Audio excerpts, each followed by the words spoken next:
you want to try to see it? Like without knowing anything?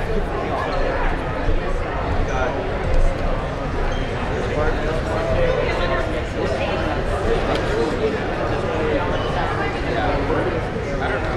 Well, I think we consolidated into one role. It's just MC equals speaker. Game announcer is just also the MC.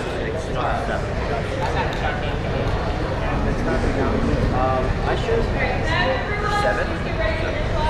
You guys just try and see if you want to MC the first one. We have 2 more matches to do. Or after this one. So.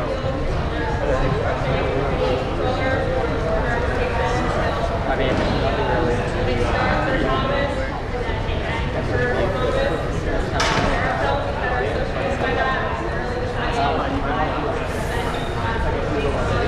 No. Would that be like demonstrate work?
Drivers, pick up your controllers. 3, 2, 1.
Yo, can you hit the heel flip? Hit the heel flip. I think it's yeah, consistency is a big thing. Wait, actually, I'm not asking to go ask the ball. We can't. On the left.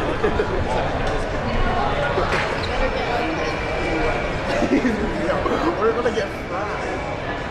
What does that say? Oh wait, that's not. Eric. Like, Yes, Eric. How do you feel about against who? Wait, so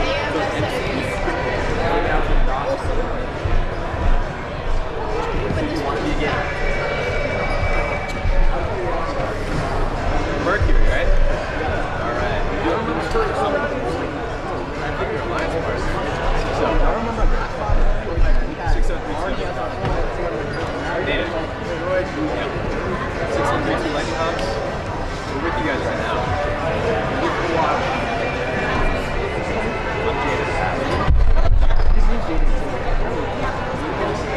We actually have 3 games. Yeah, I can do it. Two of them on the same team. Let's go. I'm Jade.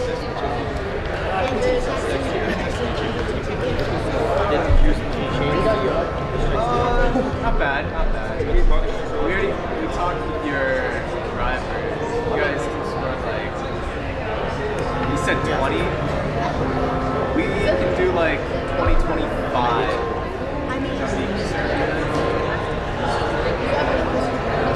We do have a time. We can score. You guys are going too far, I'm pretty sure. I don't know. There's practice stuff to do this. It wasn't like this.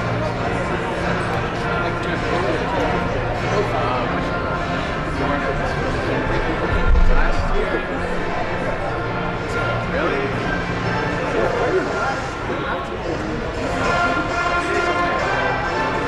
I'm like, you might as well get used to it. You guys are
Bro, look over at me.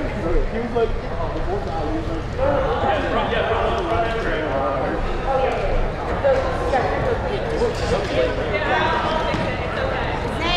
attention to the colors, the order of the colors. What? Pay attention to the order of the colors that we have.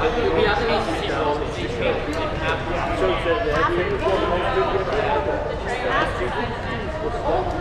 Wait, Andy, why are you sitting? Why are you supposed to? I don't know. Ethan driving. Hovering story. You want to try something? Ethan. Ensure the position is flat on the back. We only have like that. Maybe George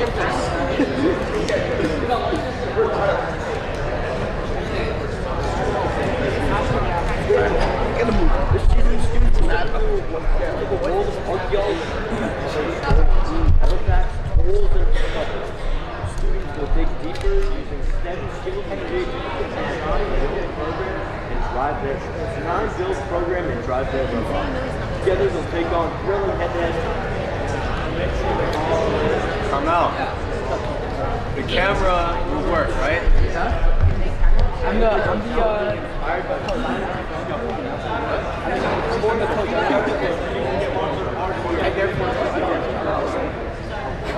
No, I was just it will work, right? Some non-confidence. I don't have What?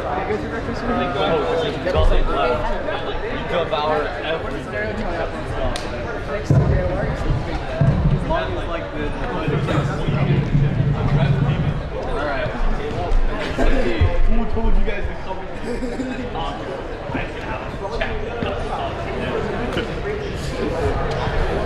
There are 11 first. Look at the tough guy, Jaden. Well, I gotta show you a buff pick.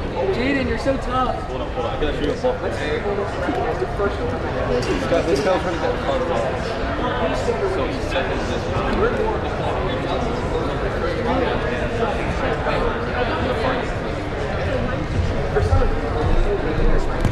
Lucas, how do you like pizza?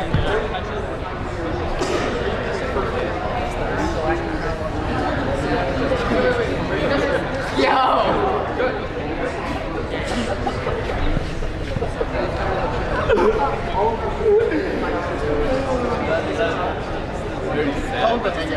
He was also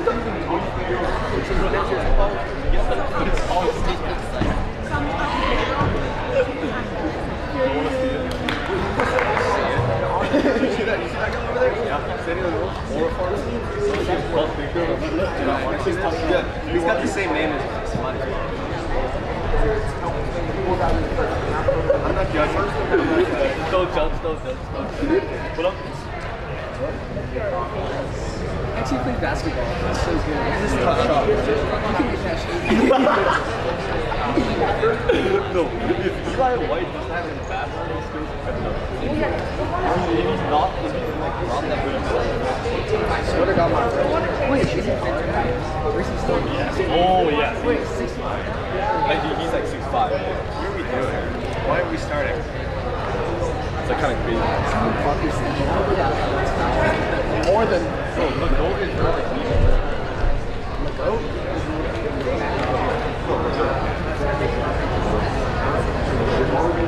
Oh.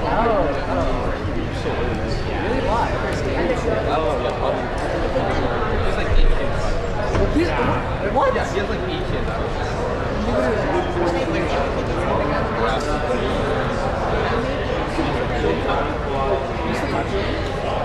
No. Just like 6 bucks. You guys get By what? He's a pretty sports fan. He's like, actually sports really good. Now you said he was tough at basketball. Oh, that was a joke. Actually horrible.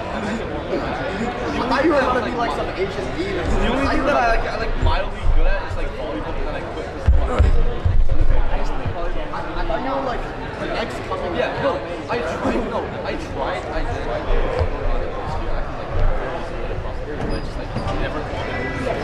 I got on the Asian stuff that insane too. Yes, bro. No, he's actually tons faster. Because what he does every single What did I just hear? Because when he does every single day is on his spans over that much.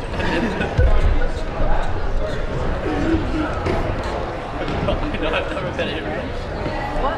No, like Yeah.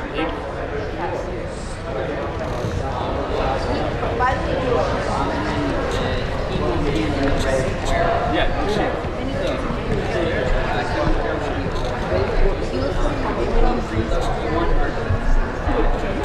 You should also get all the there's this one locker that's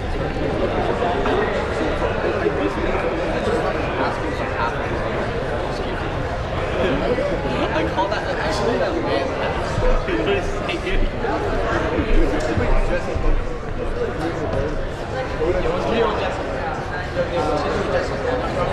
No, I just get the apples out every day. I call them the land. I was here. Yeah, I Text here. Like you're saying and anyway. Wait, are you?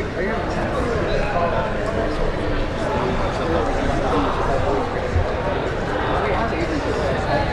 Playing it too? No, AJ is like, he's definitely playing the game right now. Ever since we got a here, let's see.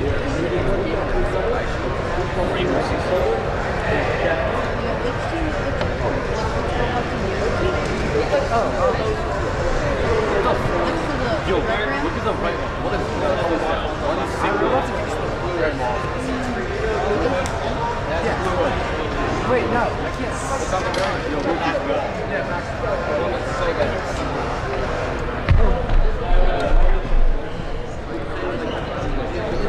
Yo, you were confused about which one it was when I described it. Yeah, our robot's on the left back wall. No, because like I trust him more because he knows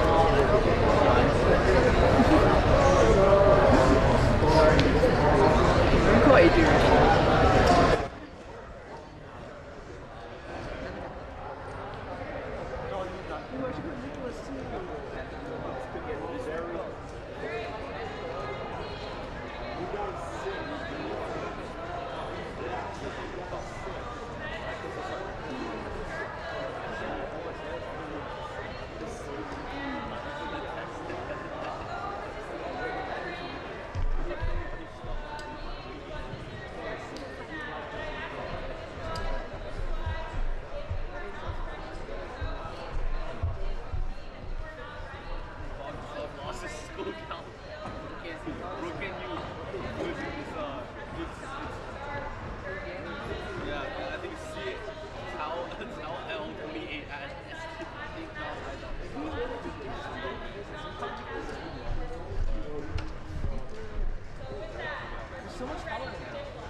Oh yeah, he was going like 100 on the highway. And he was going like 60 in his neighbor. No, he didn't have license. Oh yeah, right.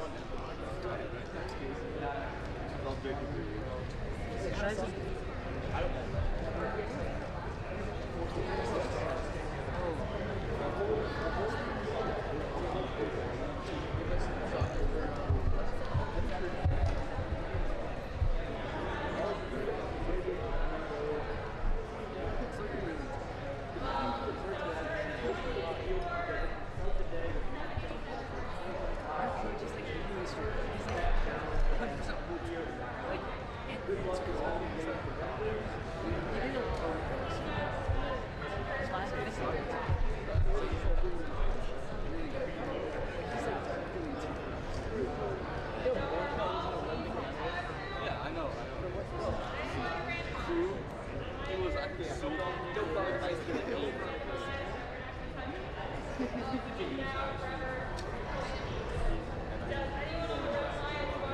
I'd rather have him Yeah. Then you only bring that. The only thing that goes to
Drivers, pick up your controllers. 3, 2, 1.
Around the camera.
I saved all of mine. I have really?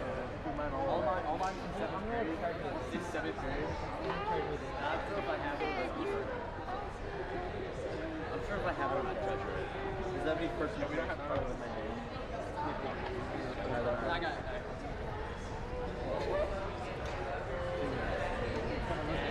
Offended. I'm taking that. Like, that'll be my first.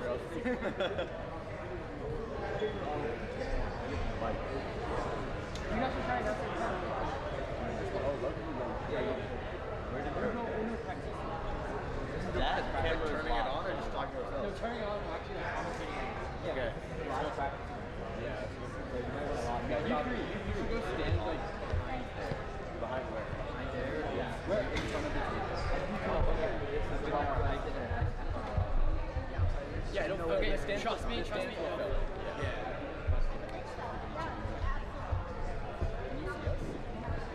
Oh, just hit the mic. Testing, testing. Well, okay, let's just not stay in this side. Like, only when I was walking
Oh, I'm like right here. I should throw it. Is he male?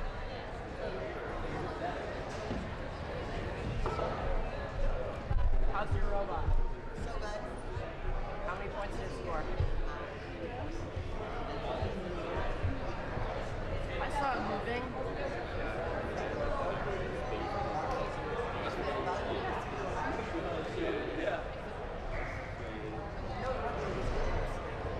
Do you guys have school this week?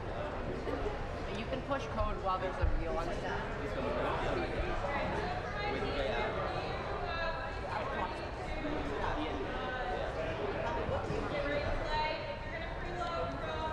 They don't have the match.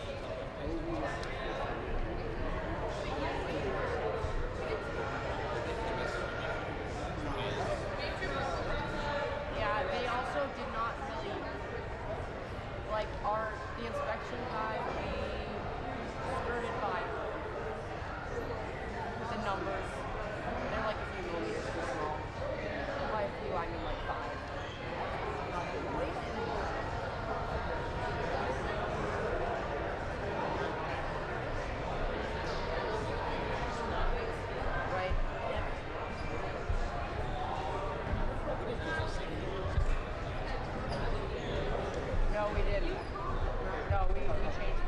So ours, last year they were really big, which was fine. Like, this could be a big one. We made them smaller this year. Oh, okay. Did you guys print those again? Like those are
Drivers, pick up your controllers.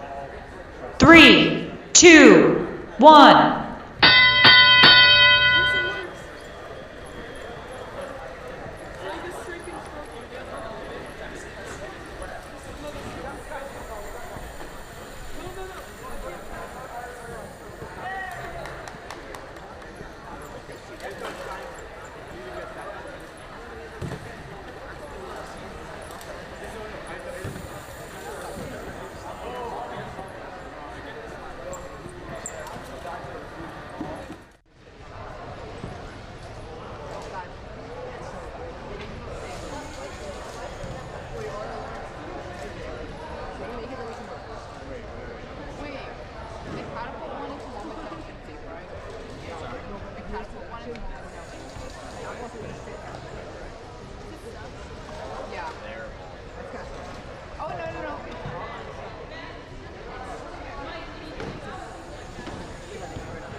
that's pretty solid.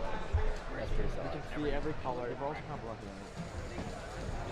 We'll go down. First year, first round. They just stand here. Hey guys. Yeah.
Stand here and claim this. Okay. Yeah, no one sits there, because if you sit there, you can't see. Okay. Claim that. Yeah. Okay. All right. You want to do call on first 2 hours? You will call on me and you. Yeah.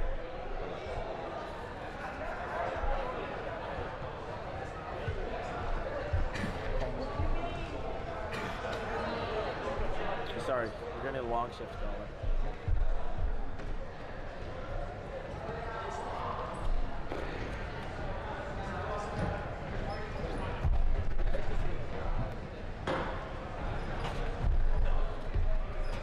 Actually, we'll do.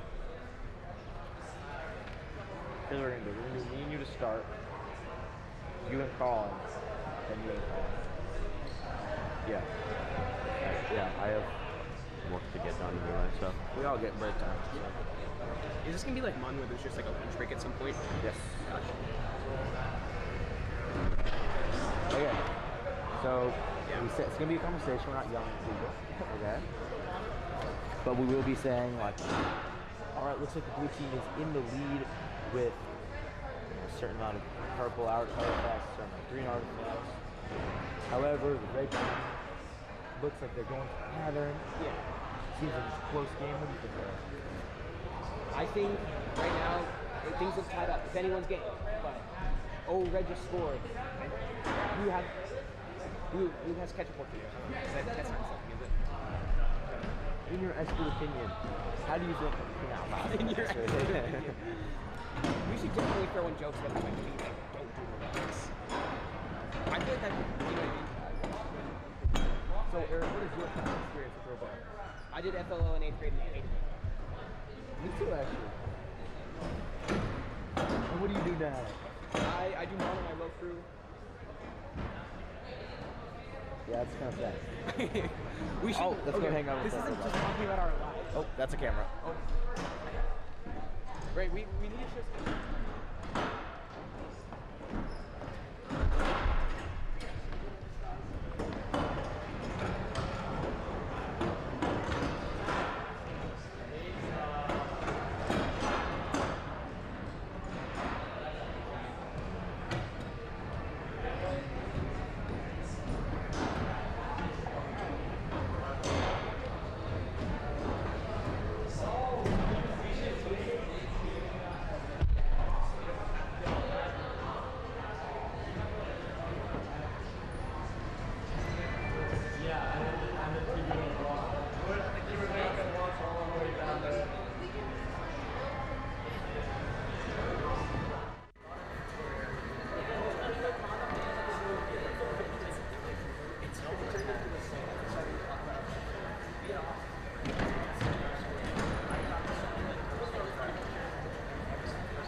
Where's the mic?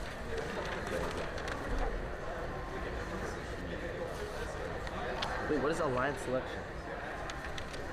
Oh my god, we need to do alliance selection. Oh, that's playoff. That's playoff. We have time. We have time.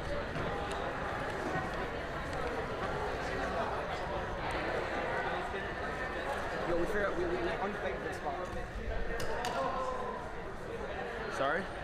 We forgot to keep putting in the spot. No, we'll just tell the people behind us to move a little bit. We'll be standing there. That's fine.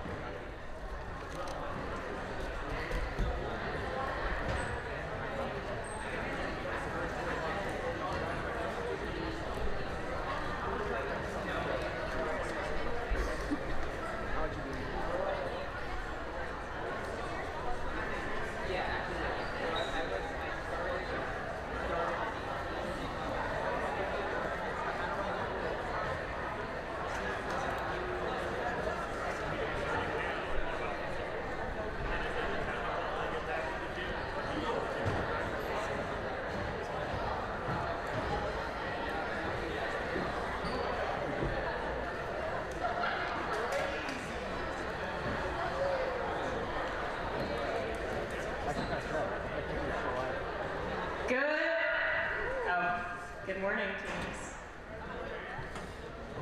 Is the volume okay?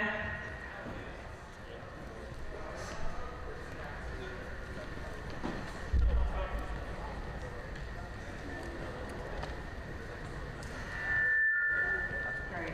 Is this a non-deafening sound? We're all good? I'm not going to accidentally incapacitate anyone today? All right.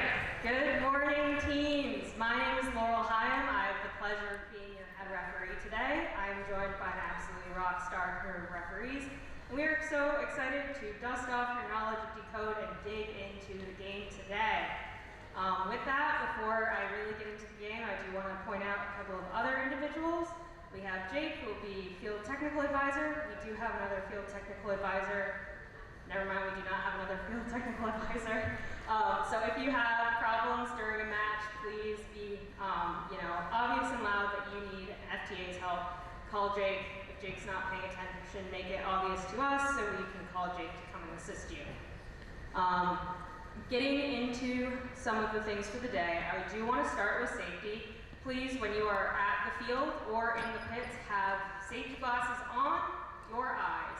Also have closed-toed, closed-heeled shoes. I will give one warning per team, and then it does go to a yellow card. Do not get yellow carded for safety today. Also, when we are operating around the field, this is a very confined space, please, under no circumstances, jump over or walk over the ramps. These are wider than you might expect they be. You don't want to catch your foot and fall into the field. Also, jumping a little bit into our human player rules, I'll get into more specifics later, but with the ability to be in the loading zone at the same time as the robot, under no circumstances should you either be directly contacting the robot, that goes straight to yellow, or be in contact of an element that is also contacting a robot. That will be a red. A major, sorry, major. So please be aware and be in communication between all members of your drive team to know where's the robot going to go, where's my human player going to go.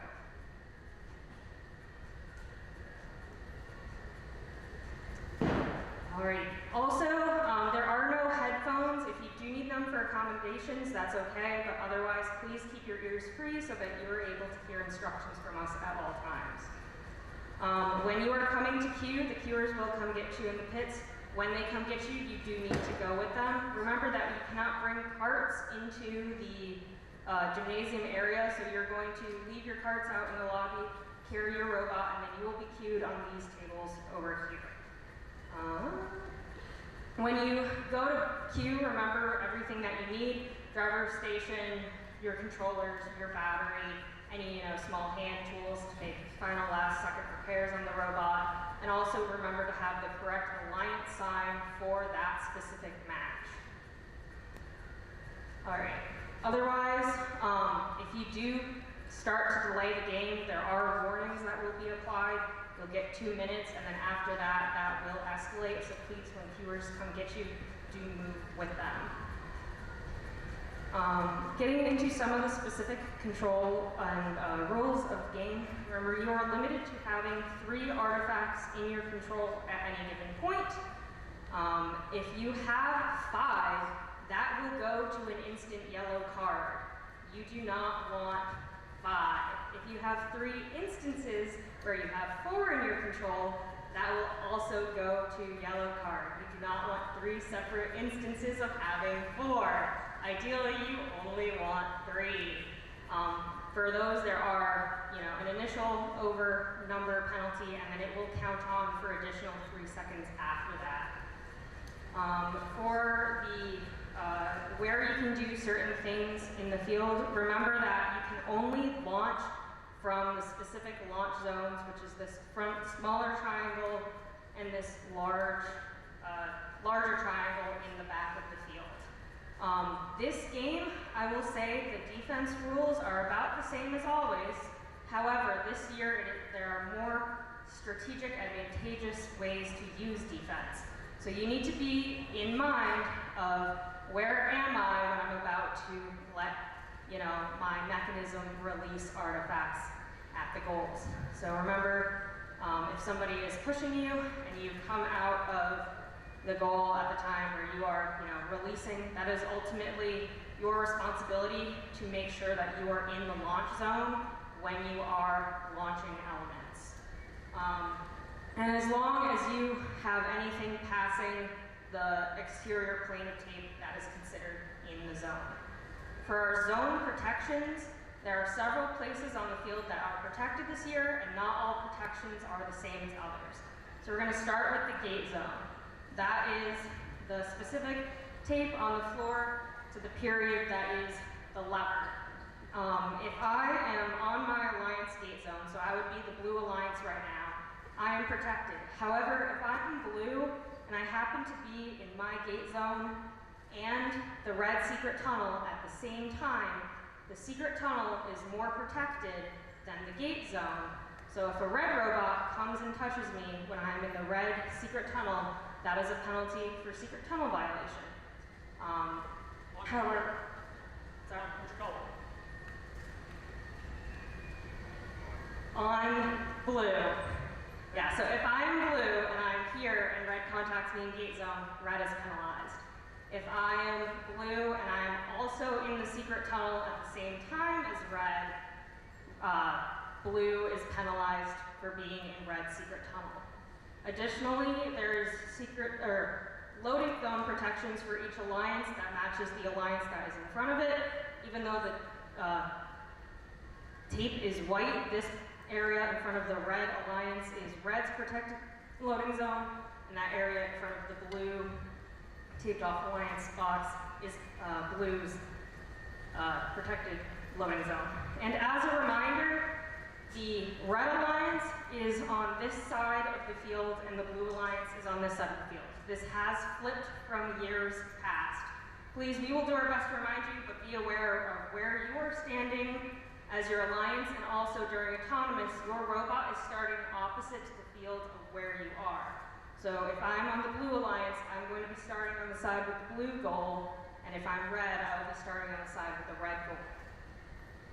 And then during our last 20 seconds of the match, the base zones are protected. So red has protection in this square here, blue has protection in this square here.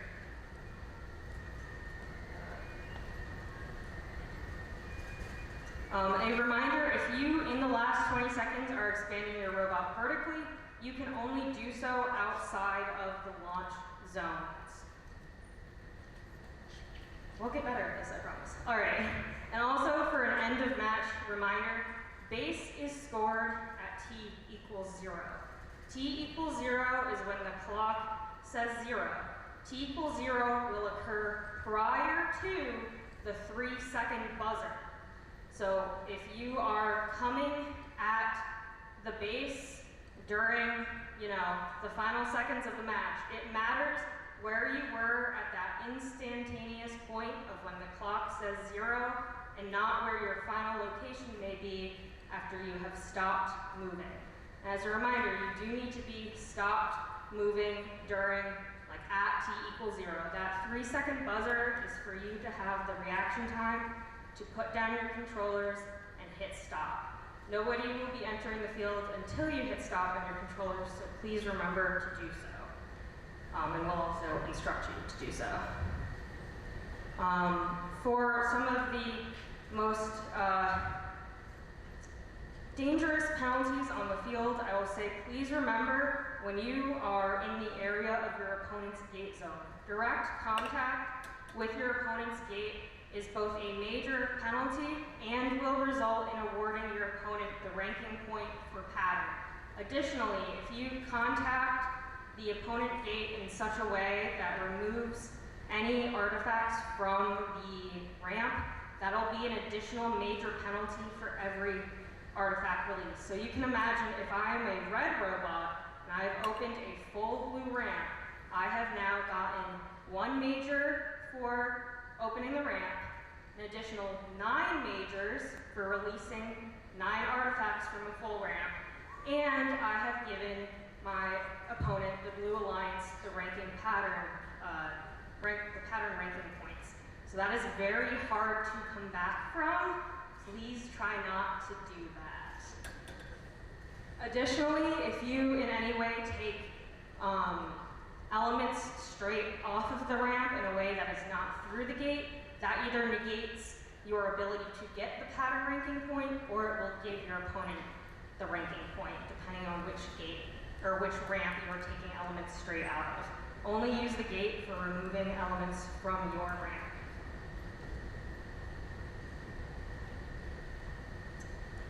Additionally, for our human players, so please keep in mind of the safety rules involved in not contacting the robot directly or transitively. But also, you are limited to 6 elements outside of the field in this track. We will do our best for our field resetters and referees to alert you that you have incoming elements that will be returned to you, and we will let you, do our best to let you know that you need to let things be in the field. Ultimately, it's your responsibility to keep track of how many you have, and if you're receiving more, how many does that add up to. Additionally, if you are outside of the field with elements, that does count in your 6. So if you have 6 there and then you're hanging out with 3 here, that is a total of 9. You need to let the elements into the field. When you're putting elements in the field, if you are putting them onto the tile directly, you need to release them in a way that they will stay in the loading zone. If an element that comes out was as a result of you placing it, that is a minor for having done so.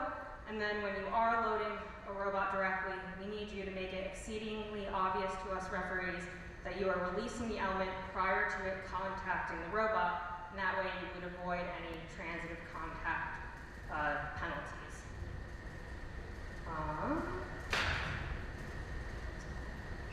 Otherwise, a reminder that the artisanally handcrafted question mat is going to be located over here. If you have questions on how either the game works or specific to a match, please come stand here. It is a beautiful doormat.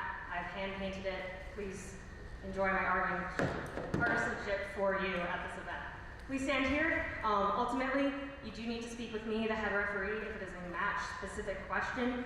If it is a general, how does the game work question, you can talk to any referee if they happen to be in the area and notice you. Otherwise, all calls do go through me. And when you come up to the question match for game-specific questions, remember you are limited to 1 team member and 1 silent observer, who may be another student or an adult. The silent observer is only so that you feel confident talking to me. They're not someone who's going to actively be participating in the conversation. When you come up, there are no photo or video replays, but I do welcome bringing any of the rules, team updates, competition manual, so that we can review together. At the end of the day, we're all human, and we want to make sure that we're doing as accurately as we can be. And a note on that, we will be doing our best during the match using penalty sticks to notify you. Otherwise, also listen for verbal warnings that things are occurring. If we're just pointing, that is going to be a minor. If we're pointing across, that would be a major. This match moves fast. We might not always be good at doing that, but I will be making sure that I explain to you the penalties at the end of every match so you'll understand what happened. Otherwise, we will be having 6 alliances today. 6 alliances today. Please take a note of the advancement changes in the competition manual that might change your strategy on how you want to scout today. So scout wisely. There will be 6 captains choosing their 6 partners at the end of the day. Otherwise, I think... Hi teams, just a reminder, Jake, your FTA here. There is a field clock. It has moved this year. It is on the front of the field by the short and small loading or launch zone. So there's a field clock there. There is one scoring display on each side of the field, but those are designed for the audience. There is a field clock that will always work in the center of the field. That is a reminder for your drivers. You don't have to turn multiple directions looking for a clock. There are 3 places where you can see the current match time. And with that, we'll shortly begin opening ceremonies.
Good morning. Welcome to the Ryken Robobowl.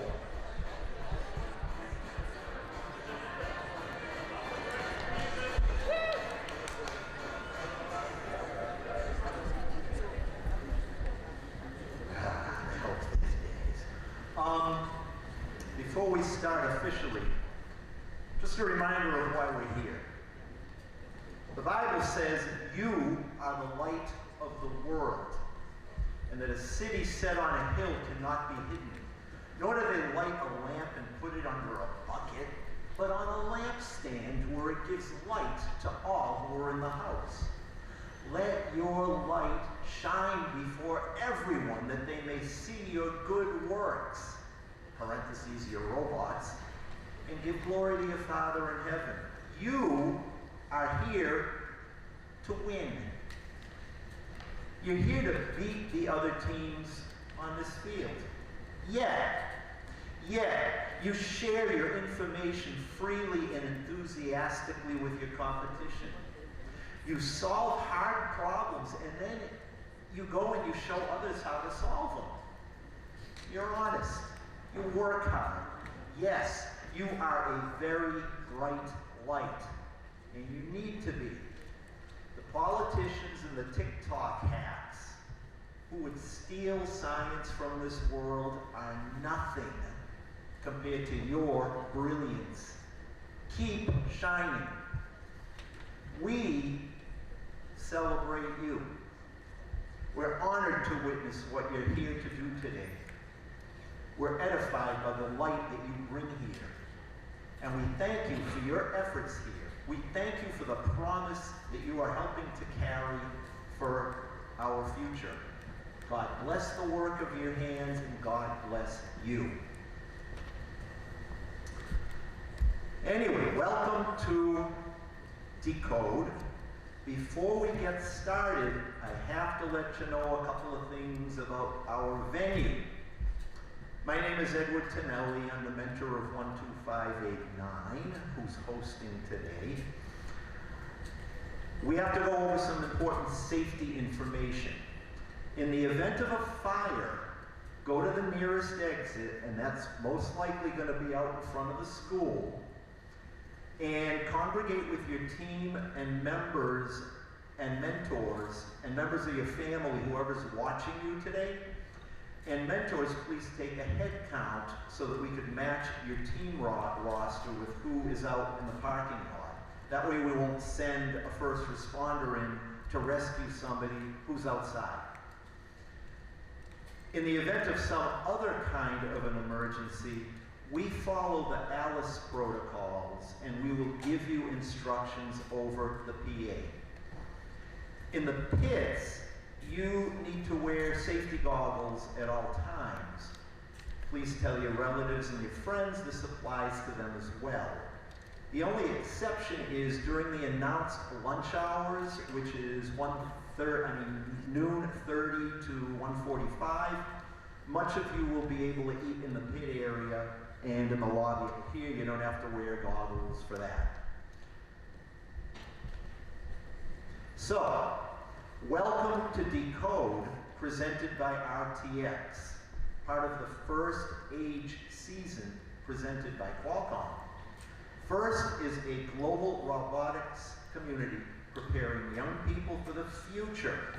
First engages students in grades pre-K through 12 in our suite of STEM programs, which is First Lego League, First Robotics Competition, and of course, First Tech Challenge. FTC started in 2005, and we've grown to more than 8,000 teams in more than 55 countries. We're up to 129 in Massachusetts now, right? 132, and growing. By joining us today, you are part of this big movement. All of you are helping make this program possible for the next generation of innovators. Thank you. I'm going to introduce you now to our head MC, Mr. Kennedy. You can introduce the others. How's it going? My name's Colin. This is Mona to my right. This is Eric to my left. Thank you, Dr. Tonelli, for introducing us. We're for a great day together. 24 teams have been working hard to design and build their robots for this year's challenge of Decode. We're super excited to have you here, so let's welcome everyone here competing today. This season, students will step into the world of archaeology, uncovering stories hidden in artifacts, tools, and discoveries. Our students will dig deeper using STEM skills and creativities as they design, build, program, and drive their robots. Together, they'll take on thrilling challenges inspired by the science of discovery. And of course, a huge shout out to our season sponsor, RTX. They've put together a special welcome message for all of you, so let's check it out. Welcome First Tech Challenge teams, and congratulations on advancing to this level of the Decode season. This is an amazing program. Nearly 100,000 students across 81 countries develop STEM skills, practice engineering principles, and explore the value of teamwork in First Tech Challenge. Through the RTX collaboration with First, we hope our work inspires you to think about how technology can be used to not only prepare for the future, but to also learn from the past. Now my colleague Amanda will show you some incredible technologies that are currently being used by archaeologists. Check it. Thanks, Dantea. Here in Portsmouth, Rhode Island, RTX's underwater acoustics capability is similar to the technology archaeologists use to locate, image, and map ancient sites and artifacts. Synthetic aperture sonar uses an artificial array of transducers to scan the seafloor, collecting data to form an ultra-high resolution picture. These images reveal the shape and size of objects, like shipwrecks, in much more detail than traditional sonars. And from the sky, archaeologists use remote sensing techniques to research past societies and cultures. RTX unlocked the next generation of remote sensing by using digital engineering to produce sensors that are smaller, lighter, and more capable for a variety of Earth observation missions. Traveling on satellites, these imaging instruments provide maximum resolution imagery from space. Working with NASA, RTX is designing a new remote sensing instrument to identify land patterns like crop production, mineral mapping, and forest management. Right now, RTX engineers work in 30 countries, focused on things like advanced avionics, directed energy, electric propulsion, hypersonics, and quantum physics. These are only a few of our industry-leading projects at RTX that allow us to see further and in more detail than ever before. Working with this year's first Tech Challenge teams has been energizing and empowering, and your passion for inventing is second to none. Whatever the outcome of today's competition, you're all have a win. Best of luck, teams.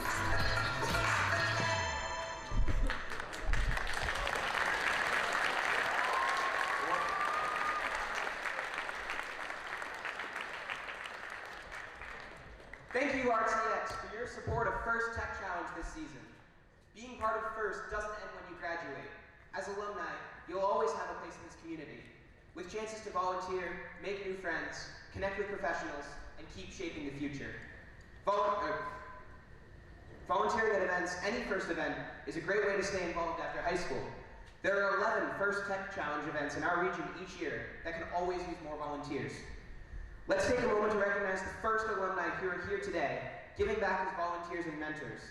Please stand or wave so we can thank you. Learn more about all the ways to make most of your first experience at First Inspires Our Hearts by family.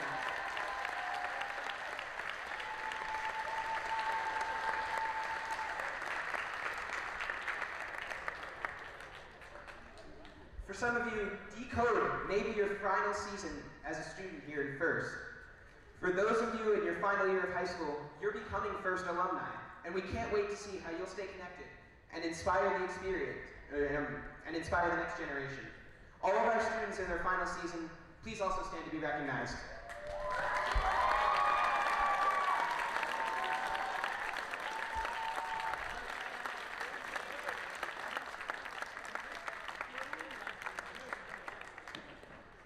I want to take a moment to recognize and thank all the parents, coaches, mentors, and volunteers who helped make today's events possible.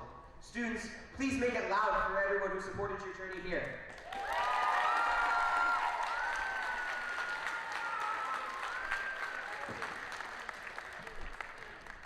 We also ask all of you today to honor the first ethos, gracious professionalism. This means doing your best work, and at the same time, respect and valuing the other students, teams, and volunteers here. And who better to help explain the core value of First than our program leaders, First alumni, Rachel Moore and Colin Fultz.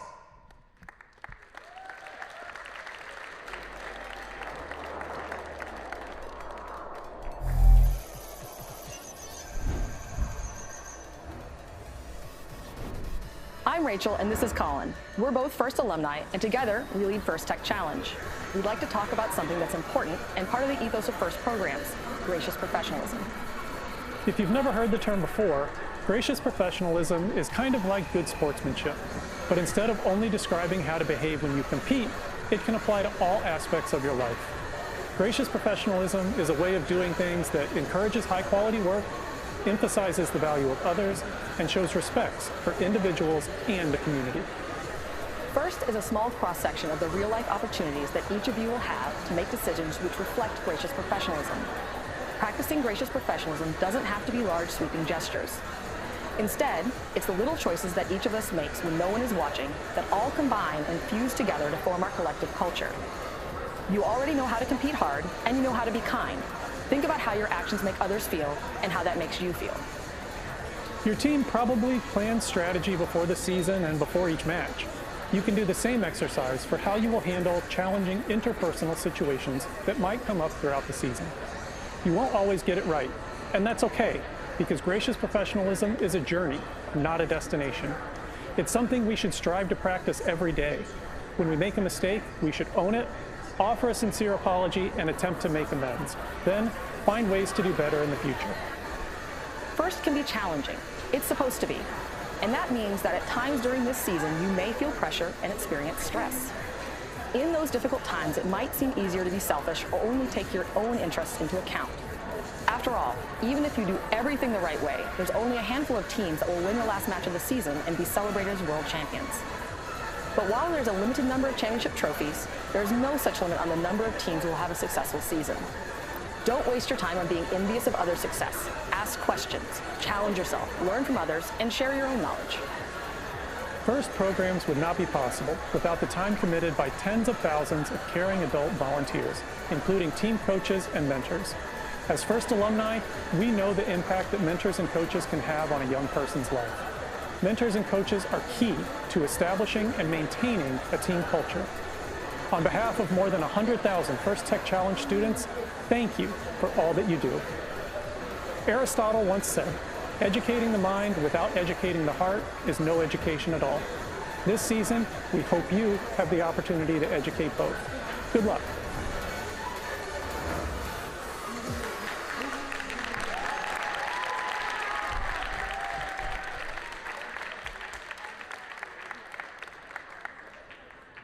Each year, FIRST Tech Challenge creates a new and challenging game for teams to learn and compete in. Teams will investigate the power of the world's artifacts and unlock mysteries in the 2025 to 2026 Decode presented by Decode Season. If you're watching Decode for the first time, here's a quick summary of how our game works.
They've already been busy this morning, interviewing the teams and reviewing team information. They'll be in the pits, watching matches and deliberating later today.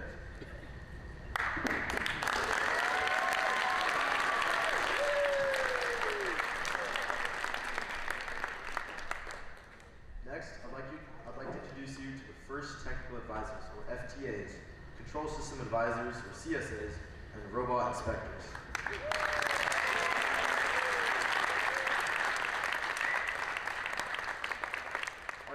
Volunteers know the ins and outs of the robot control system we use to run this competition and are key to keeping the event moving smoothly. They ensure the robots are running properly in the field, so thank you. And finally, I'd like to introduce our referees. Our referees have a difficult job of ensuring everyone's playing by the rules. As in all sports, their rulings are final, and there will be no reruns or video replays. Please help us stick to the schedule by respecting their decisions and directing questions to the question box, which is on each side of the scoring table or just one side. Thank you, referees.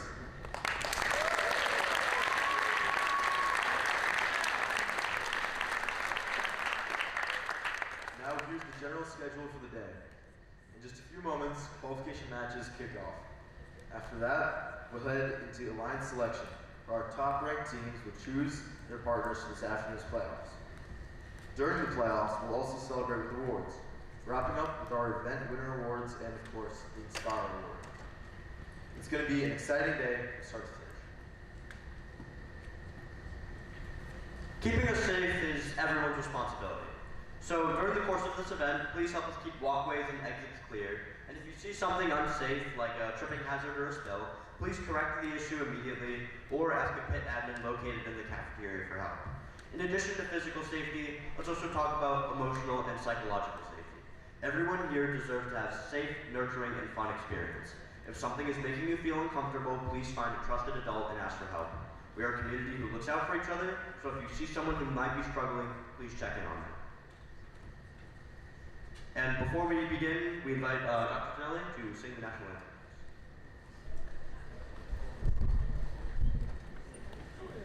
Please rise, and I need you to help me to sing this thing. Let's all get in on this.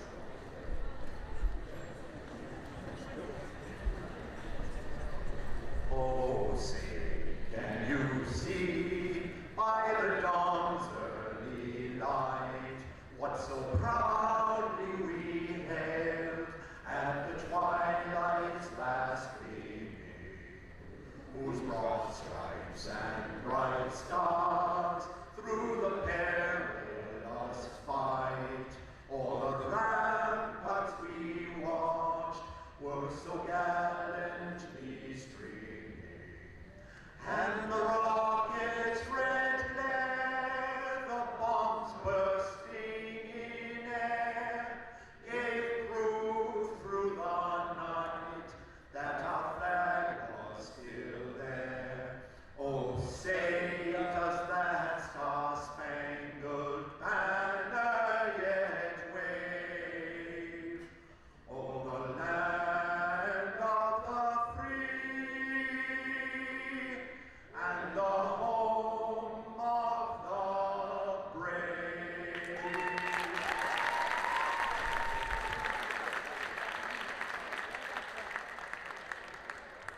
All right, teams, are you ready to dig into decode?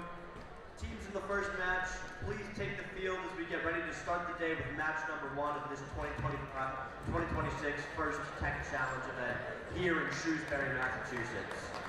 Good luck to all today's competitors.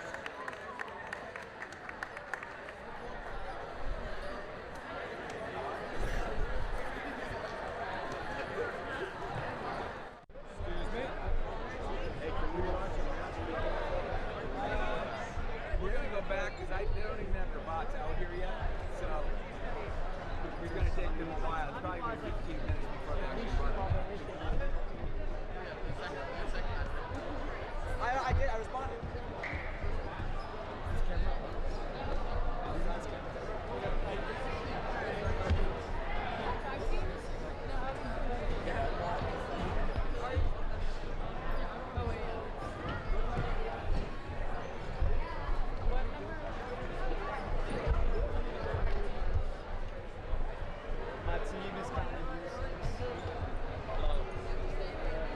Yo, I need to go say hi to Deb.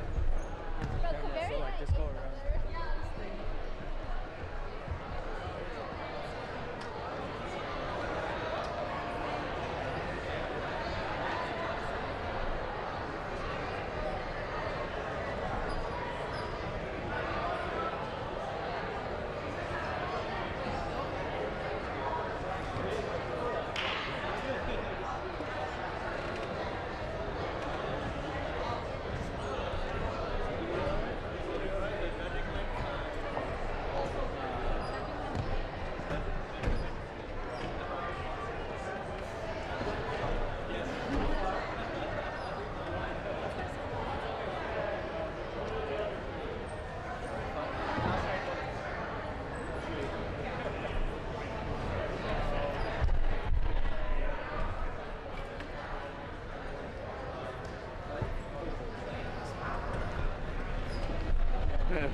we just skip the videos?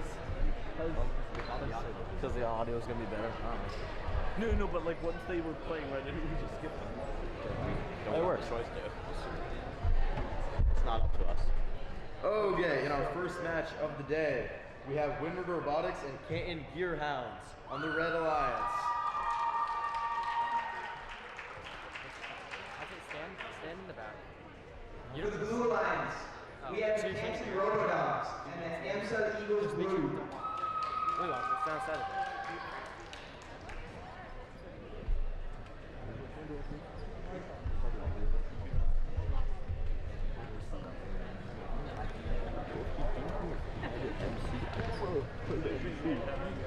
I think he's gonna want me to be up here. Because she's just sitting in the corner doing my man. Yeah, nothing's wrong with it. You need to get it done? Hey, you should go ask the doctor. I've got 4. Alright. Do you want me or do you want to Shrewsbury? Oh, ranked 5? What does that mean? Yeah, oh, it's just random rankings because nobody's gone yet. Yeah. Do you want me out of here? Or are we doing all 3 of us? If you want to listen, I'll do it. No, you know what I mean. If you have something to do, feel free. I don't have anything. Do you have any homework? You can do my homework. Wait, can you have to do his homework? I don't have anything like due tomorrow thing. Do you want to do it?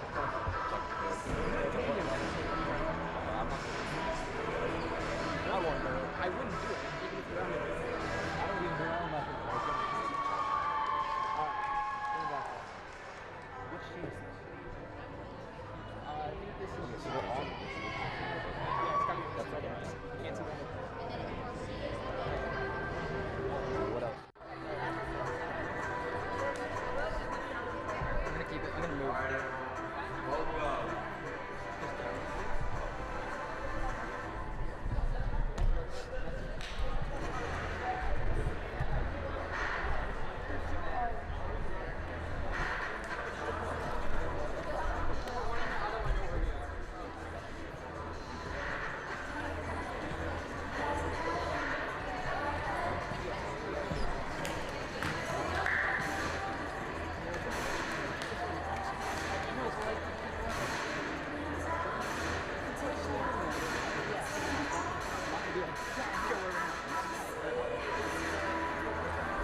Just a general PSA, try to keep clear of the camera lines, try to go around the camera if you can.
I can get it.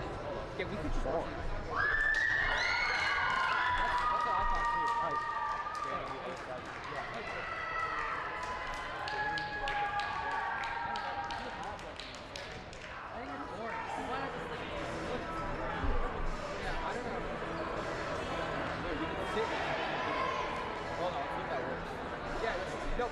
This is perfect.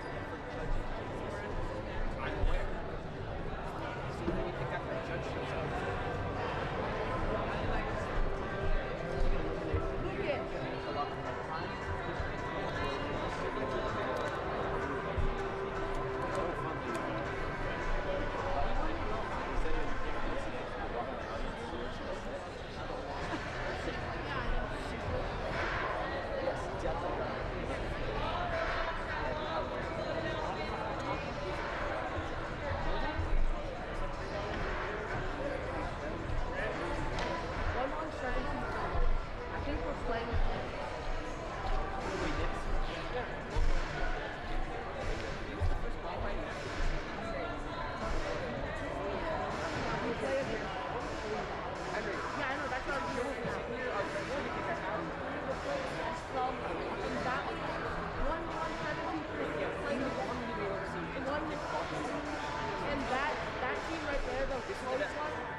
Oh, so is that blue team?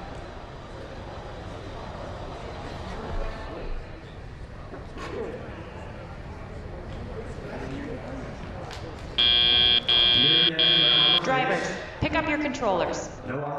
3, 2, 1.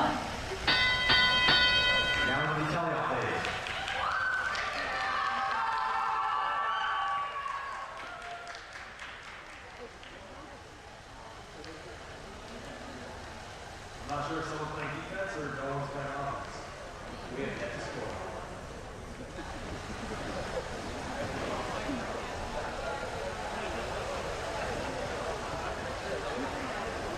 So the blue team's here to shoot.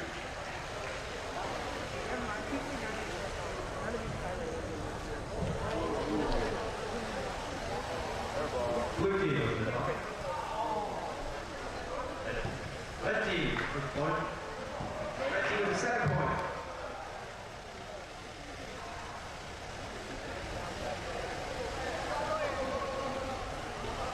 For the audience,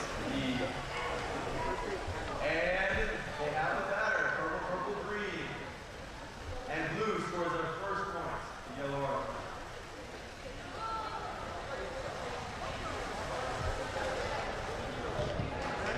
Red team with their fourth artifact.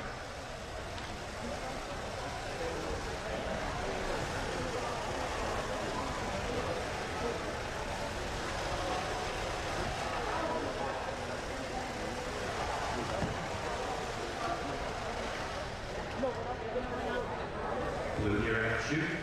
We're playing against one more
already sits at 26 red, 6 blue.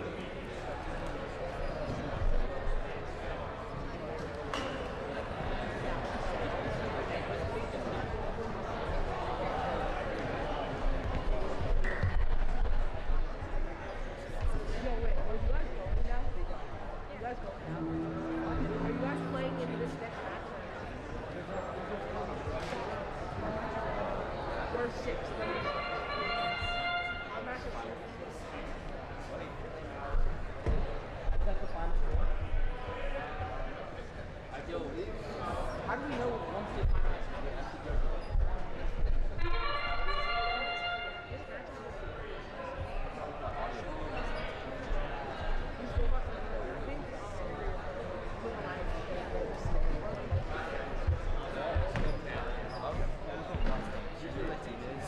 We should check if they're already Cuban.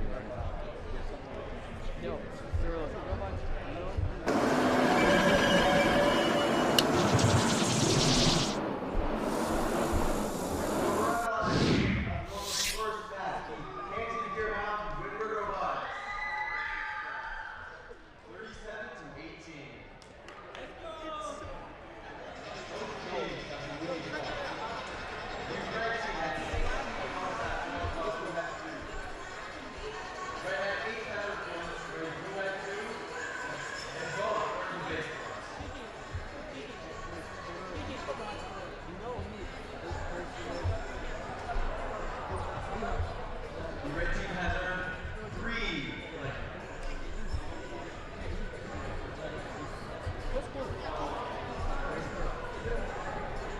The next match will be on the blue opponents, Arc Lightning and the Active Gods. Arc Lightning is from Andover, and the Active Gods are from Longmeadow. Over on the red lines, we have from Boston, Massachusetts, the Clockwork Cardinals, and from Marlboro, the Aztecs.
What is this? Is that a squid?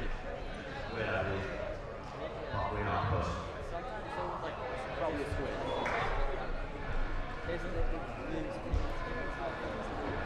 Yeah, I need to.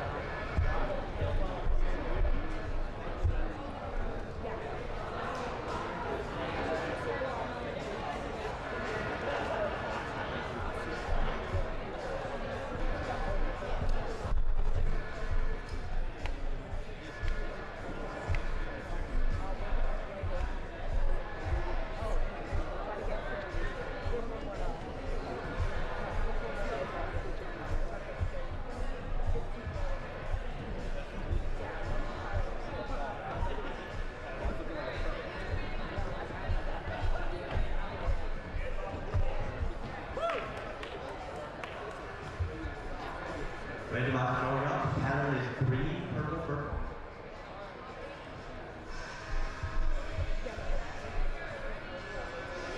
Red lines ready. Blue lines ready. Field ready. Scoreboard ready. 3, 2, 1, go. A little bit more exciting on Thomas Space this time with the blue lines already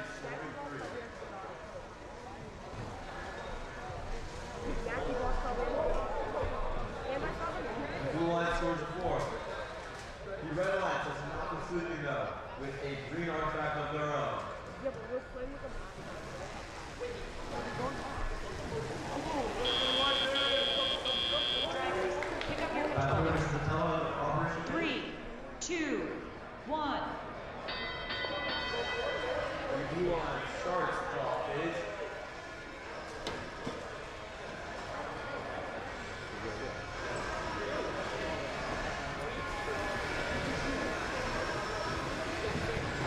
The blue line is scoring points, the red line is fighting back.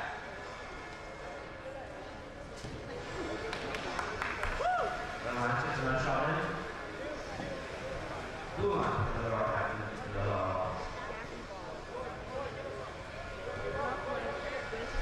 blue line, two more in the elbows.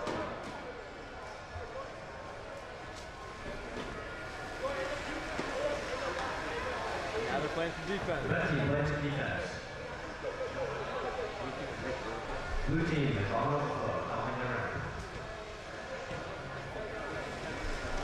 Red team gets left hand going. We might just see it. One minute left. And that is a blue red.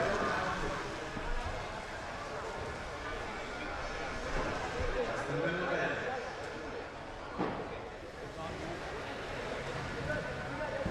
The blue team continuing to score points, but the red team has almost reached. Oh, what do they have? Full red by red team. Blue team. Less than 30 seconds.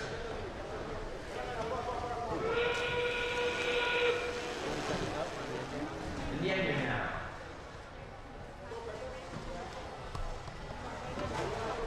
10, 9, 8, 7, 6, 5, 4, 3, 2, 1.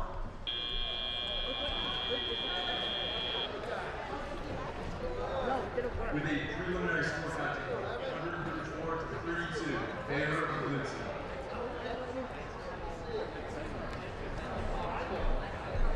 As we wait for the rest to get a final score count.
Massachusetts.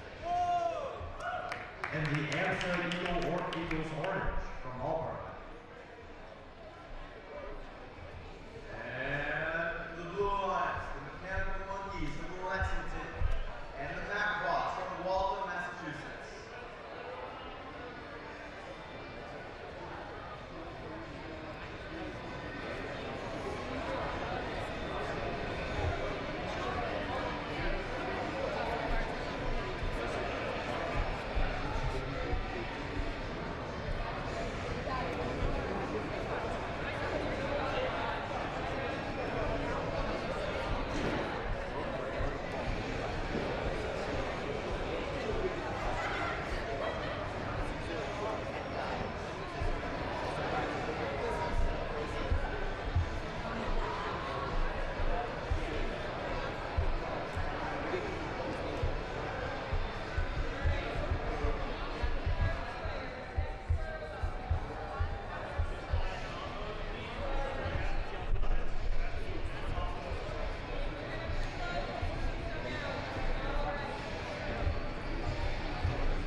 Yeah，被骂走，被骂会叫我们走。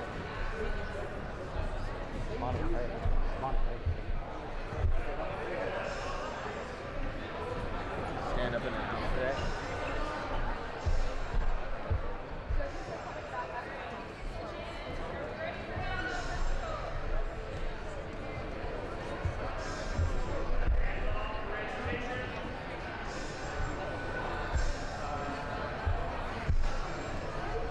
The regulation is green, purple, purple.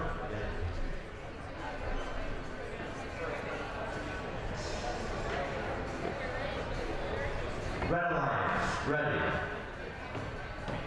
Blue Alliance, ready. Field, ready. Scoreboard, ready. 3, 2, 1, go.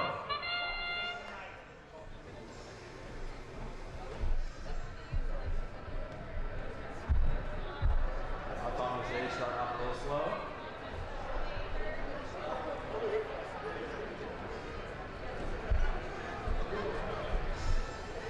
Anyone game here? Looks like this one might be set in telly route.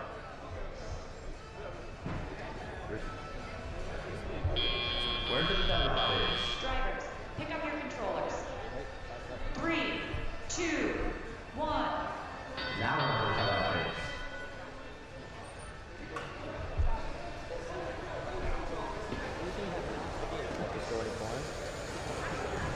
Good job from blue team, blue lines. Red Alliance carrying score. And the Red Alliance fires back.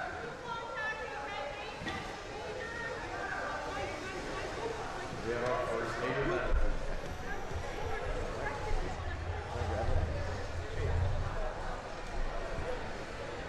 We're seeing some impeccable defense today.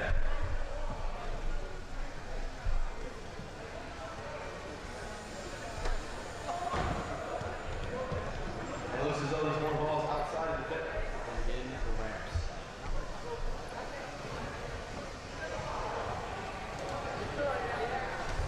Red with one ball pattern, blue pattern. Picking up balls is not part of the job description.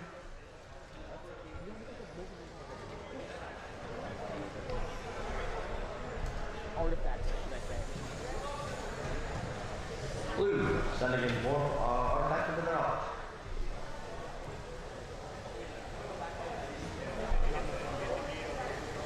More artifacts blue so they fill up the ramp. One. And the second. Blue the first to fill up their ramp. I don't know. No.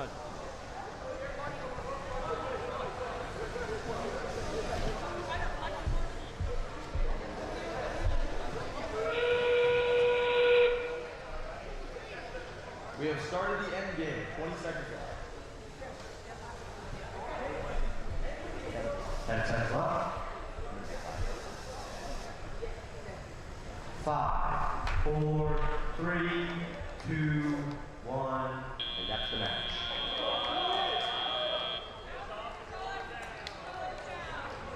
Teams, please stop doing this. And a preliminary score reading is 67 blue, 35 red.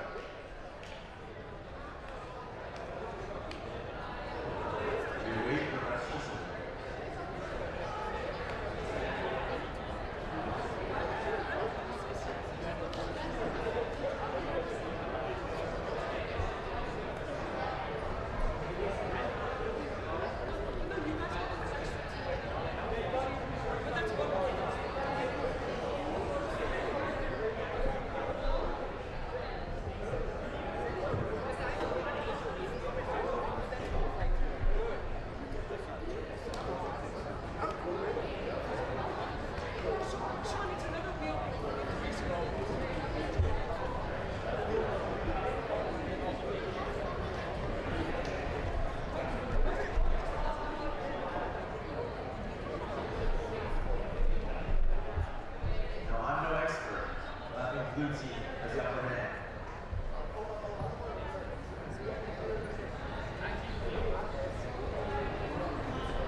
The Blue Lions, we got Tangs from Natick and Bot Mitzvahs from Waltham.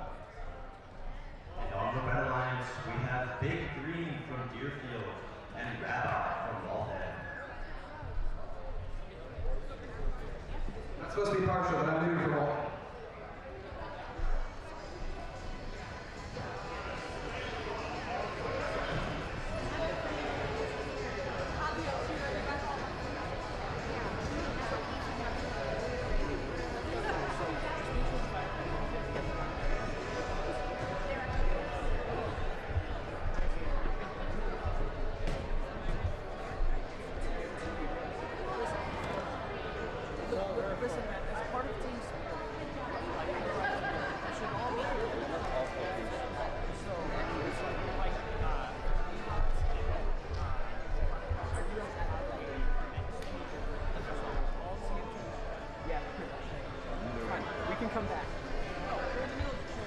Oh yeah, try and stay clear of the blue cases. It is the second time this week we've had beer. You never know.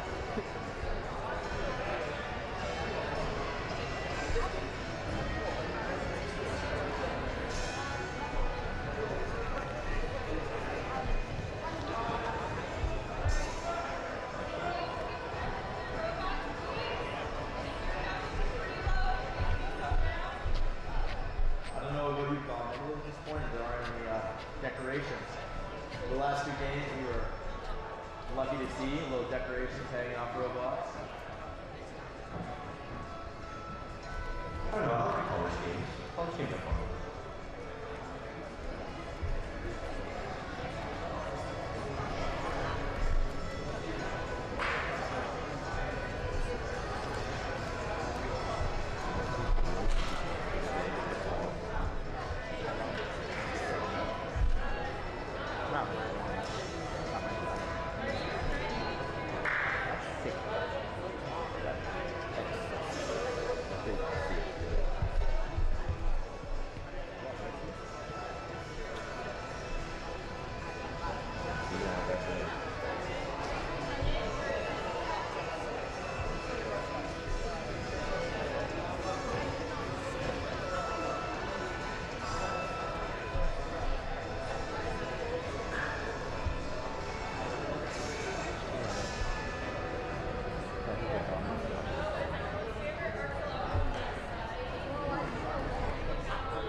Pattern is purple, green, purple. Red lines, ready. Blue lines, ready. Field, ready. Scoreboard, ready. 3, 2, 1, go.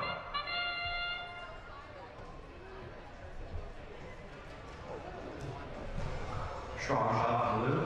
This is the Autos. First shot in. And it's in the net.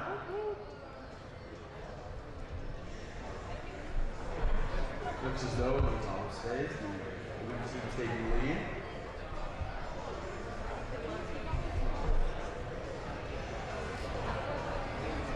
A lot of excitement, I know. Hold it in. Drivers, pick up your controllers. 3, 2, 1. And tell y'all pass started. Let's go! And red team looking to make up the Thomas phase.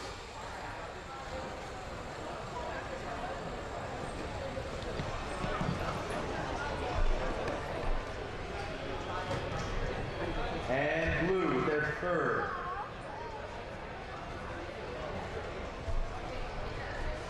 Red Alliance trying to strike back, with blue playing defense. This is our most physical match of the day.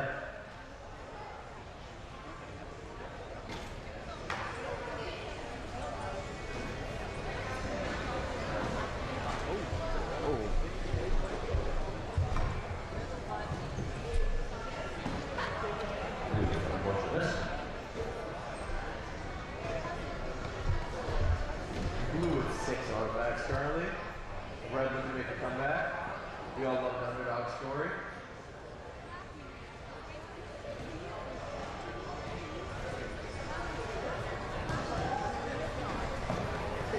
And blue, another one in. 2 away, going to third round.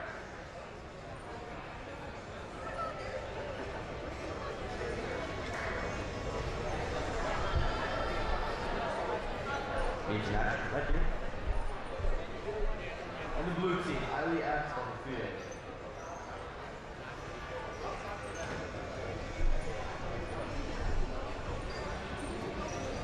And we are in the last 20 seconds of the match. Blue team, 1 ball away from building up their ramp. 10 seconds left. 5, 4, 3, 2, 1, and that's the match. And at the end of the television page, the preliminary scores are 36 blue and 6 red. Looks like today is a good day to be on blue team.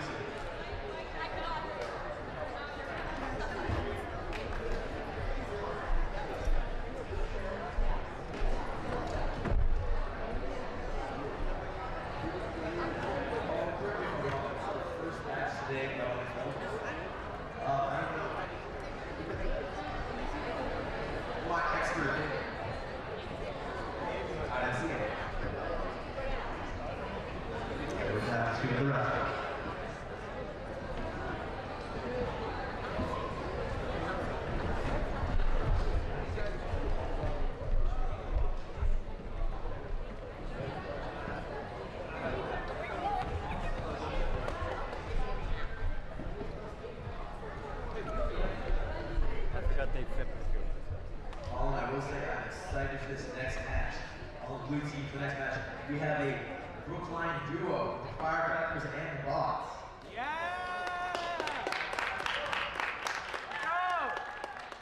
Go get him!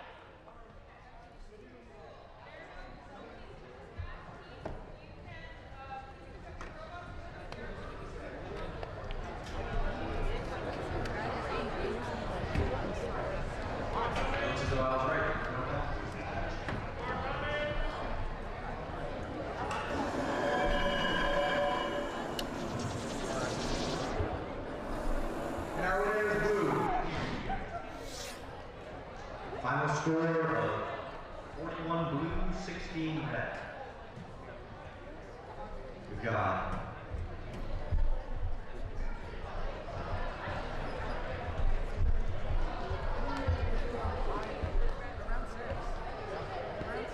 the blue team has earned 3 red points.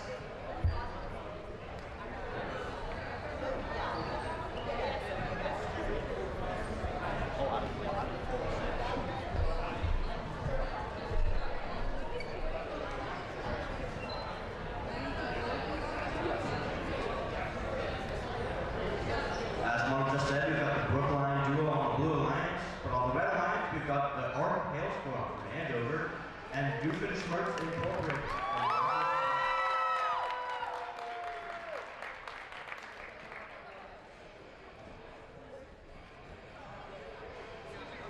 I don't know what's scared for the power of friendship over the Blue Alliance, or a party class versus Arch Nemesis, something like that. He told me that like a lot of his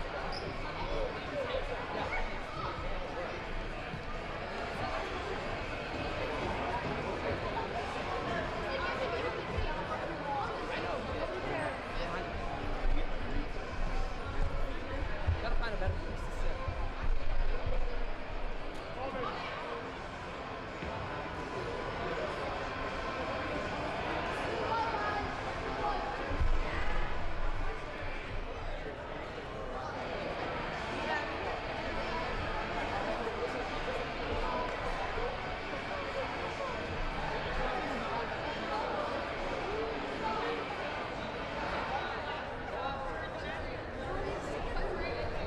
All teams have preloaded bots here.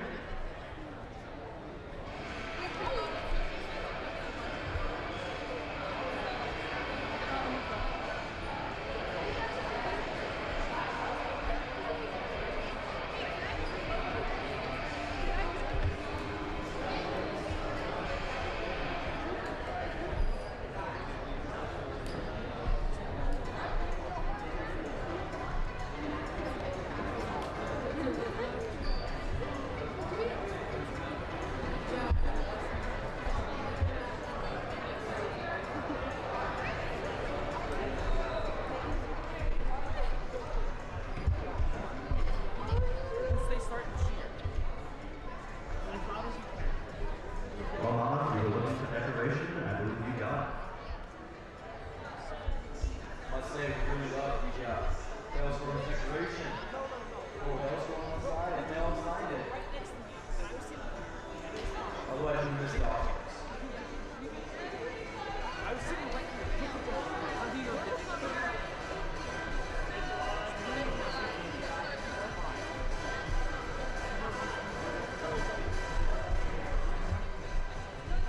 There's this. Good. I'm gonna tell Julie to watch it and see.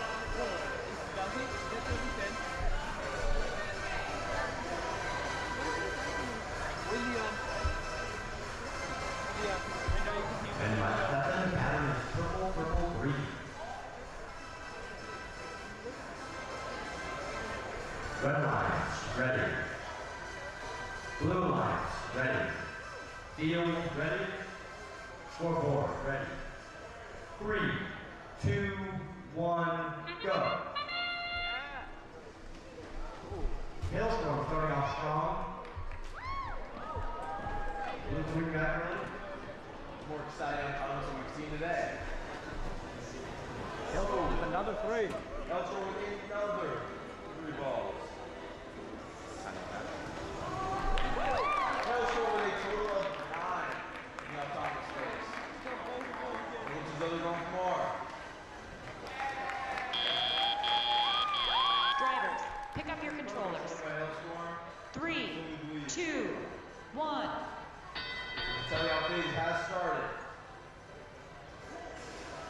Can the Brookline Blues, they get that?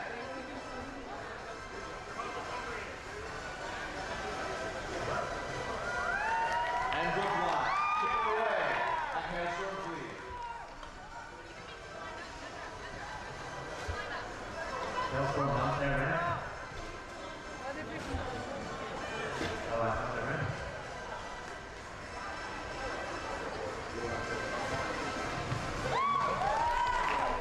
Another 3.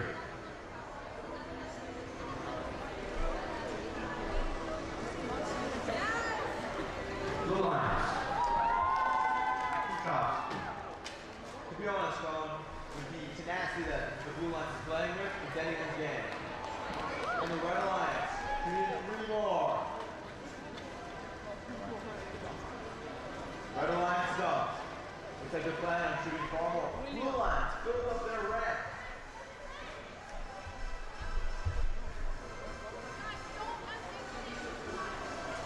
What will blue lines do? Overflow. Red lines with 3 more. Red lines with 4. As I was saying, will the blue lines decide to jump, or will they overflow? We have 30 seconds left.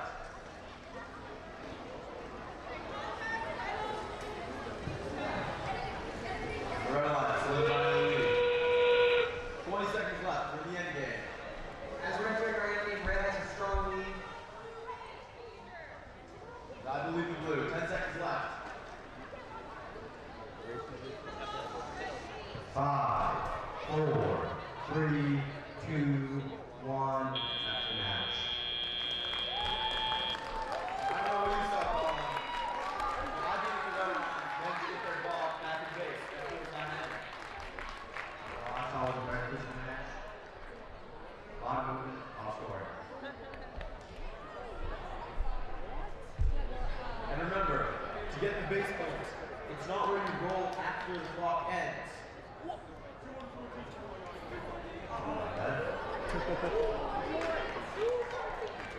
And we might have a new high score of the day. We're going to get 214 for red and blue 45. Or Dale Stroll and Ruben Schwartz Incorporated. It is for 214 unofficial.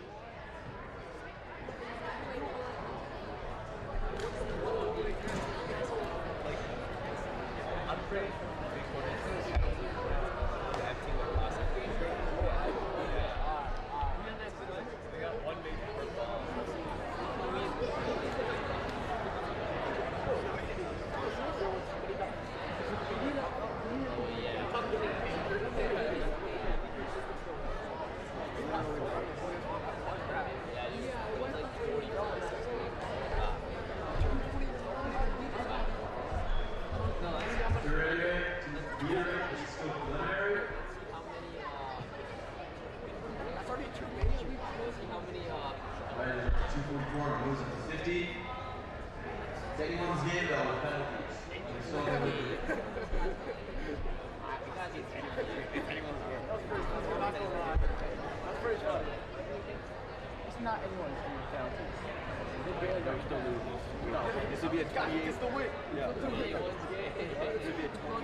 While the judges are still scoring, a little fun fact, all those the audience, although this is the Ryken Robobowl, we are not actually in the Ryken Center.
I'm not sure if you guys know that. Quite a lot of penalties in this match. A reminder from the referees to not make contact with the element and the ball at the same time.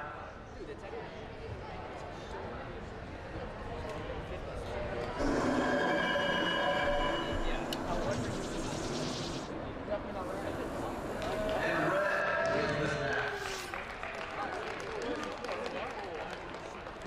Final score of 254 red, 65 blue. Red scoring in a new event high score. Red has 5 new ranking points, while blue has 1 new ranking point in this match. Suffice it to say, kind of sad, but this is not Blue's Cinderella story.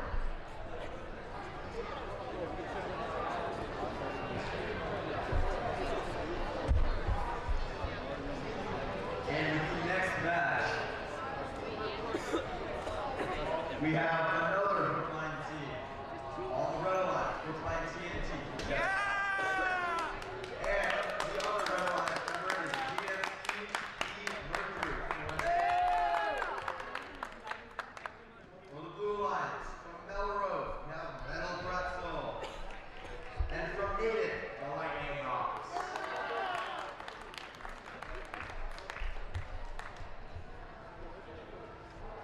So, come on, I think we've seen enough matches and we can start predicting some scores. What's the score prediction for you? I'm going to go with 70 to 45. You're too specific. Now, call me a little over enthusiastic. That needs to be 250 to 200.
Randomized. Pattern is purple, purple, green.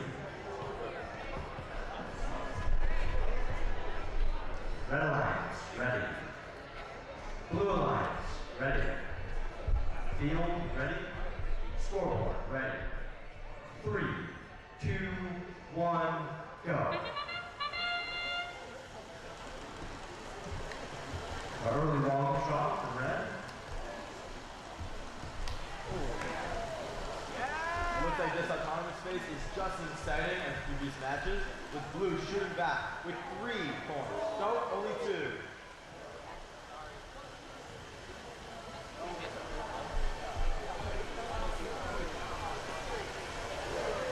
Team should reach.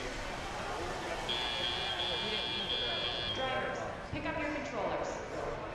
3, 2, 1. Entering the telegraph phase. Red's got very, very close lead. Yeah, we're ready.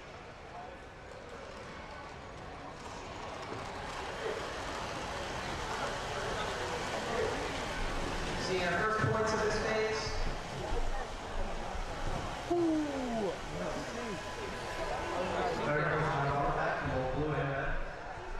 Looks like my prediction of 250 to 200 might come true. We're seeing 2 extremely efficient teams. And blue with 3 more to fill out their rank.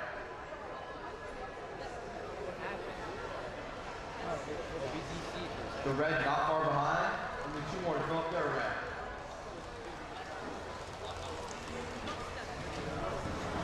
And blue team choosing for overflow points. And red team overflow, dumping a few. And blue has dumped all of their artifacts to refill.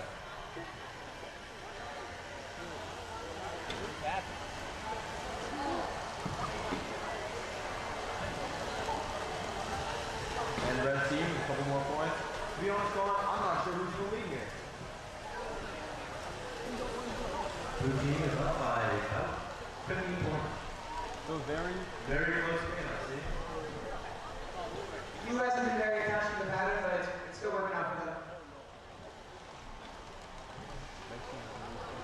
Red team dumps their red.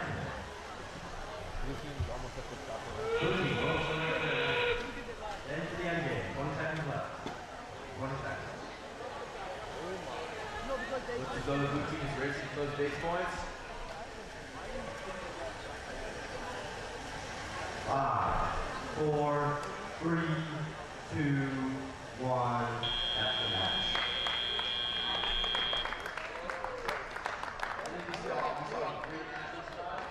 The preliminary unofficial score is 8-40. We'll see what happens when the refs are done discussing. Colin, personally, I'm rooting for red. Call me softy, but I like the underdog. I think I'm really neutral. You're bored. It was a good match, guys.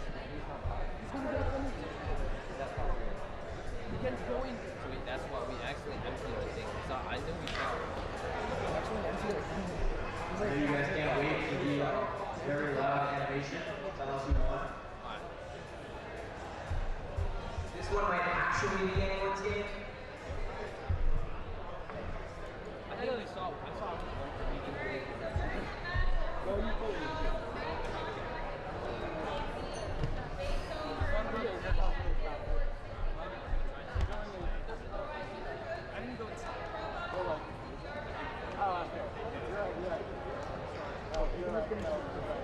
Couple fouls. Some points line. What's being done?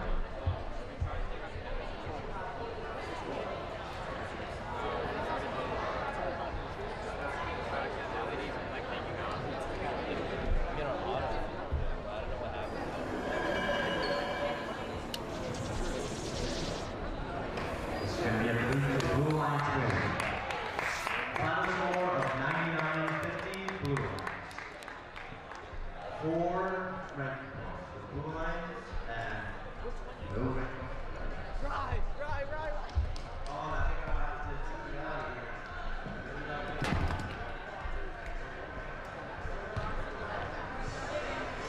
As we're going into the later rounds, I think we can all agree that Thomas Face does matter quite a lot. All of these higher, more scoring teams, Thomas Face has been making great. What do you think? I agree with that 100%. I kind of like what this game is about without doing it. And now, for the blue lines, we have the recurring Jockey Box, who are currently ranked 1, and the Canton Robobowl, so Canton, Jockey Box are from 1. Wait, I know queso. And for the Red Alliance, we have Hank Spanks from Canadian, Massachusetts, and then a Macabox from Waltham. And I know you guys are super excited to get some real commentary going now because we have staff. So far, the Yaki Box on the blue lines have 1 win. Hank Spanks have 1 win. The Macabox have 1 win. And the Canton Robodogs are the underdogs. Looking for their first.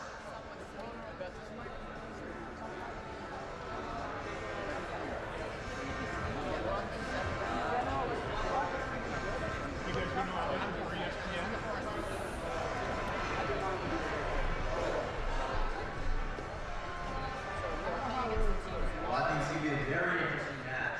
We have the Yaki Box with rank 1 against Hanson Robodogs with rank 18, going up against Hank Spanks with rank 8, and Macabox with rank 5. Who do you think is getting the upper hand? I know 2 ranked opponents on one team, against the top ranked opponent on the other team still having no game. First out, the blue lines take a great chance. The Acrobots, with their amazing decor, we love to see the octopus out on the field again. And I think the camera roll does still have a lot to show us. Good note, discount Hank's Tanks and the Acrobots. Their team high scores are 46 and 66, respectively.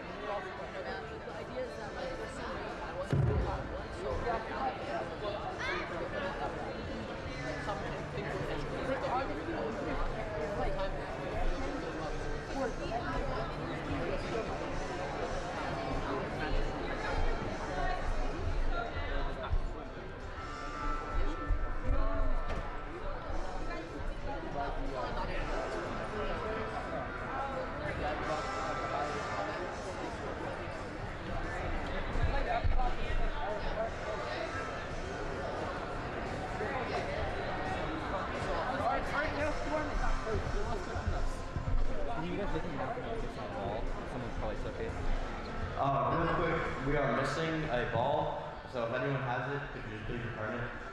Purple, a purple ball. Good, if you have it, please return it. Alright, we are ready to go. Red lines, ready? Blue lines, ready. Field, ready? And scoreboard, ready. 3, 2, 1, go.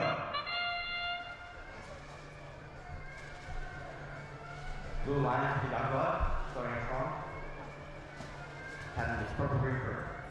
We love to see two teams that are both strong in the autonomous phase.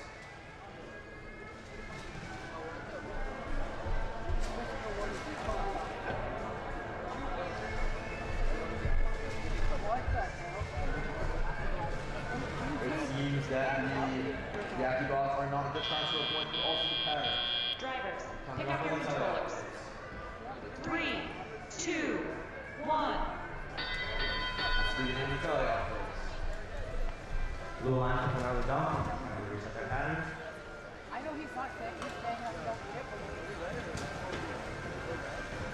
Red line, then while our action and our Well, to be honest, the stats say that this is the Blue Lions' game. The Red Alliance has been showing some great tenacity. They're moving really well. The operators are being extremely accurate. The Red Alliance only needs one more to fill out their rank. And as for the current score, the Blue Alliance still is the lead. It's still anyone's game.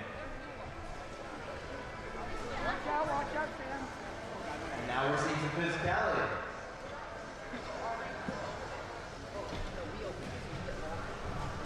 Full man down from the Red Alliance. Yeah, Sam, let's go. It looks to me like whenever the blue team scores, the red team fires right back. And the red team at 2. Red team at 3. And like I said, blue fire back with 3 of their own. Yeah, don't force it. Actually, yes, force it. We have to Oh, okay, he did it. I thought it done. Red team, couple into their elbow. 7-point game. 7-point match.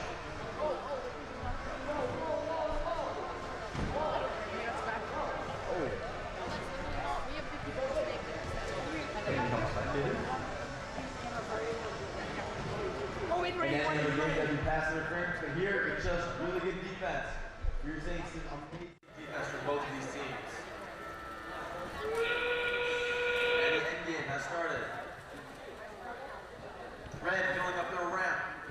Blue trying to make a comeback. The #1 seed.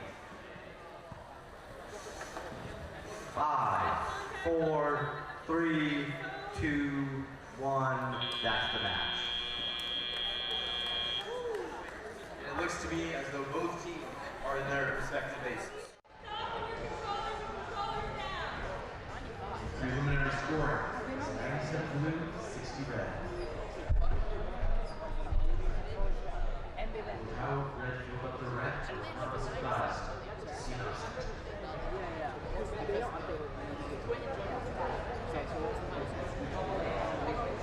No, not at they don't. I didn't count it on. They don't do it. Okay, so that sucks. So we now this was flexible. They could still win. I wish we set it up on the so we could read out the winning teams.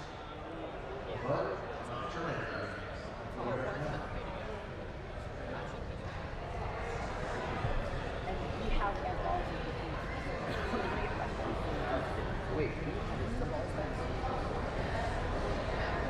All right, we're now ready for next. At number 120 is the Octobots. That may change.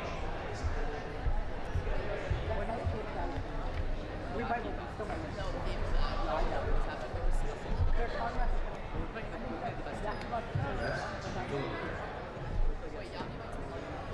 When we see the number 1 seed fall, we see them get even bigger.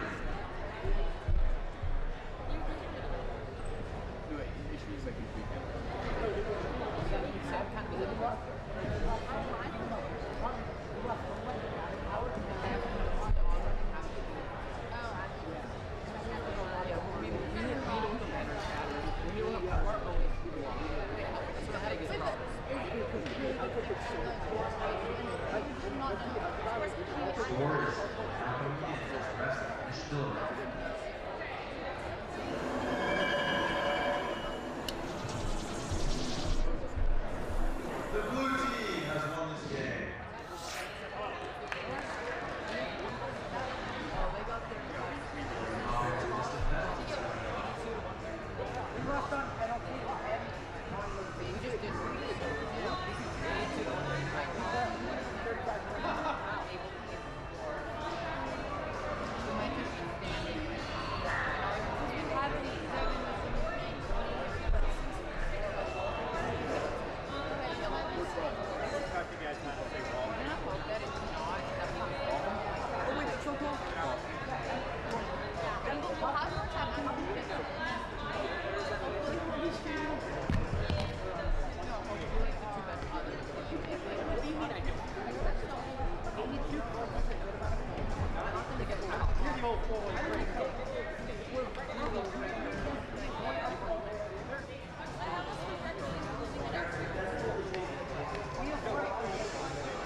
Like when it gets stuck, it's running more power.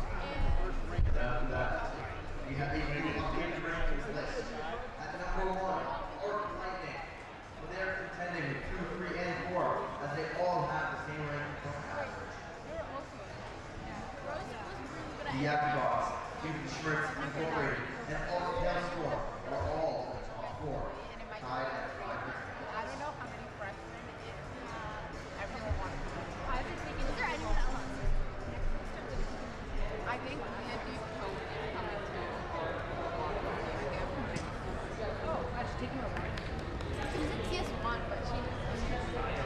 I've also not taken robotics. That's what I want to take some. Yeah, those are both helpful. You need also money. I have CS1. On the Red Lions, we have Cuban Schmertz Incorporated, as well as excuse me. Otherwise, we have Doofenshmirtz Incorporated from Douglas and Goodwin from Nancy. And on the Blue Alliance, we have Robotics from Waltham and Clockwork Telephone from Boston. Where's the phone and controller? Sophie, can you get it? Well, calling on paper to see if you're going to drive. Really nice. But I'm really looking forward to seeing the Robotics and all parts as well.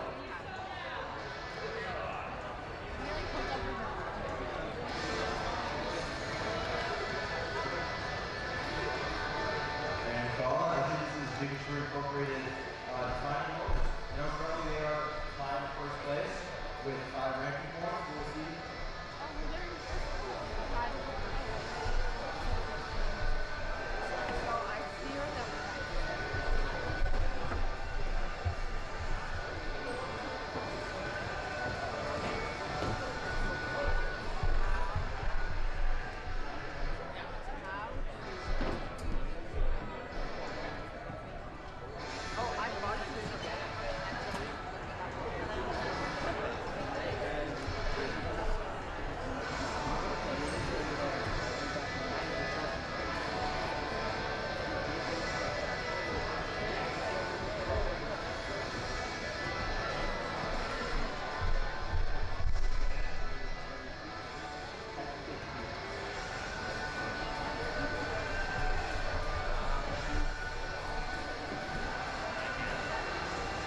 Pattern is purple, purple, green.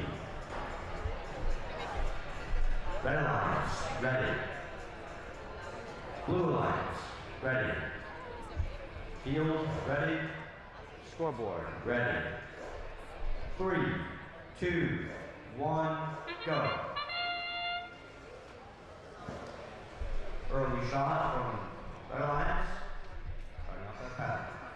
As you've seen, in every single qualifying match, it's the mark of champions, being able to score a lot of points in the autonomous phase.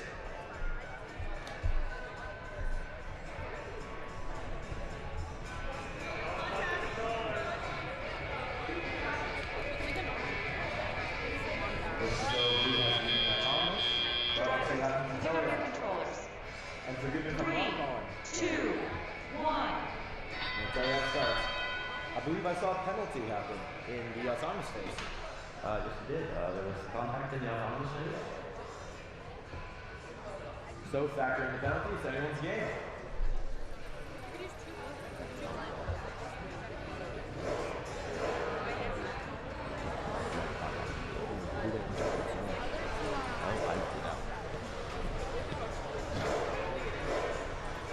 And our volunteers playing catch while the balls are running outside. But red scores. And scores again. Red only has 4 artifacts in their ramp. And blue is looking to make a drastic change.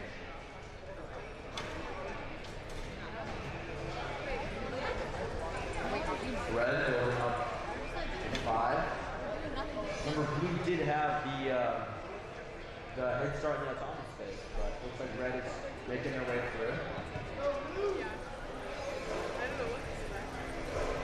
Blue is setting a little free circle loose in the corner. Okay, blue sniper. Blue wants the purple ball after that.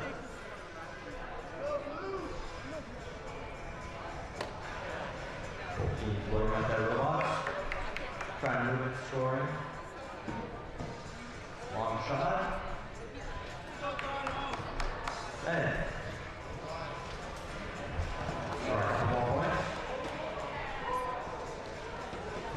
Red's only one way from completing their round, and the end game has started.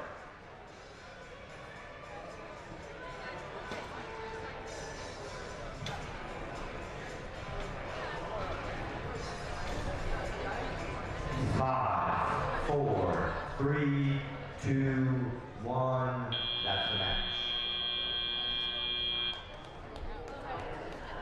And the unofficial score is first for red and team blue. Well, Colin, if we go by the unofficial score, which is not having all the penalties and all the points calculated, it looks to me as though the rank number 3 Doofy Schmerz Incorporated has upheld their ranking. And remember, the top 4 currently are all tied for first with 5 ranking points apiece.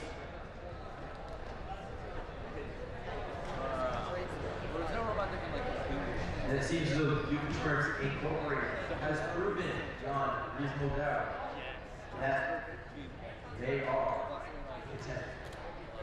We would also be allowed.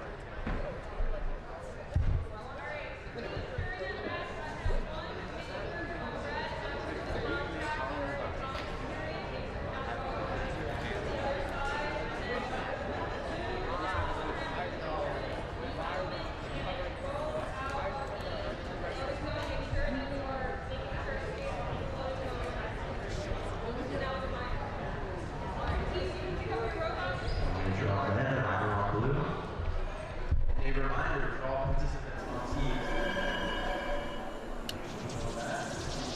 Winner of the last round. Red team has won. Schmerz Incorporated and Windward Robotics. They close game of 3-1 for each.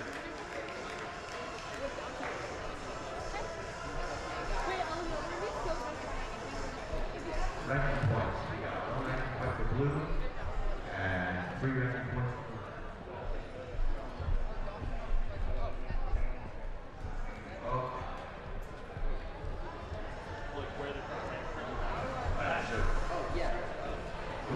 Robotics has gone up.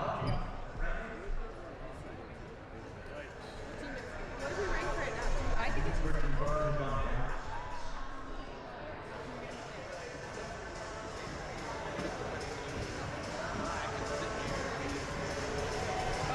Performance from Human Experience's Artifact in the Year.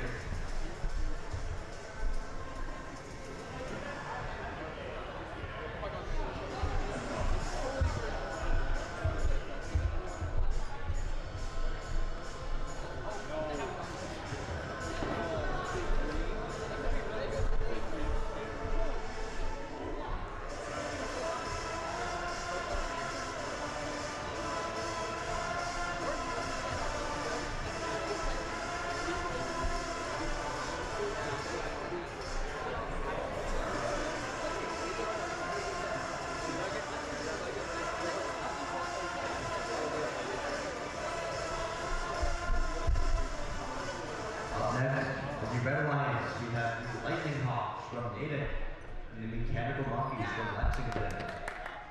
And on the blue lines, the Canton Gearhounds from Canton and Big Green from Deerfield.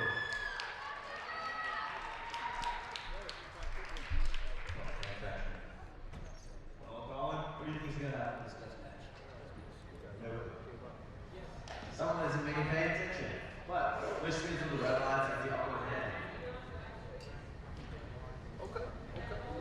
Start with the right.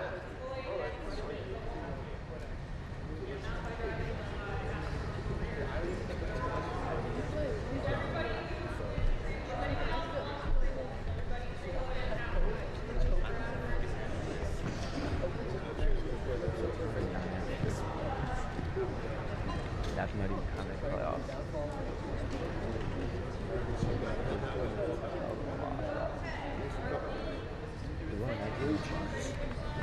I'll not have to make big nuggets.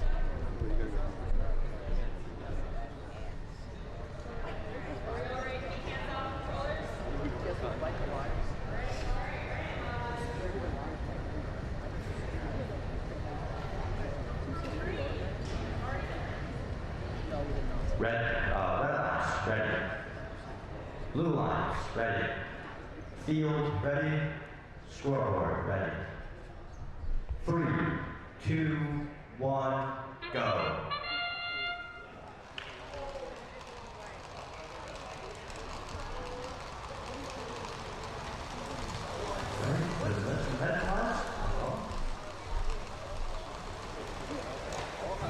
There we go. Motion, red lines. Scoring 2 purple. And purple, green. Red lines looking very good. That's on this. And as I say, Colin, what is the market champion? Drivers, pick up your controllers. Red 3, 2, 1.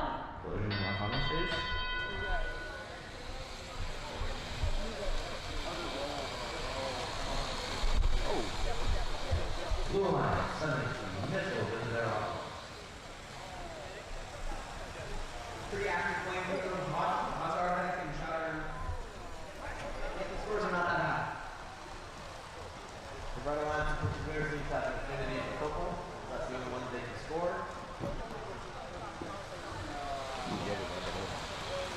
Teams that they scored their first 3. And blue setting up for another missile. Back that over to that. Throw behind.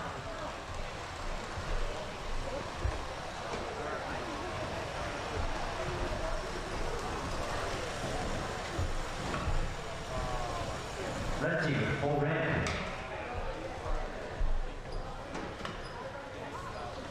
Red line shooting jump. I will say the highly ranked red line is not disappointing, but the blue line still has a chance to completely flip this game.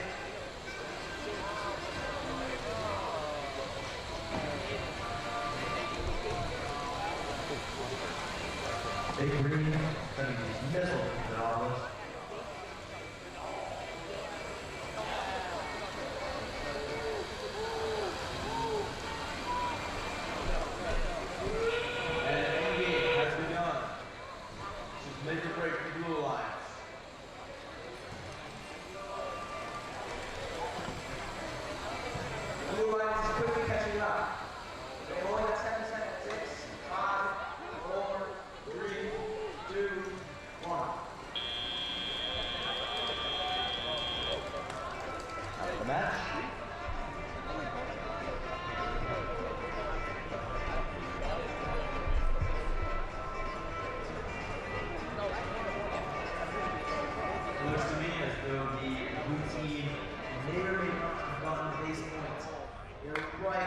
the table.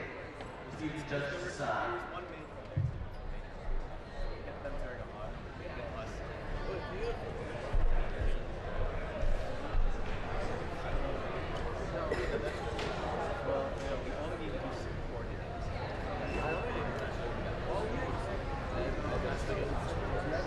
Where the last seats have gone over their purples.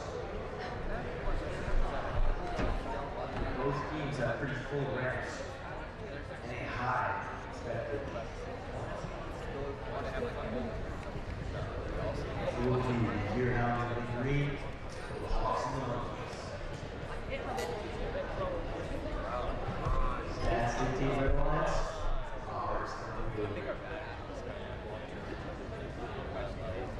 Unlucky for the underdog.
The red lines.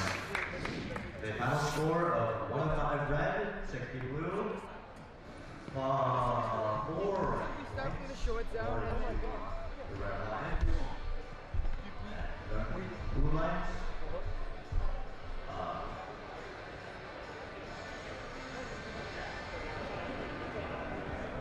Mechanical monkeys, stay where they are. Lightning hawks move down 1 minute. Well, to be honest, Paul, they looked at the enemy that could have been anyone's game, depending on the penalties. But unfortunately, the blue team had more penalties than the red team. It was a very close game. Great showing by both teams. Another 100+ point showing, which both proud of themselves. Our next match is qualification number 10. We have another high-powered team with blue, with the rank 3 Arc Hailstorm. The rank 21 is Robotics TNT. The red team has the AMSA Eagles Orange and AMSA Eagles Blue. Very excited to see what this AMSA team pulls out.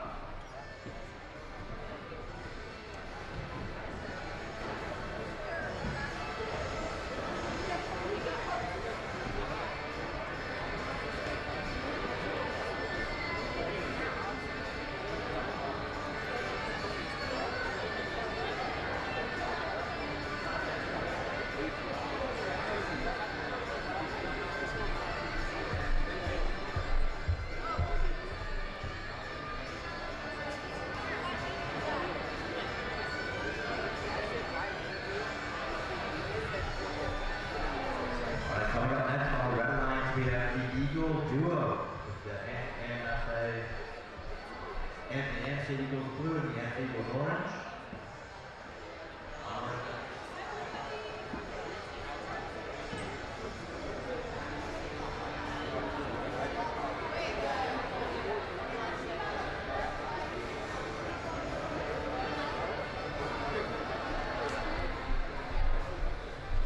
Very excited to see what Arc Hailstorm pulls up for us next. Right now, Arc Hailstorm is number 1 in team high score with 254 in the 50 qualification round. Woodline TNT, not too bad themselves. Team high score is 50, qualification 6. AMSA is going to have to really ramp up since their team high scores are 31 and 18 respectively. We'll see what happens, but we are very excited to see this high-powered blue team, these underdog rounds.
ready.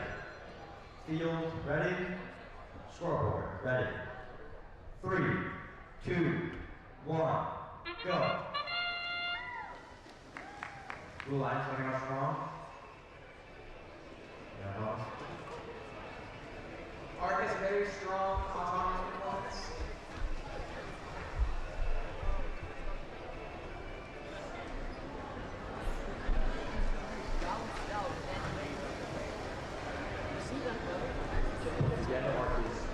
Same thing they did at Qualifier 5. Ryken pointing autonomous. Drivers, pick up your controllers. 3, 2, 1. Blues are pretty strong lead, but that doesn't necessarily mean anything yet. As Mom says, everyone's gaining.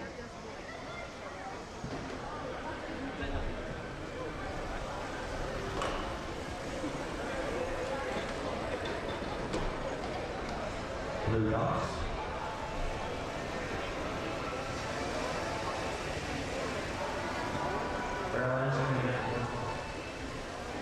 To be honest, though, I think the reason that Blue Lights do so well is because they have impeccable style. The painted boards and the little Egyptian obelisks.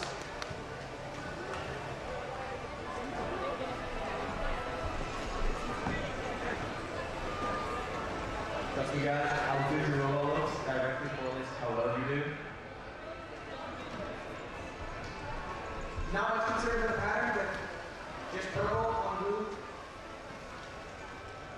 They don't seem to really care about those moves.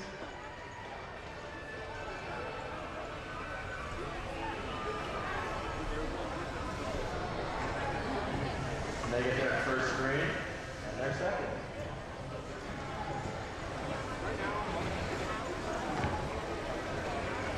Definitely looks like Blue is the upper hand.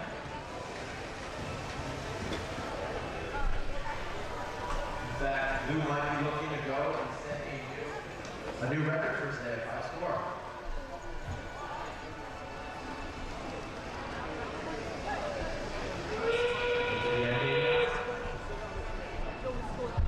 Blue to the left, one more points. Red. 5, 4, 3, 2, 1, time. After that. And we have a preliminary score reading of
Storm stays air rush protection. However, Brookline TNT moves on the ranks.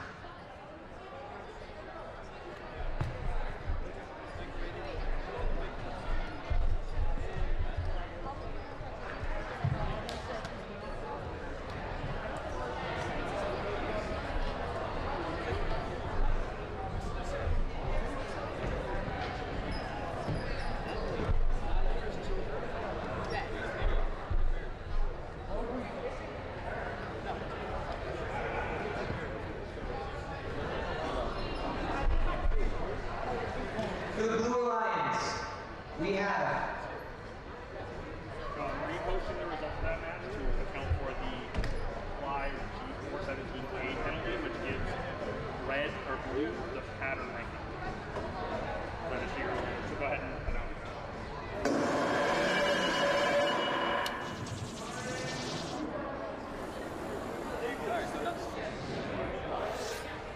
They really gotta stop doing that. Blue was awarded the pattern ranking point. Attention to everyone, we are seeing 2 purple artifacts and 1 green artifact. If you see them or have them, please return them to the playing field. I repeat, that is 2 purple artifacts and 1 green artifact. Please return them to the playing field. For this next match, we have the Blue Alliance, McDuffie Mechanical Mustangs from Granby, and the Aztecs from Marlboro. On the Red Alliance, we have the GNC Mercury from Weston, and the Brookline Dogs from Chestnut Hill.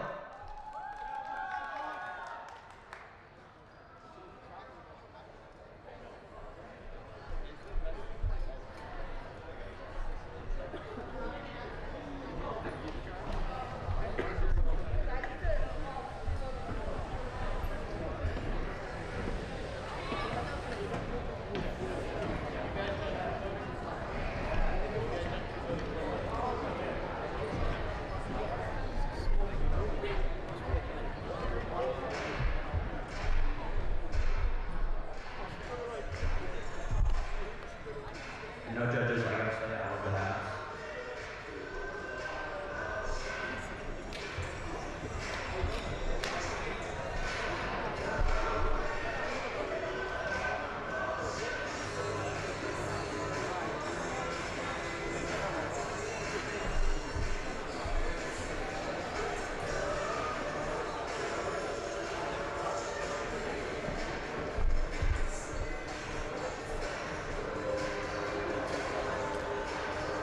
Great game, boys.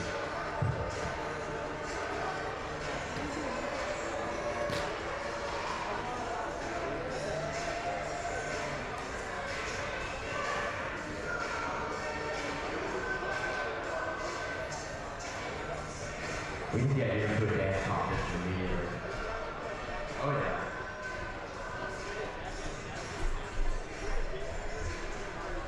Looking at the stats here, it looks like this is a very, very important, kind of wild card game. We got ranked 20 and 17 on the blue team, ranked 22 and 15 on the red team. Looking at their past scores, they're all within 10 points of each other. It's going to be a very, very close game. What do you think, Rob? I agree with you. I don't think this is going to be far. It's a really close game.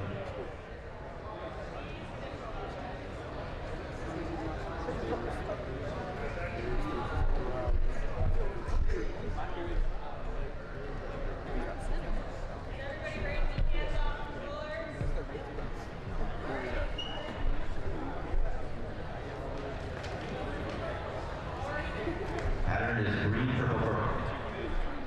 Red Alliance, ready. Blue Alliance, ready. Field, ready. Scoreboard, ready. 3, 2, 1, go.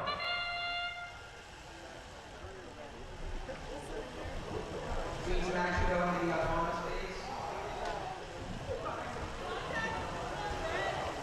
Red takes some starting points. How much regard to a pattern? Not really how.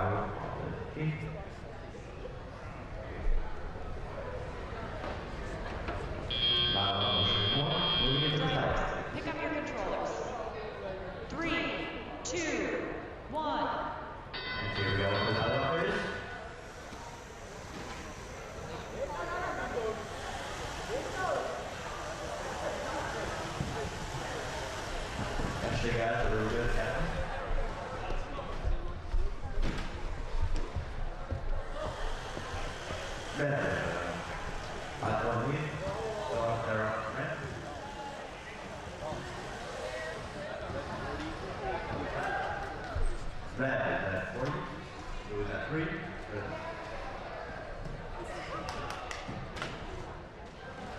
Red, first off.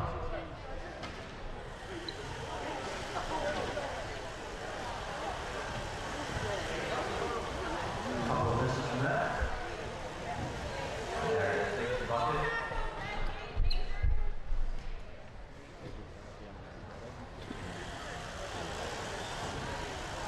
And made a penalty there.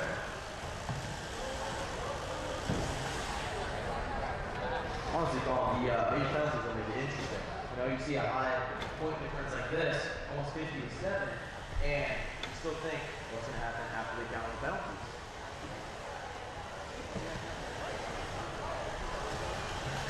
Penalties are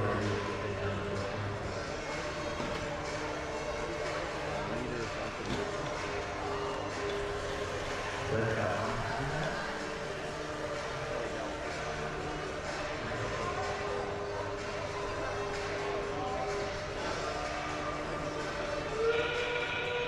Okay, now that should become more.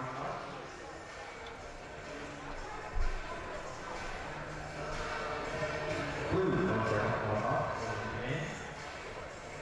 5, 4, 3, 2, 1, time. And that's the match. Unofficial score is 95 red, 19 blue.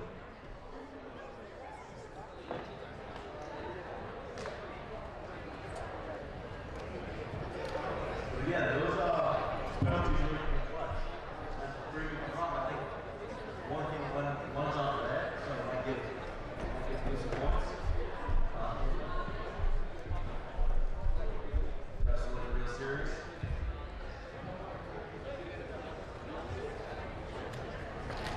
You know, I would love to see that for the rest of the game.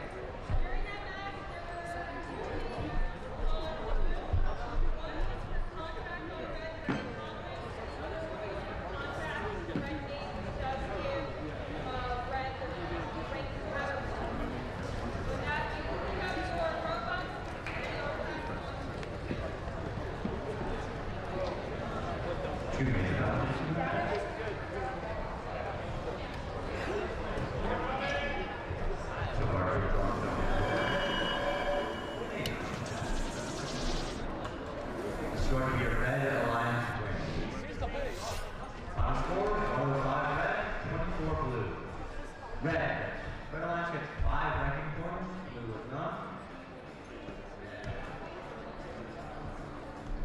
The Brooklyn Box are moving up into the 8th rank. And GNC Mercury moves up to 11. Well, honestly, these penalties don't come up with matches. They also give them ranking points. The red team guys only 5 do penalties actually, and they're winning.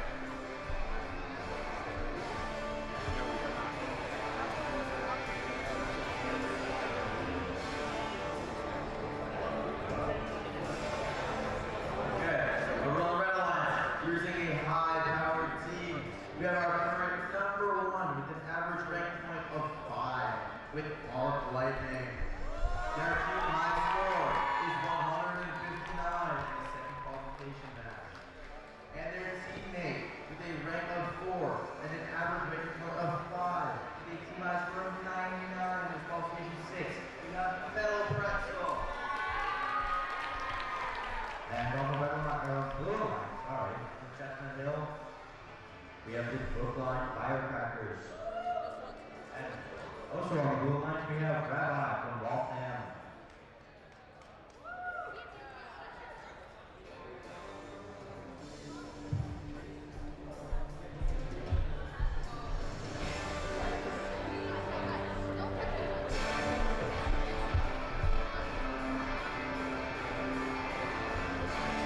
Our team did not outscore.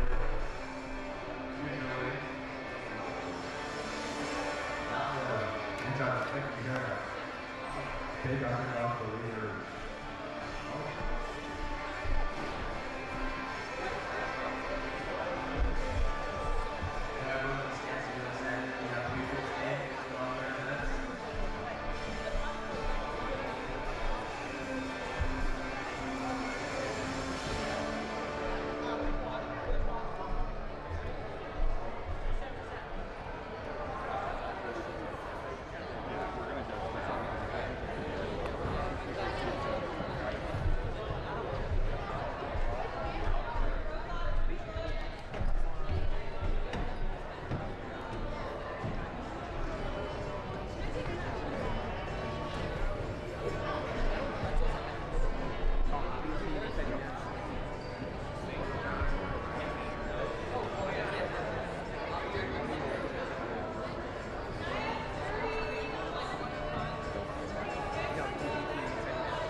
You know, high score matches, it's what I want you to see.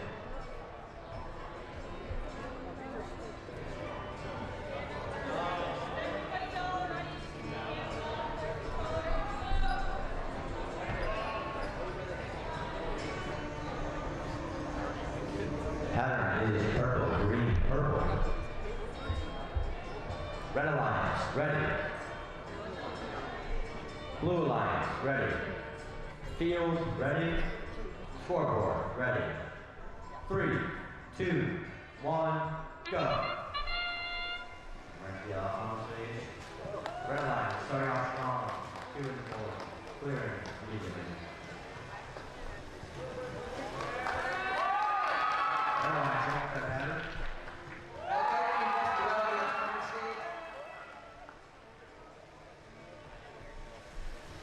Red Alliance has 2 patterns already. It is timing though, it's timing as of the moment. Drivers, pick up your controllers. 3, 2, 1. That's the end of the offensive stage.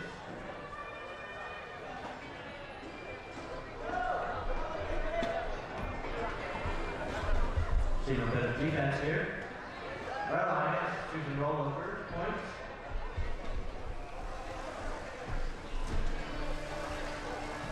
As predicted, very motion heavy game.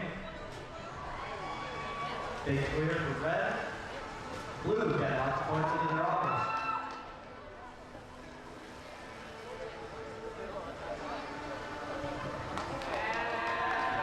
Red. Blue looking for robots.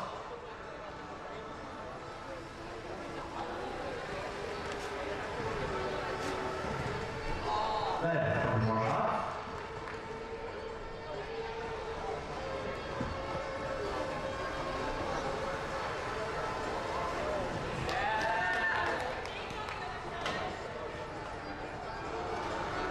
Red here. Blue with a full ramp.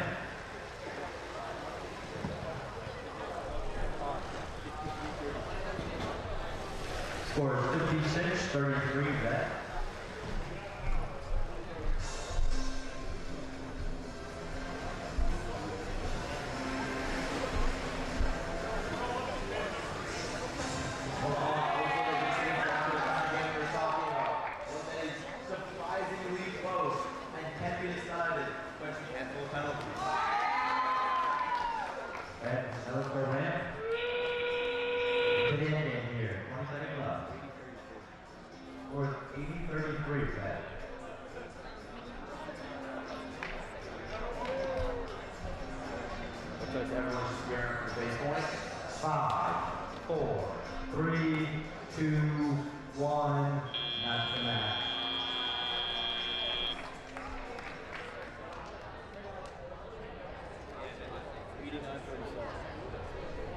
Unofficial score is 89-41. The red team.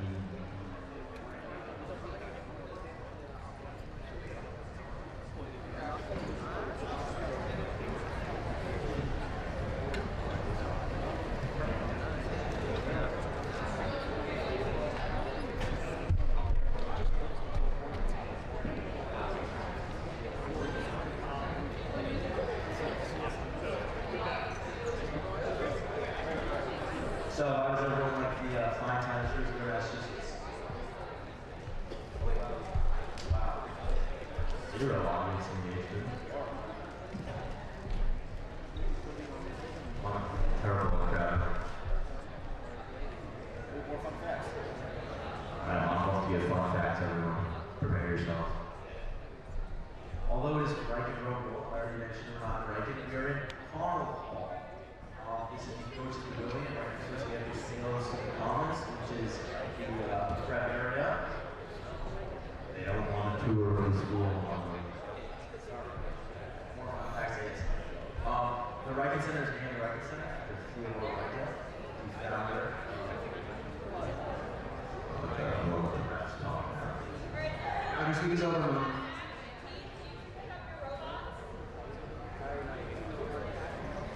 Guess not. Not feeling that. And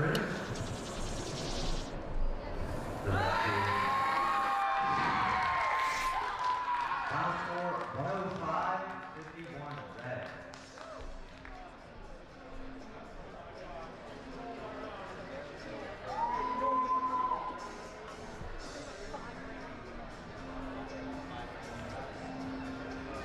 Red has 5 winning points and they maintain the lead.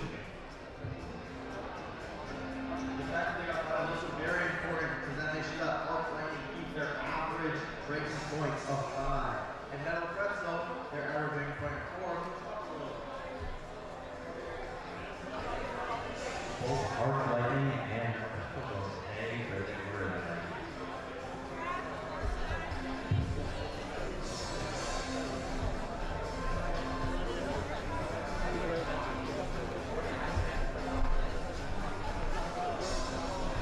On the red line coming up, we have the Bot Mitzvahs from Waltham. And a ranked winner with them, Art Hillstorm, ranked 3, high speed score was 254 in qualification round 5.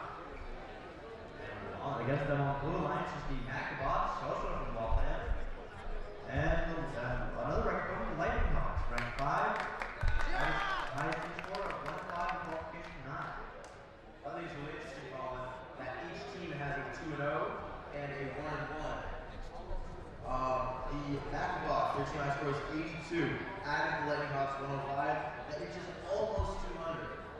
On the other side, the Red Alliance, adding their team high scores, gets almost 300 points. So we'll see what happens with these two high-powered teams. If they have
camera.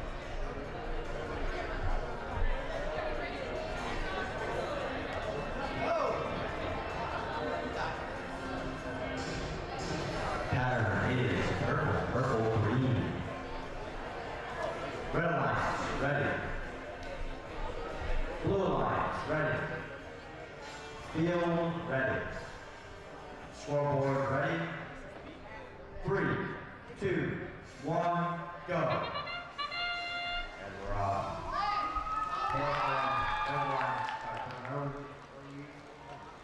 Hailstorm is demonstrating once again how well they prepare for the autonomous phase. They have taken the lead. Ooh, I'm right behind it though.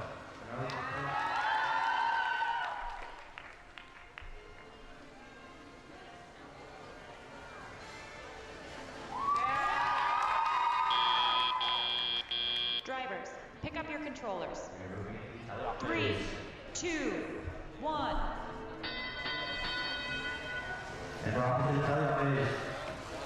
So we're making sure they get moving. They get long halted over here. No penalties for contact.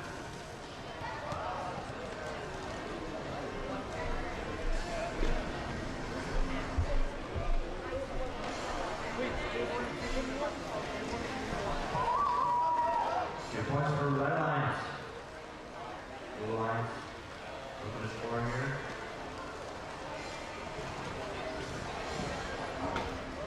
Two to the yard.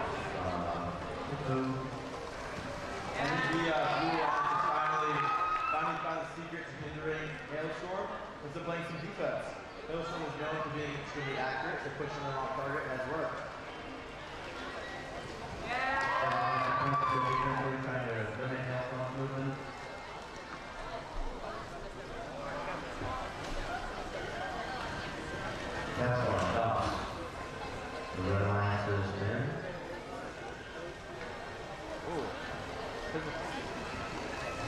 and shoving over the long zone.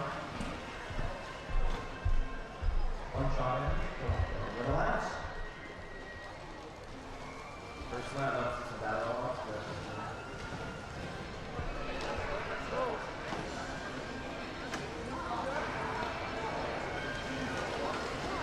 Trying to throw off that coordination anywhere they can. It seems like it's working. Only one of those 1 minute.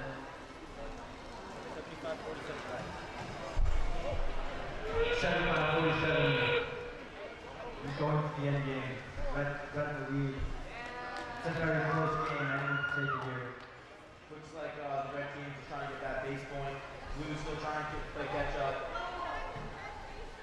Oh, red still shooting. 3, 2, 1. That's the match.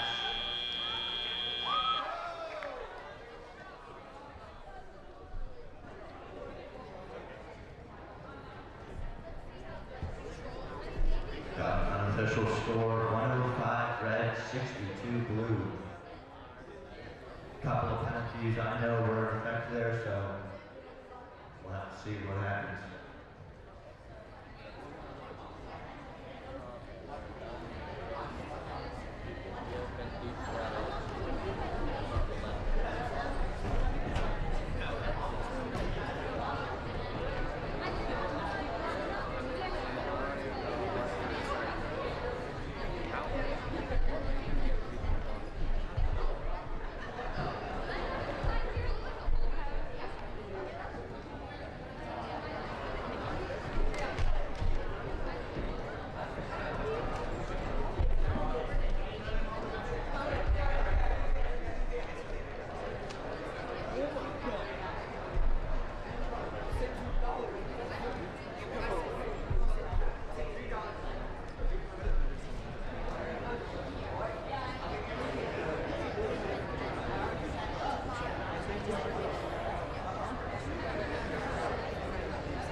Yeah, I asked it.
We're going to go back to our qualification matches. Pattern is green, purple, purple. We have all the blue lines, Smarts Inc. and GMCE Mercury. And our red lines, the Kansas Deerhounds versus the AMSA Eagles Orange. Red lines ready. Blue lines ready. Field ready.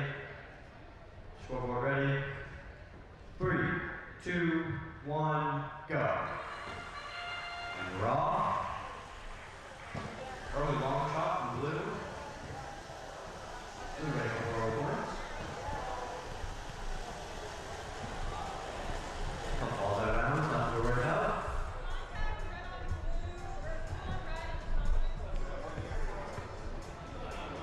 Got a roll foul there. And the red, no motion on the stage. Moving to the carry-out phase. Pick up your controllers. 3, 2, 1. Here we go. So the action starts.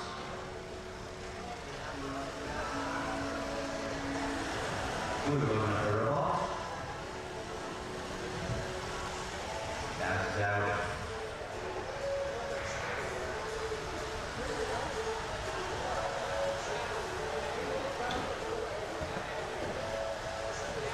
Blue scoring points. Couple of rounds, couple misses.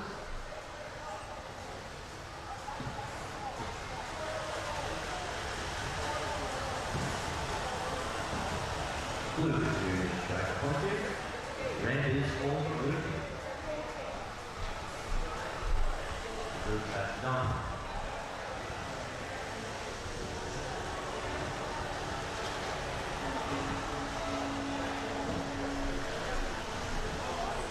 One minute left.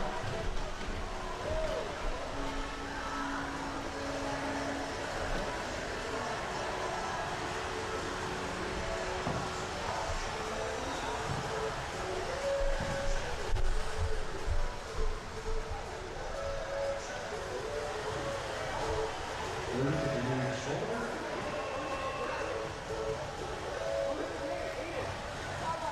Red is full blue team.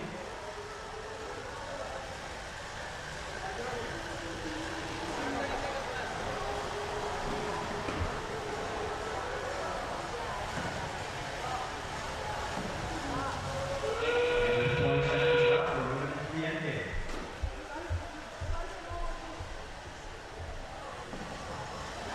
Robot, prepare for your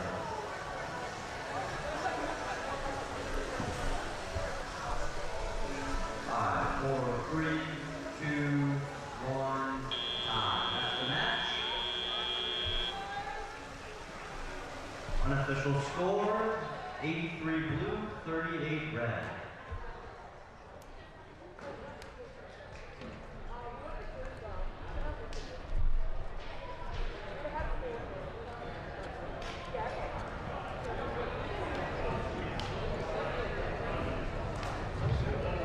Blue lines, the rank 5, Shrewsbury, and the rank 12 GMC Mercury.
Blue lines.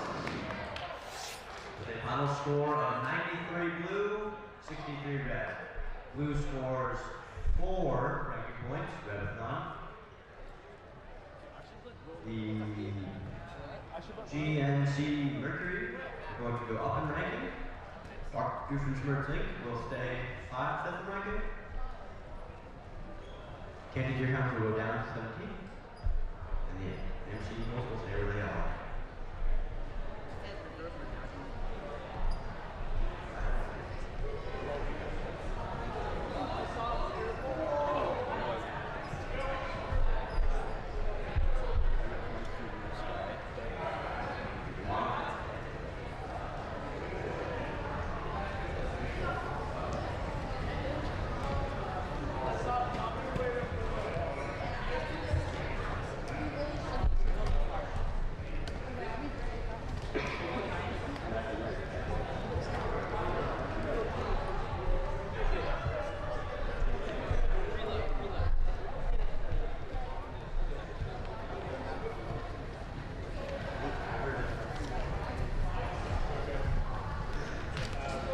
Up next, for the Red Alliance, we have the Mechanical Monkeys from Lexington, Mass. Ranked 6th currently, and the Brookline Firecrackers from Chestnut Hill. And on the Blue Alliance, Hank's Tanks from Natick, Mass. And the Aztecs from Marlboro.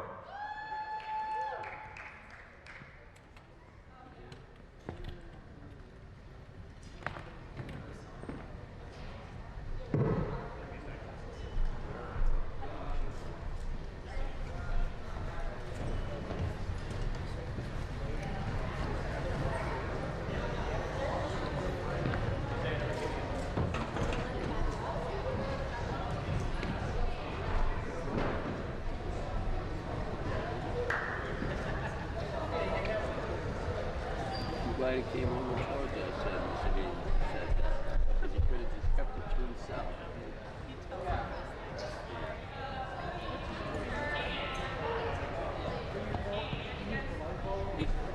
Hey, how are you? What's going on? Having a good day? Oh my God, I feel that this could be a pretty close game, but low. What's it? Right. Everyone up. What's he gonna be doing? Yeah, scores high? No. Hanks, Tanks, and Aztecs. I'm predicting to score 300 points.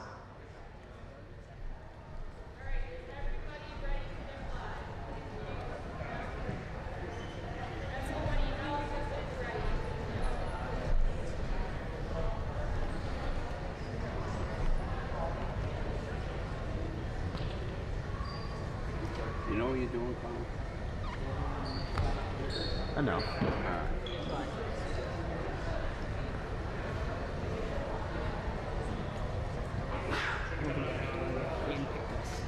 I don't think Dr. Tilley would have handpicked us. We didn't think we knew what we were doing.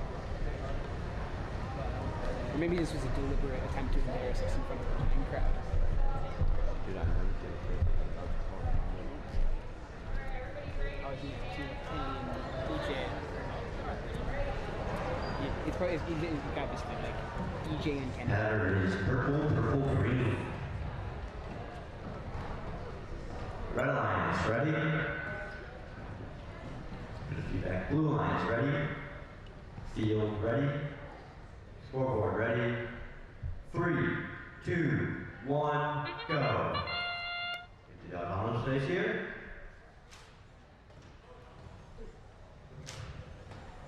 Then, couple going over. There, 1 for Red Alliance, 2 in for blue. Getting stuff from old. It is exactly how the method is. 6 shots were fired, 3 went in. 50% success rate. I think that's all the motion we're going to have in our common phase. Moving into our teleop phase. Pick up your controllers. 3, 2, 1. All right, here we go.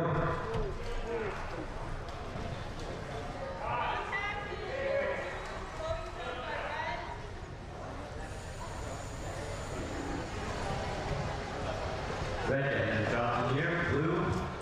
Bunch of shots going to the spin. Red line got their shots. And good.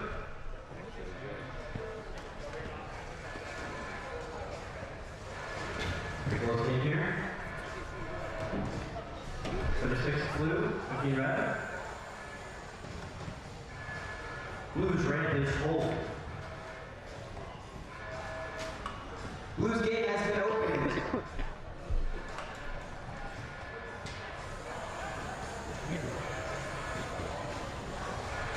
Here we go, Blue continuing to score. Ooh, we got some shoving.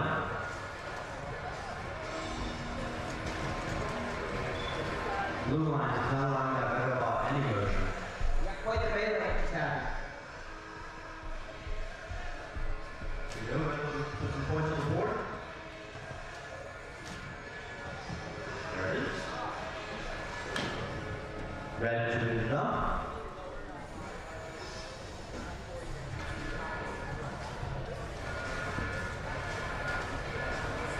Blue's rank is almost full. We got some more shoving. We're to the end game. Under 20 seconds left. We are seeing some aggressive defense. This is a little unprecedented. Probably our most aggressive match yet. 5, 4, 3, 2, 1. That's the match. We have our unofficial score of red 36, blue. Oh, it's changed now. Blue has a strong lead in the unofficial score.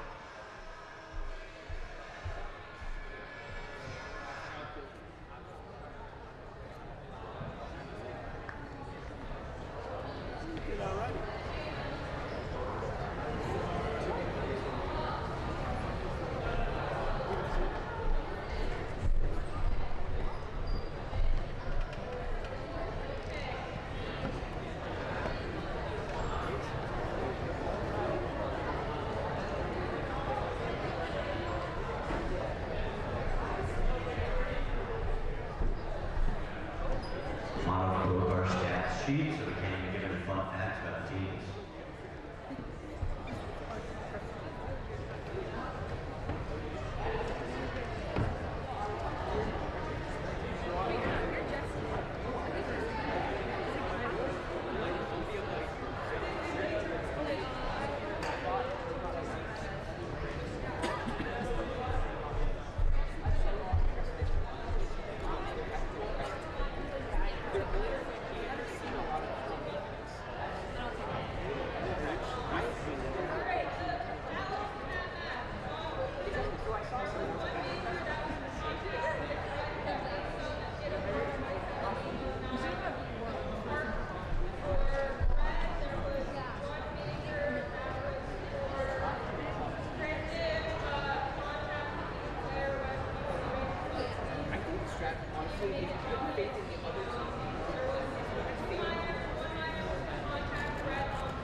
Final score of 107 blues to 68 red.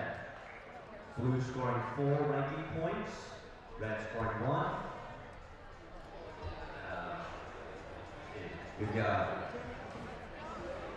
Hank's Tanks staying where they are at 14, Aztecs moving up to 15, while the Mechanical Monkeys move down to 10, and the Brookline Firecrackers stay where they are at 19.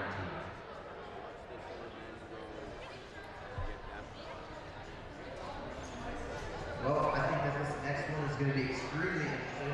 We have Metal Pretzel in this one. with rank 4 with the average rank point of 4.5. That is only 0.5 off from the current highest. They have a 2-0 record, and their average points per game is 40.79. So they are a very good team. However, they are going against two other very good teams. Canton Robotics, 134 team high score, and the Kentucky Mechanical Mustangs at 31 team high score. So they might be able to pull together enough points to beat Metal Press or Qualifier.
Red lines, ready.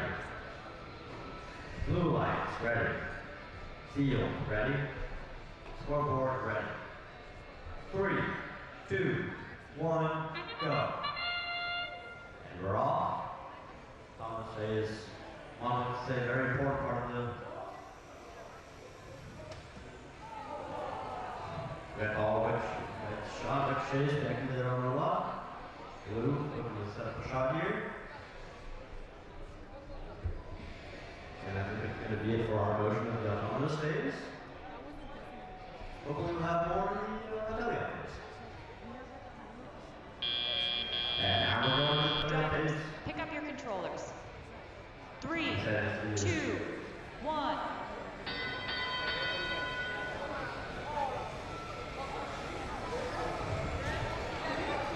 Here we go, lots of motion. No shots fired yet. Red takes a shot. This is our order for the announce. Blue takes 1 shot. Not in.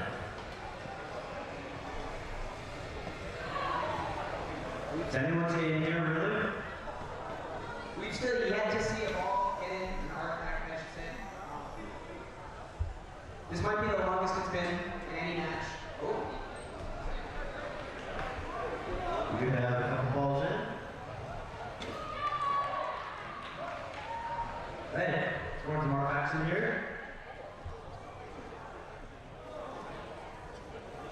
I will say it's quite a shocker. Both teams have both alliances have teams that score over 100 on average. So it is quite surprising, but hopefully we'll ramp up in the last half. Sorry about this. Red. Throw her off in there. 266-2-4, looking to set up a long shot into their own operator. Nothing there. A lot of balls outside the pit.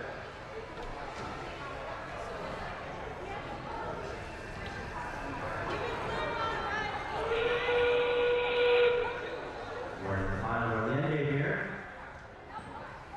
Low scoring match. Fouls, this really could be anyone's game. This is a 4-point game.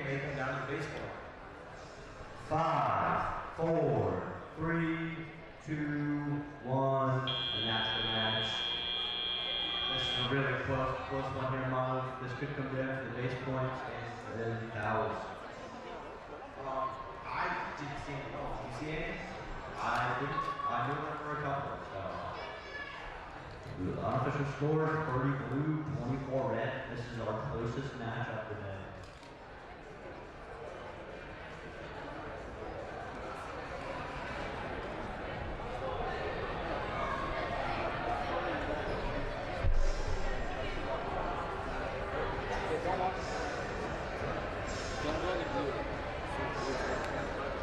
Yeah, don't do this.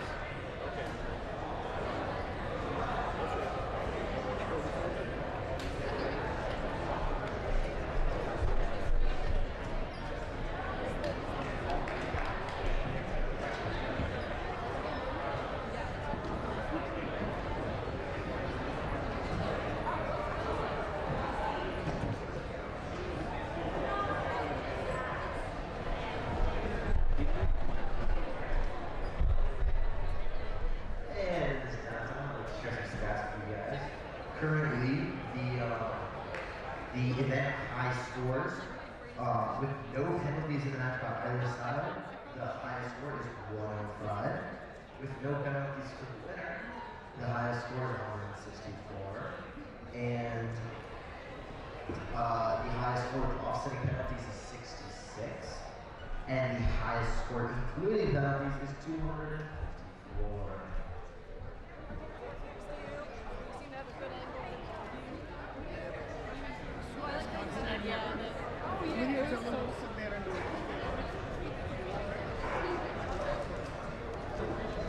No, but I can't see anything. Then we know that high score of 254 is about a yank.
Very close match here. The battle is going to be a blue victory. Blue Lions victory. 71-29 after the penalties. An interesting little stat here. This last game, it was roughly 20-24 around there. The 5 penalties on red caused blue score to be 71. So the blue team really got going in. Very lucky for them.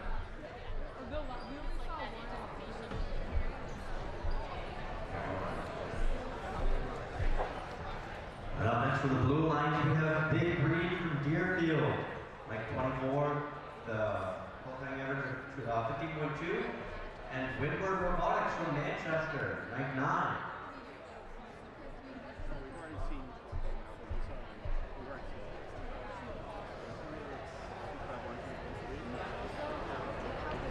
And as for the Red Alliance, just on who we have Red Alliance TNT at rank 12. They have a 1-1 record. They're averaging 42.8, which is in the top 10. Their team high score is 164, which is the 3rd highest score, I believe. And Arc Lightning with rank number 1, an average rank point of 5. 82.8, 2 wins, 0 losses, and 159 team score.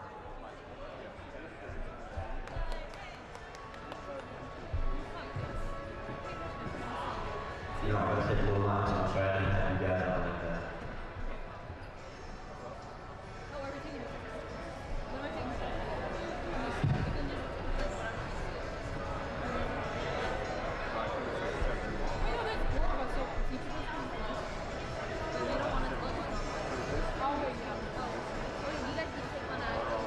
Oh, another little fun fact. In the last 3 or so matches, penalties have accounted for almost 30 points. I think he just made that statistic, but I don't believe it.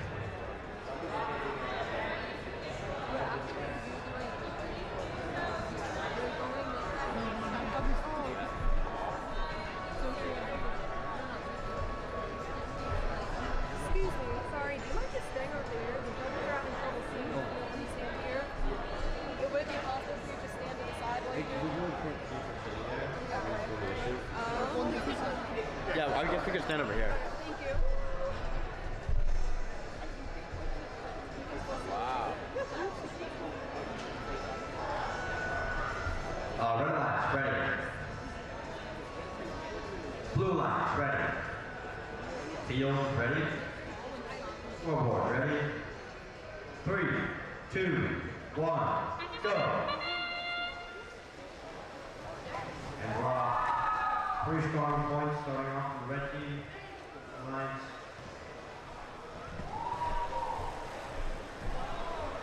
Lots of points being scored here. Lots of balls flying in the air.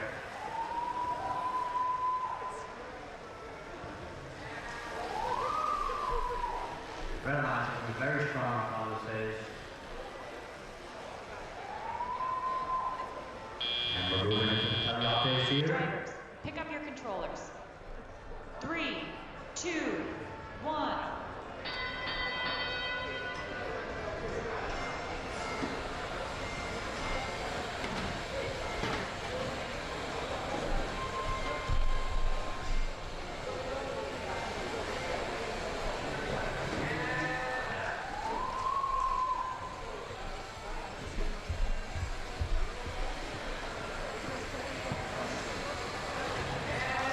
Relax, once more. Blue lines to the center of their shot here. 57 and 10, red team. Some long shots on deflecting.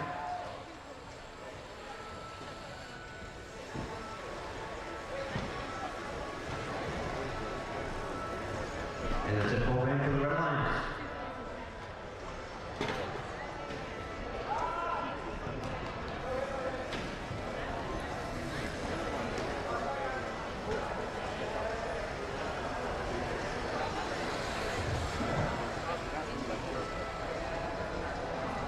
Less than a minute left here.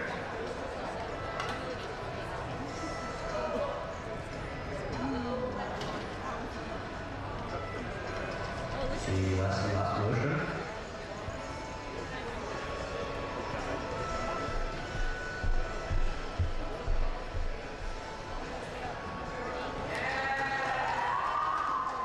The line still scoring.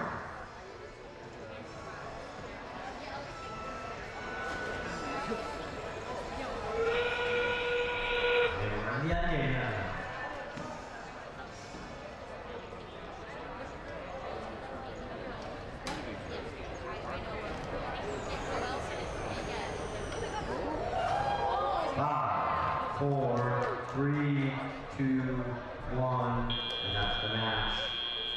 Our weapon getting to show off its very impressive vertical, allowing London teammates to sneak right in there and a party point. It was worth a try. No, I was saying anything left. They said we'll get our last interview done.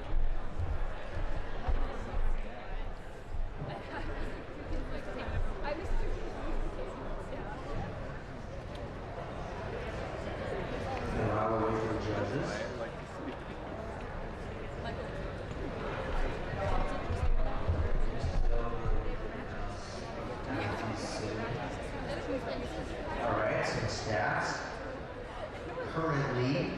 ranked by qualifying average. The highest qualifying average is actually ranked 3 with a 4.6667 ranking point average, an event record of 3-0, and a qualifying average of 107. You take That's what they were all after. Great. Anyway, just to make this, seem more impressive, the number one qualifying average is 107.2 by our scale score. The second place has 79. That is a 28-point gap between first and second. Incredible. This might have set a record for the highest number of points. Winner is the red line. Final score of 102 red to 22 blue. 4 ranking points from the red lines, none for the blue lines. Arc Lightning is actually going to go down to the second ranking, while Brookline TNT goes up to 6th. And Woodward Robotics will move down to 13th, while Big Green will stay where they are. Don't be fooled by Arc Lightning's drop in ranking. It means absolutely nothing, since the only reason it went down is because they had an average ranking point of 5, near perfect. Getting 4 drops them down to about 4.66. And some more stats. This last game was only 3 points off from setting a record for highest amount of points with no penalties.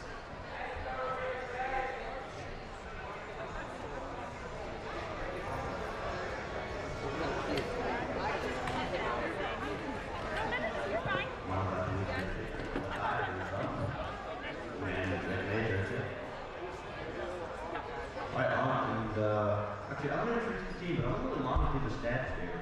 So on the red line, we have the Yaki Bots from Long Meadow and the Rabbi from Waltham. And on the blue line, we have the Amsterdam Eagles Blue from Marlborough and the Brookline Bots from Chestnut Hill. Alright, time for some stats. The Yaki Bots are ranked number 1 since Arc Lightning dropped down. The Yaki Bots are now the only team in this entire competition to have an average ranking points of 5. Their qualifying average is 58.6, which is also 3rd. On the flip side, the Amsterdam Eagles Blue and the Brookline Bots are a strong pair. However, the Brookline Bots Cut you off your stats there, Mom. I know that supports you.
Our pattern is purple, green, purple. Red Alliance, ready. Blue Alliance, ready. Field, ready. Scoreboard, ready. 3, 2, 1, go. Red Alliance starting off strong. 3 straight to the elbows, down the rack. Not a lot of motion over into of the other box. This could be a very early advantage for the Red Lions.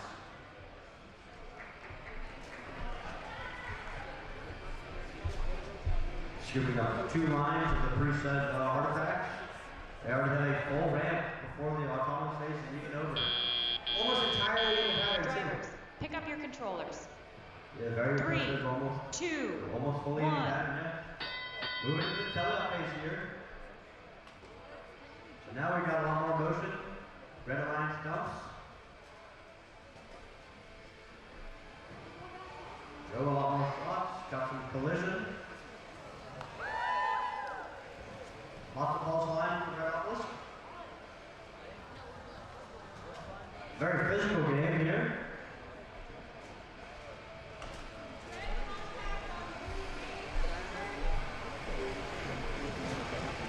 That's going to stop her from a foul there. Full ramp. Red Alliance. Red has to dump. 57-72, Red lead.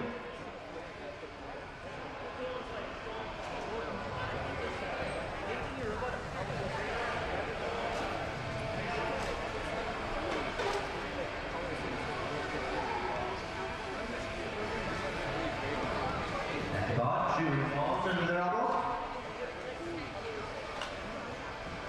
Another dump.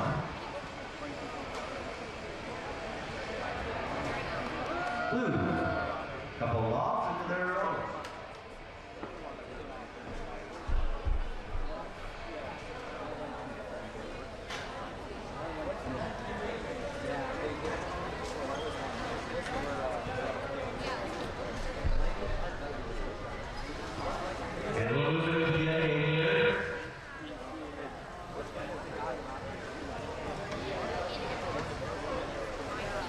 Teams trying to get their final points.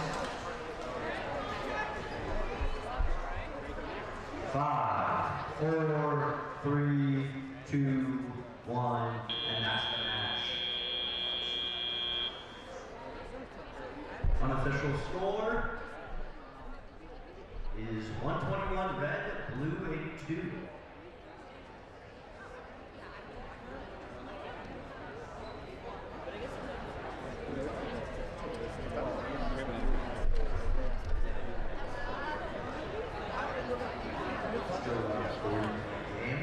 Absolutely original by penalties. We'll see what happens. Both teams were great. A grand total of 200 points scored between the two of them. As I was saying before the game, these cutoffs are really not following. The stats here are quite incredible. Both teams have a very high average points scored. Brookline TNT Pacific plays a lot of defense, a low qualifying average, it's still a high win rate and a high amount of ranking points.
Stay in first place. And the red line move up to 14th. The NCAA Eagles Blue move up to 20th place, and the Brookline Block goes down to 10th. This keeps the ActiBots being very special. Is with the being the only team to keep an average ranking point of 5. The ActiBots are 3 in a row.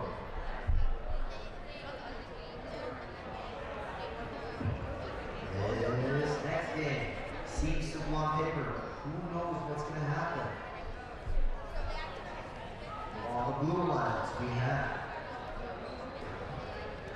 On the Blue Alliance, we have the GNC Mercury. And on the Blue. Okay.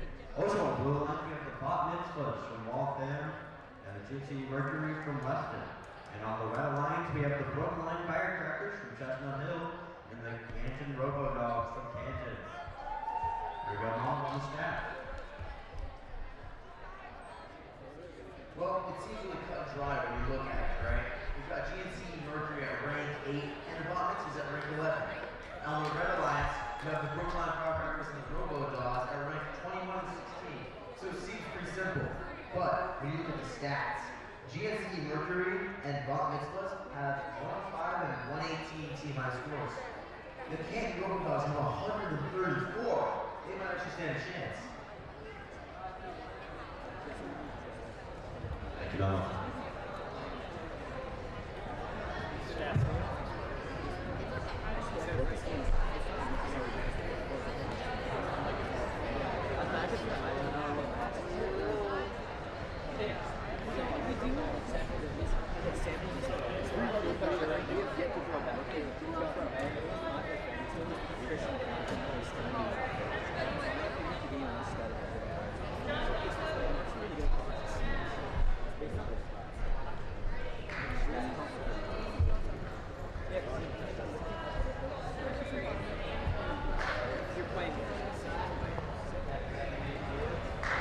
Randomizing here, pattern is green, purple, purple.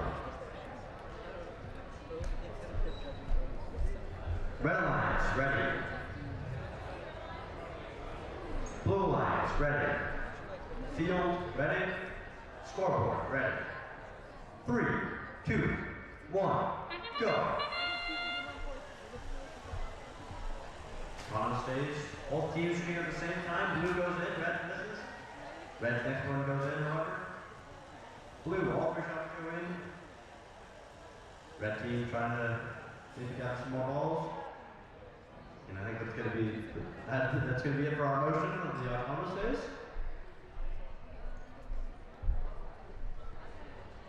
Interestingly enough, both of these teams get most of their points from the teleoperator. Drivers, pick up your controllers. Blue's got that 3, pattern already set 2, up. Purple. 1. And here we go into the teleop phase.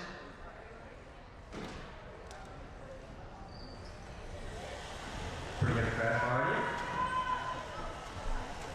Blue loaded up. Seems to get a couple more balls in. Red wants to score from watching. Red should actually play well. It seems that Blue has gotten almost 6 uncontested points so far. There's been no stopping him.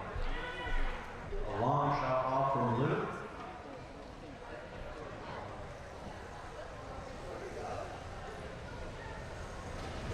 Red hoping this could move ball here. Both of their olive.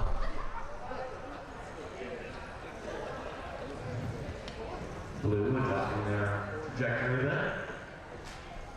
Red fires in. 2. All 3 in for Red.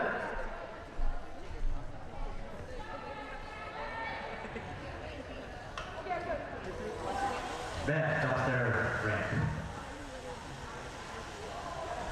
Blue with a almost full ramp of purples. Surely but steady, Blue has filled up its ramp. A lot of motion over on the right corner on the red side.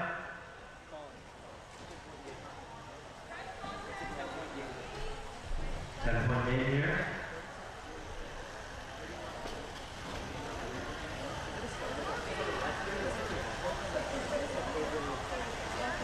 And we are moving into the game. Blue with the full range, going for the overflow points. However, their overflow is clogged. Blue is stuck on red side.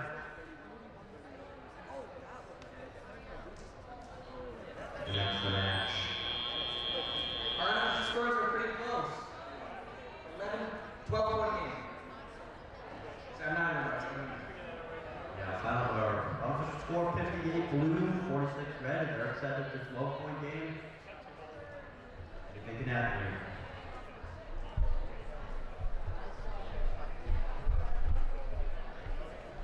Well, at the beginning of this match, we didn't see much contact. Like I said, it's from the defense. Now, towards the end, we were seeing a lot of these robots hitting together. So let's see what kind of penalties is heading. Come on, can we get a prediction based on the stats? Well, what I'm looking at is, unfortunately, not the underdog winning. I think it's one of the blue lines. What do you call it? I don't know. Depending on the fouls, red wasn't that far behind. I think red could take this. Big compelling point. Come on, if you're looking at the stats, I don't think that underdog's ever going to win. It's not how that works. Unfortunately, we've yet to see it today, but it will happen. It will happen.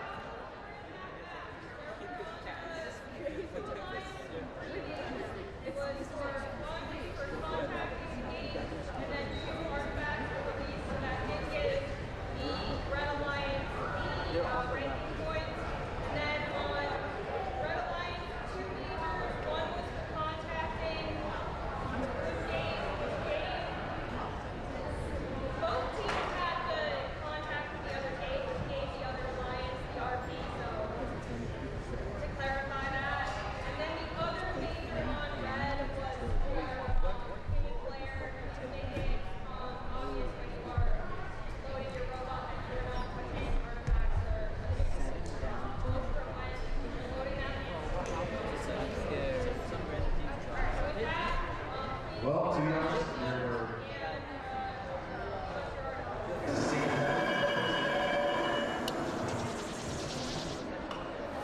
Now we're blue. It's also worth noting we are only 16 minutes behind schedule, which I'm told is pretty good. a very, very close game. It's interesting to note that both teams actually benefited from those penalties, because despite the loss, the red team still obtained one rank.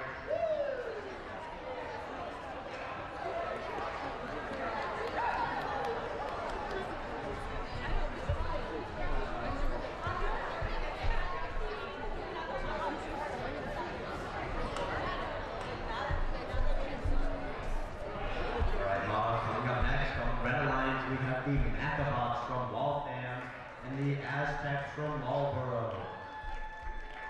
And on the Blue Alliance, we have the Canton Deerhounds from Canton and Meadow Pretzel from Melrose.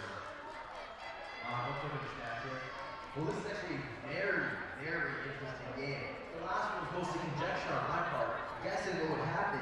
But here, we have the Meadow Pretzel averaging 55 and the Deerhounds averaging 32, while the Macabots and the Aztecs are 45 and 38. Added together, both of those are roughly around 85 to 90 points. So this is a very, very close game. Not to mention, although the Macabots and the Aztecs are ranked lower than the Deerhounds and Pretzel, the Macabots and Aztecs, well, their team high scores are around 100, while the Meadow Pretzel has 100 and Deerhounds high score is 63.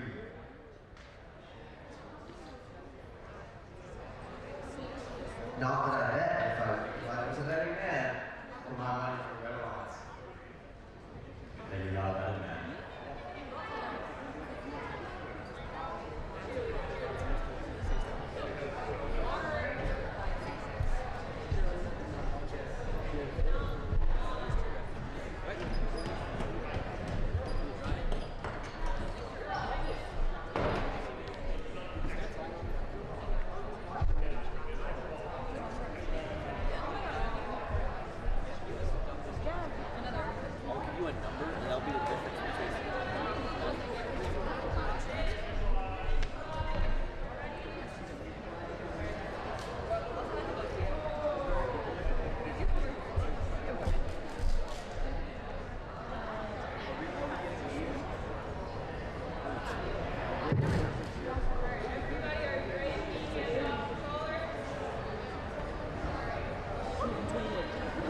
Here's the randomizer.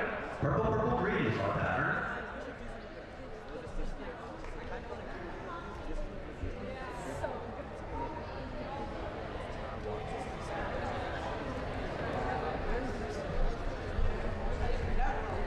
Red Alliance ready. Blue Alliance ready. Field ready. And scoreboard ready. 3, 2, 1, go. So see some action here in the autonomous phase. Red shooting for some. 2 out 3 in. Blue hoping on that. Ooh. 1 in for blue.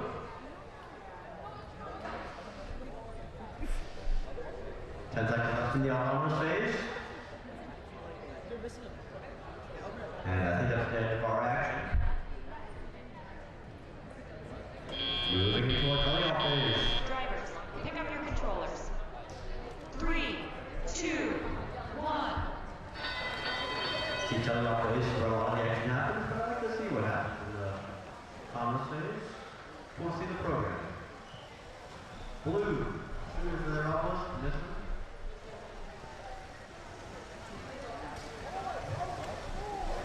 You're seeing some incredibly aggressive defense. Love it. You do love to see the defense. Red shoots, almost ricochets right back into that launcher. Another one, almost right back into the launcher.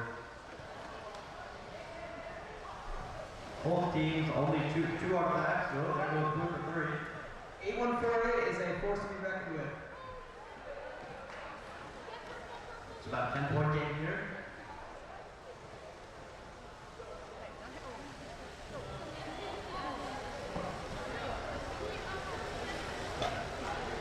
And just about a minute left here.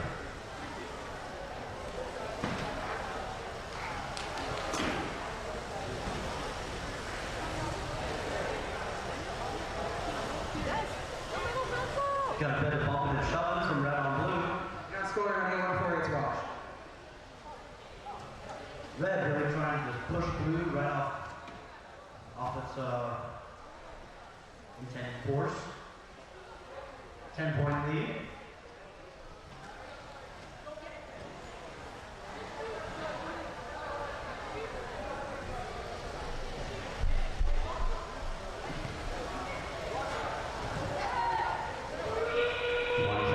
Moving into the end game here.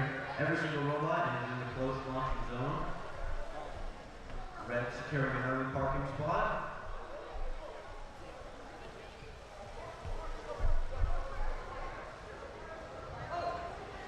Three, two, one, time.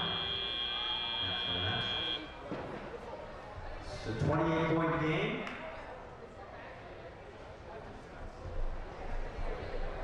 Unofficial score is 56 red, 30 blue. You found it. I'm very impressed. Happy to see the defense finally. Oh, Colin, I think this is one of those games where penalties really decided. How many did you see? Do you think there would be a lot? I don't think this was a very high penalty game. This could be cut and clear. Now, I wish we had the video at the beginning. A lot of defense though. A lot of pushing. Good in the neutral zone, good push into their zones. As we know, you cannot hit a robot in their certain zone. That is true. This was a very physical game, especially in that 1 minute. There was a lot of contact, a lot of shot.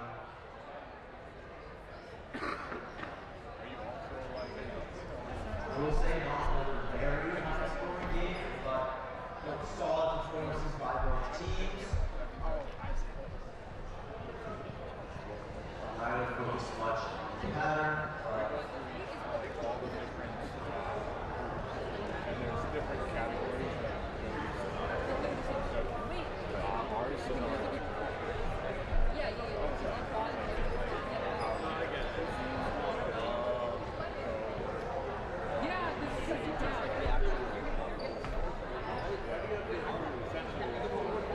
It's like smart. And there's others. It's like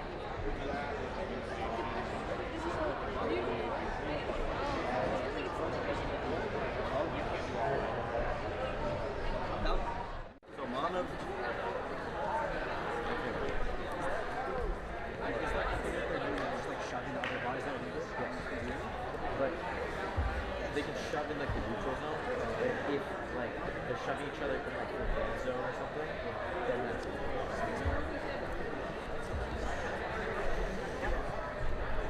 All right, matches away from our alliance selection. Well, let's look at the top-ranked teams. At number 1 are the Yakibots with a rank point average of 5. They have an incredible 3-0 record and an average of 84.8 points. Number 2 is Arc Lightning. Number 3 is Arc Hailstorm. And I believe in the next few matches, the two arcs face off against each other. They both have a rank point average of 4.66 and an event record of 3-0.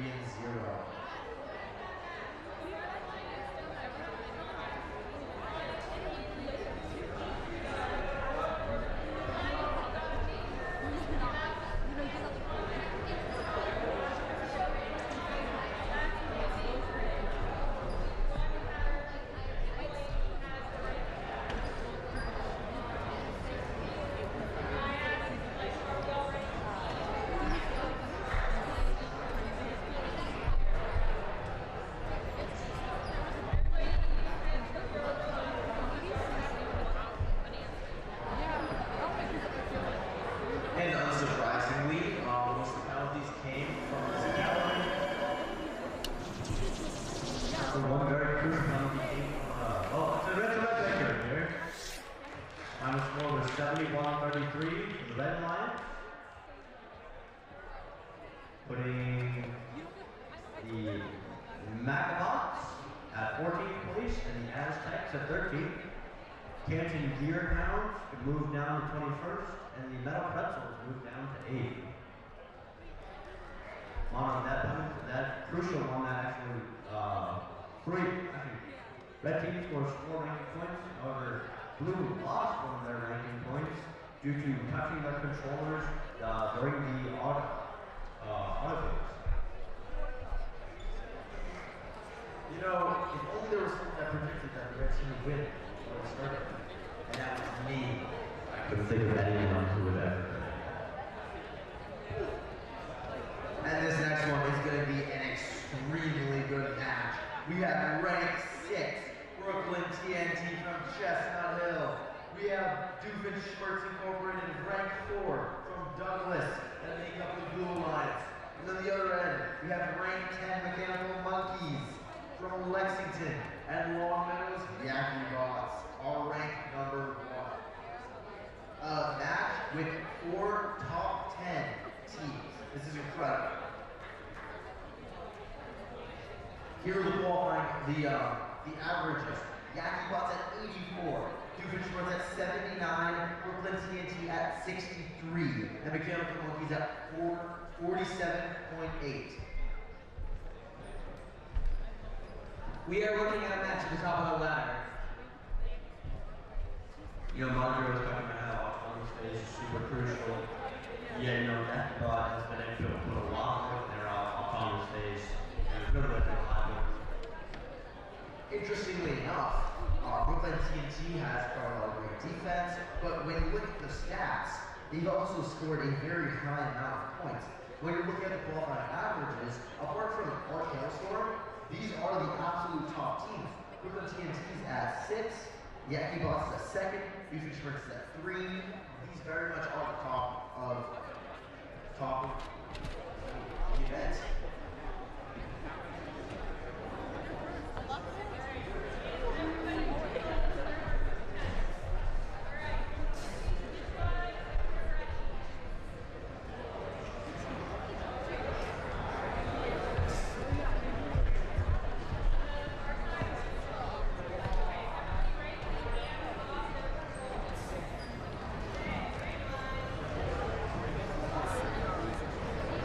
Is purple, purple, green, no change. Red Alliance, ready. Blue Alliance, ready. Field, ready. Scoreboard, ready. 3, 2, 1, go. And we're off. Yakibots starting off strong in our autonomous phase as they continue to show. However, long shots from blue lines. Looking forward to the teleoff, we've seen that basically the only thing that can stop these high-powered Yakibots is defense. Some of the Brooklyn teams have been showing an awful lot. And that's the end of the offense. Pick up your controllers. 3, 2, 1. Dumping there, right at the beginning. Bounce out for red.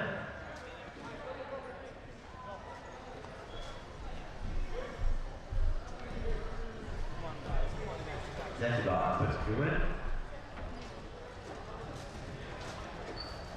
3 in for the broken line. 5 feet. It might just be looking like Yankee Boss going for the first loss of the day. Maybe.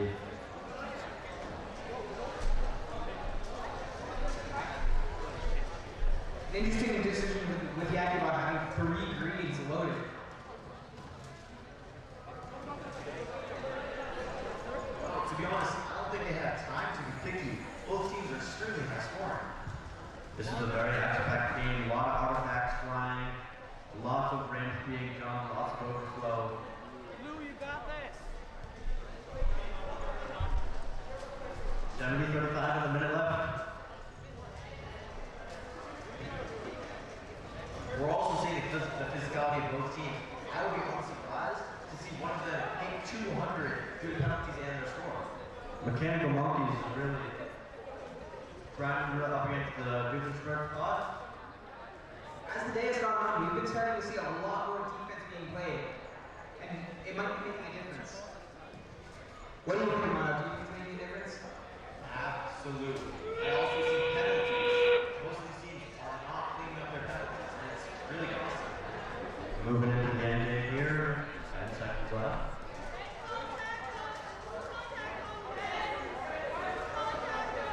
5, 4, 3, 2, 1. That's the match. We got a lot of penalties there at the very end. This could be the deciding factor. Unofficial score: 136 red, 61 blue. The aggression has skyrocketed. Really, at the beginning of this tournament, it was very distant, and now we're seeing a lot more physicality, a lot more bumping and shoving.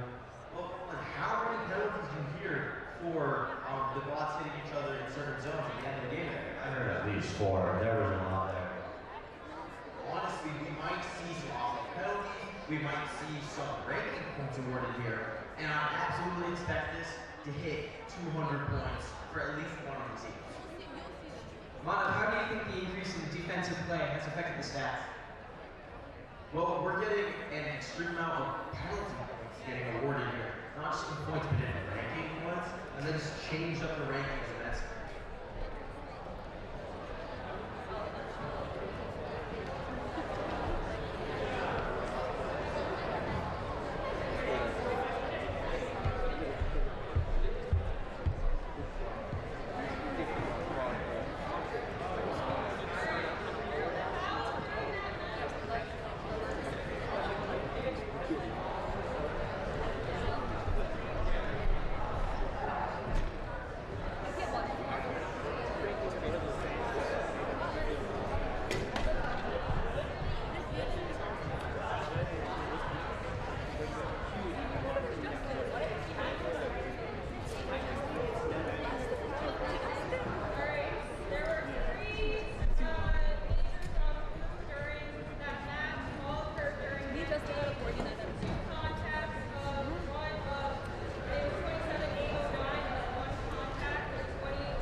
Penalties at the very end.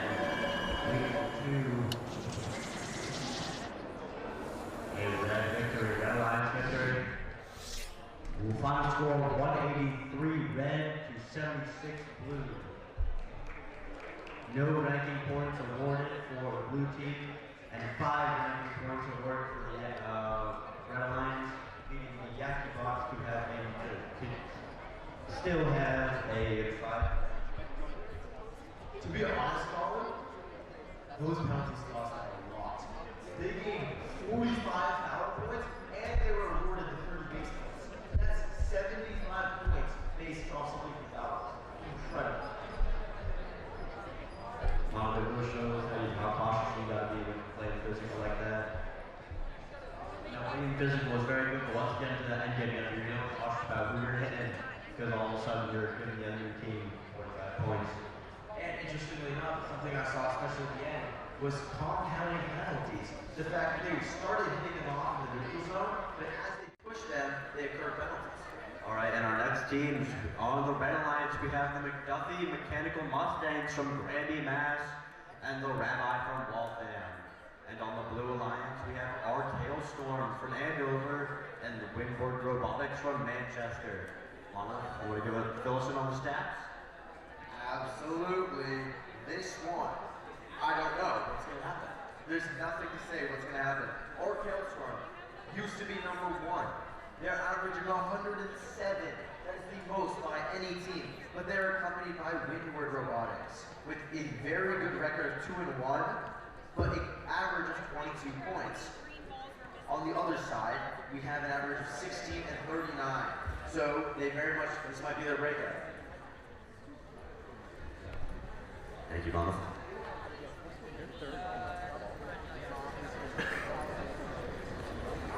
Not to mention, this is make or break for the Mustangs, and honestly for Rabbi. The Mustangs are 0-3, and the Rabbi are 1-2. The Rabbi has a very good chance to make the playoffs, since their team high score is 131, and they have a very impressive qualifying average of 39.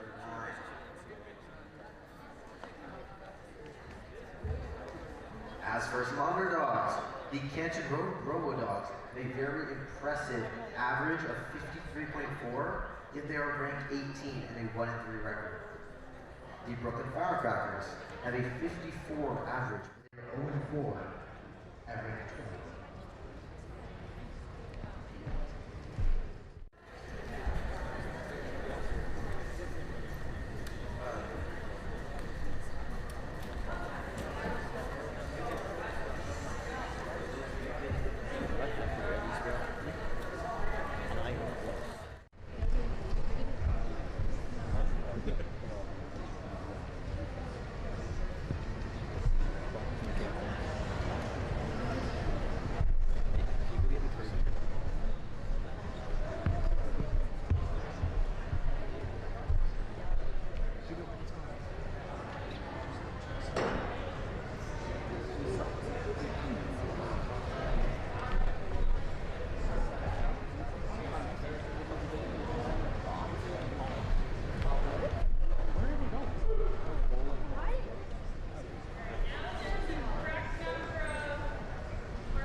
Red lines, ready.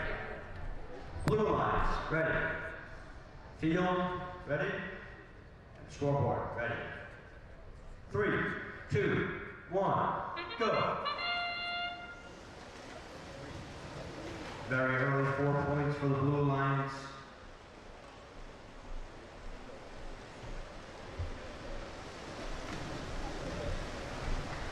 Hailstorm, consistency. Mustangs getting some points in here. Thereby over the list. And we are out of the college stage. Drivers, pick up your controllers. 3, 2, 1.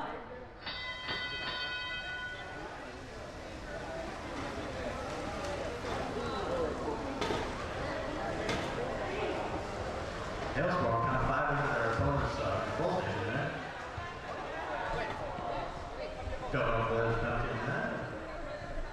teams kind of meet.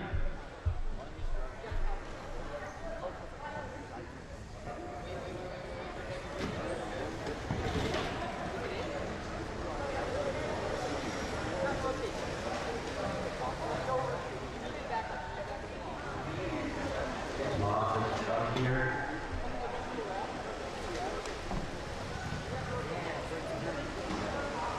It's about a 50-point game here. Blue lead.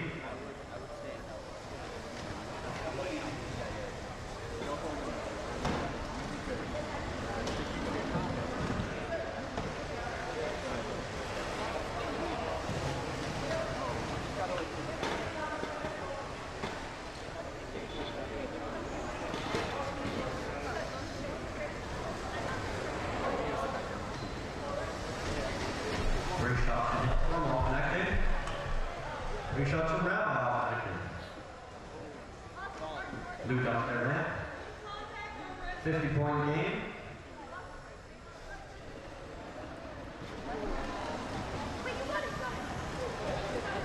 Another three from Rabbi. Another three.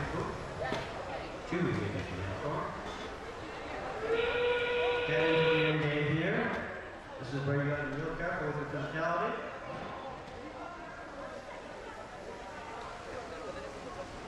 Hailstorm going for a couple more points. 5, 4, 3, 2, 1, and that's the match.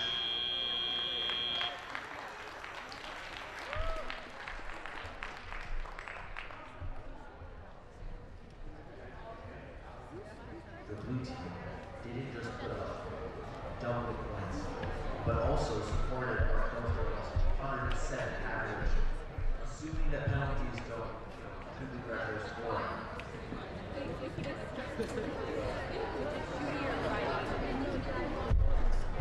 You know, it felt like every time the blue team scored, Red Lions responded right back with three of their own. I didn't see too many fouls, but you never know. A lot of those take their own space. They like to make their own room and shoot from where they want to shoot. This is also going to completely redefine the entire situation for Windward Robotics. With this, if they win this, they'll go up to a 3-1 record with a new team high score. Not to mention, their ranking point average of 2, assuming a win, would rise to a minimum of 3. Of course, having points or something like that, they could get a little higher.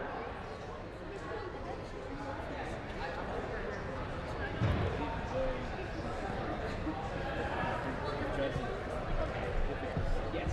Yeah. All right. That's really just an end game.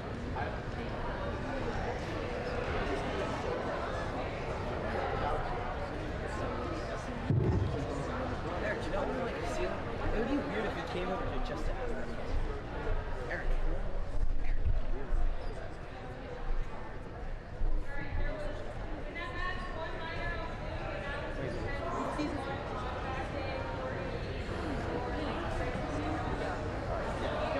I'll grab some.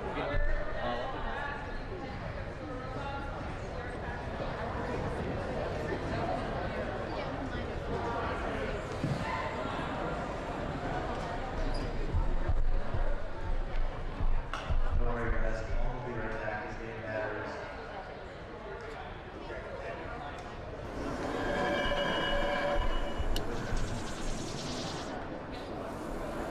Blue, Arcade Storm and Windward Robotics. Arcade Storm retains their number 3 ranking, while Windward Robotics goes from 15 to 13. The Mechanical Mustangs stay at 23, while Java drops to 18. The Mustangs are essentially eliminated with an 0-4 record. Rabbi now goes to a 2-2 record. Hailstorm stays undefeated.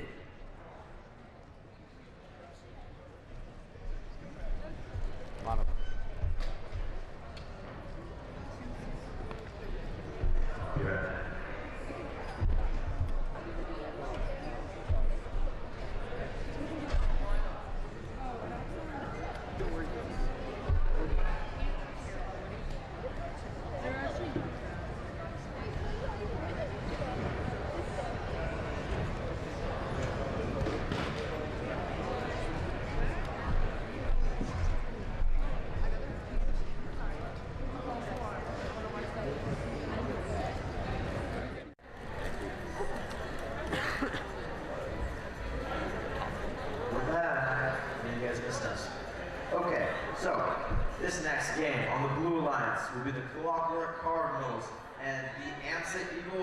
Challenge. On the Red Alliance, we'll have Deerfield's Big Green and Chestnut Hills or Glen Bolts or Boss.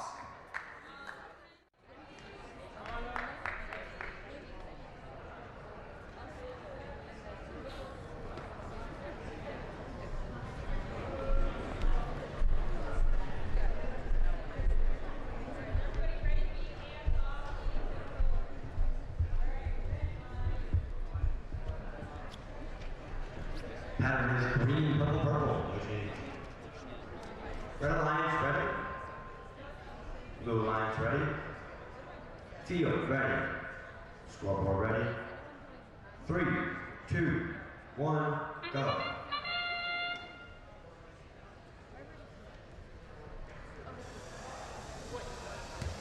A valiant effort for sure. Unfortunately, hitting us does not award any points. All 4 teams, so normal competition, haven't had a very high point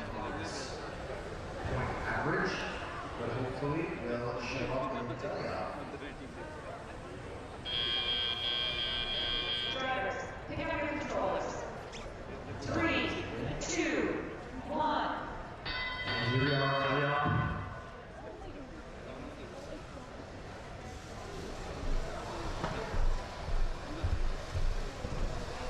Red Alliance, first point.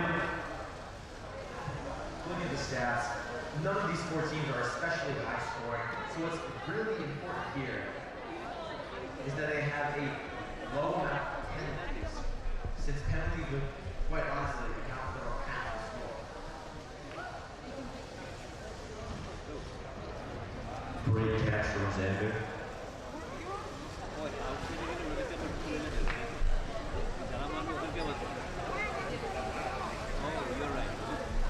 15-point game here, Red in the lead. 15-point game, 25 score for each teams.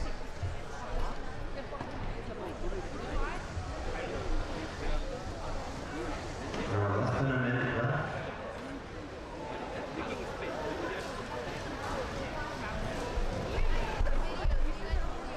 Red with another. Under a minute with Red still scoring a lot of points. It's imperative that they don't lose their lead by penalties. That's the biggest fear here.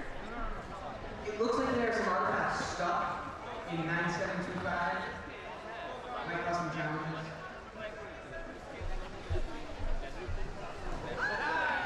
There you go. Blue. Green, red answers right back. Same game here. Take a break. Honestly, the smart decision here is to, as a red team, cut it and go in for base points. Don't want to cause any unnecessary penalties in the game. 3, 2, 1. And that's the match.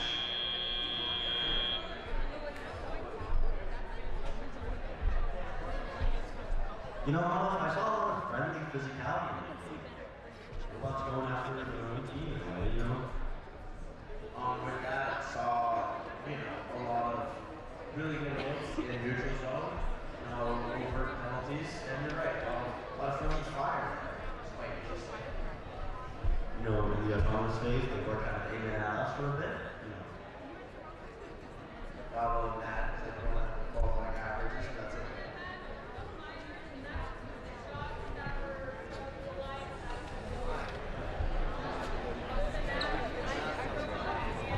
So the only penalty because they shot at us. Unfortunate. Didn't happen.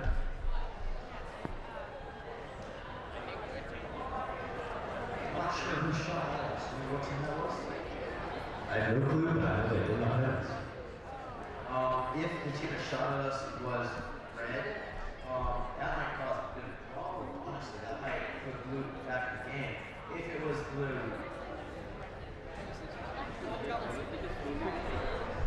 yeah, I guess we'll see.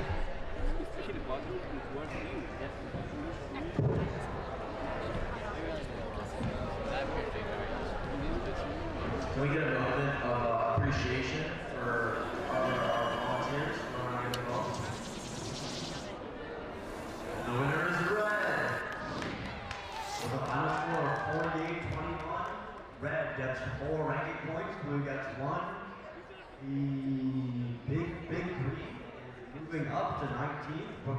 There they are. Amstead Eagle Orange moves down to 23rd, and Clockwork Cardinals move down to 17th. Really a fortuitous game for Big Green and Brookline Bots. If they didn't make it to the base and they didn't get those penalties, this would have been a Blues game. Extremely close game, love to see.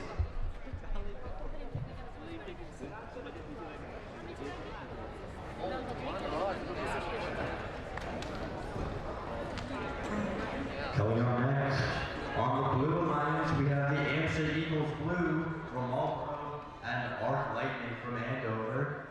And on the Red Alliance, we have the Hanks Tanks from Natick and the Lightning Hawks also from Natick. So on the Red Alliance and the Natick team, we have a battle of lightning here. We have the Lightning Hawks and Arc Lightning. I'll be honest, I don't know what to expect here.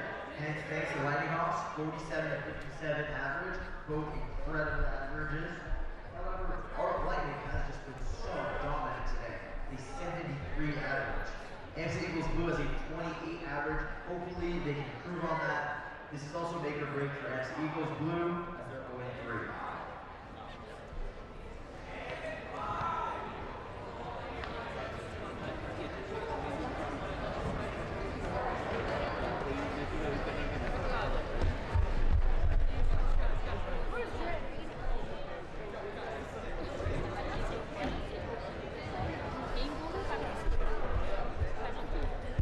Special gated access. Skid. Alright.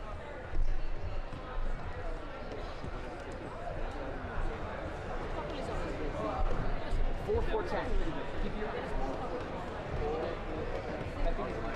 yeah, Mark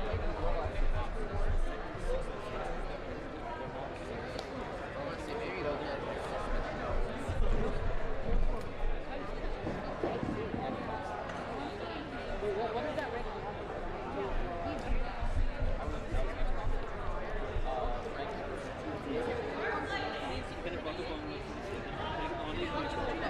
I'm excited to launch Arc Lightning's robotic action again. It's a very impressive creation.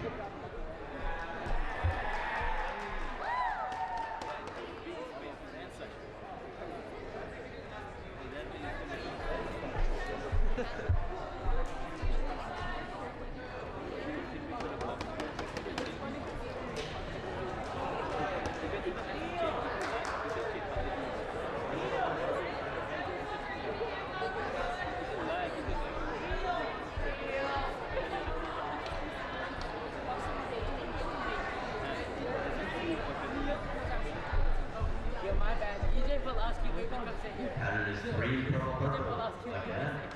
Yeah, again. Red Alliance, are you ready?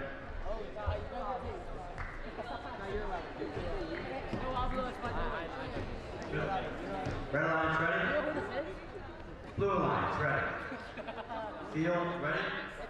Scoreboard ready? 3, 2, 1, go. And we're off. 3 in from Arc Lightning here. Scoops up. We got 3 in for Red Alliance 2. 2 long shots from Red Alliance. I know this is you guys fun of the space, but it almost doesn't feel like a 4-4-10. Got 2 very high scoring lots. Drivers, pick up your controllers. 3, 2, 1. And we're off in the teleoff phase. To be honest, the performance put by Arc Lightning in autonomous looked like someone was controlling. Very smooth.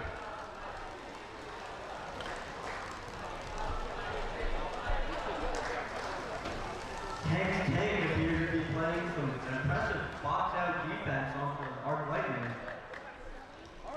Every time Arc Lightning scores, it seems like the Lightning Hawks are just fighting back. Scoring extremely close.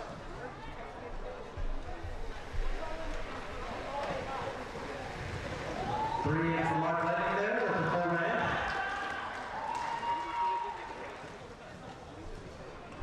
Three more from Lightning Hawks, also full ramp, overflow points. Seems like Arc Lightning was out a little bit of trouble, letting the Archbacks off the ramp, but they came back. 64-55 for red. It's nice to see teams standing up to art. Looks like no matter what the outcome is, the average of both teams is going up by quite a lot. We've seen a lot of defensive plays. Blue dumps their red. 3 in for red.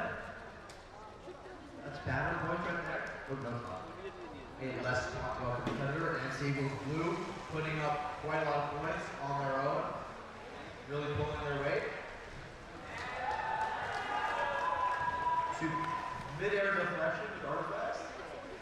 Lots of activity in the playing field. This is Yeah, we're moving into the end game here. Will they go for more points or will they just try and park and be safe? Looks like Lightning has quite a lot of fans up there.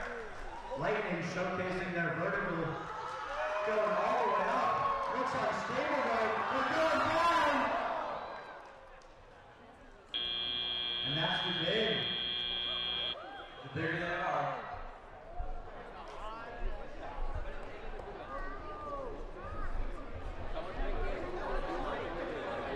You know, Arc Lightning trying to get those points in by showcasing their impressive vertical. Went a little bit topsy-turvy. Landed up on their side. To be honest, that across the block, this is a very recent 7-point game. That's huge. Base points are 10 points. This might just cost them the game. highlight of the day we just witnessed there. Now on for the stats. The stats? Wow.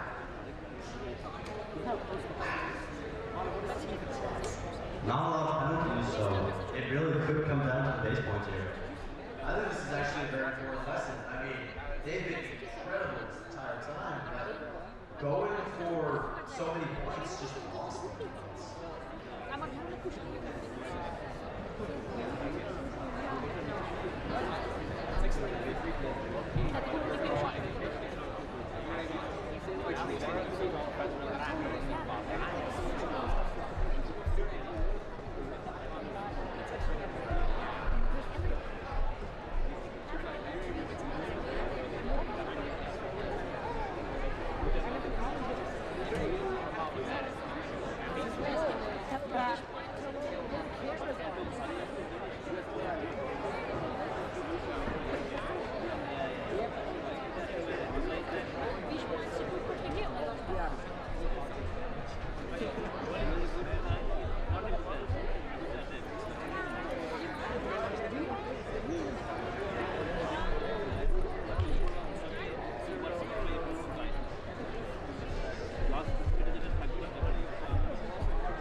We got 6 more qualification matches after this.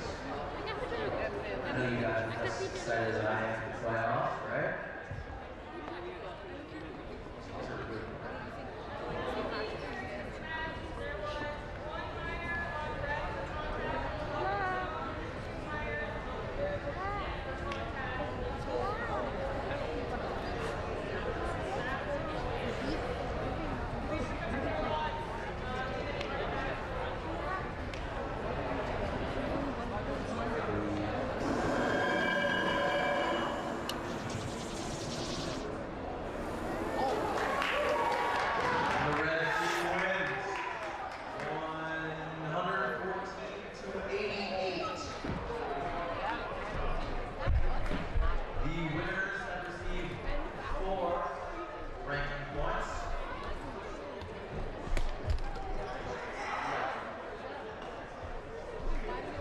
Great showing by both teams.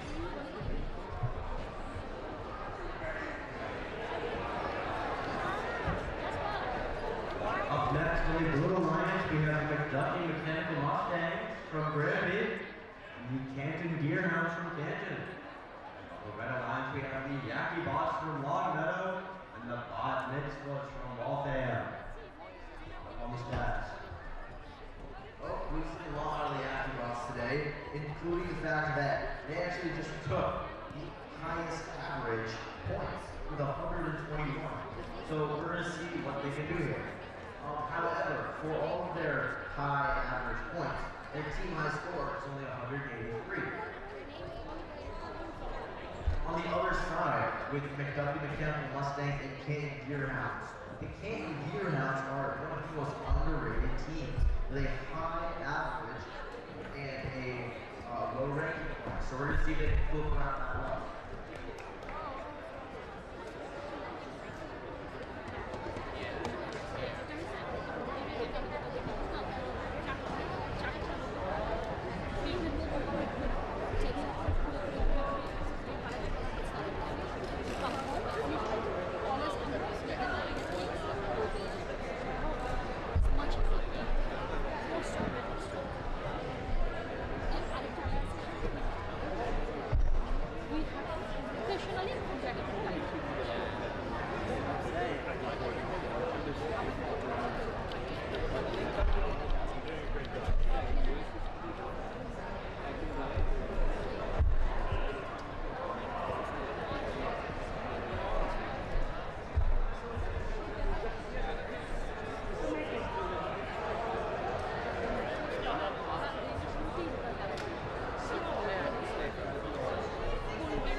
This event, the averages have risen by almost 20 points for the team.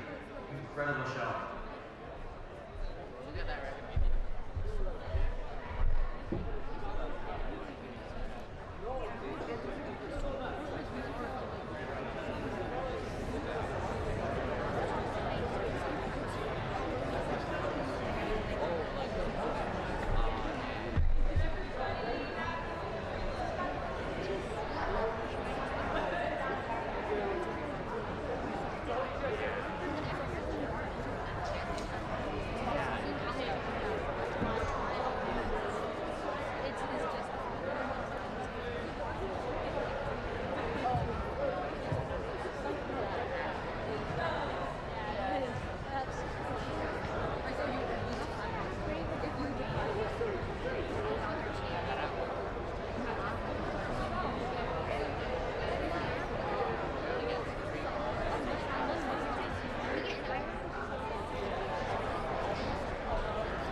Pattern is purple, green, purple.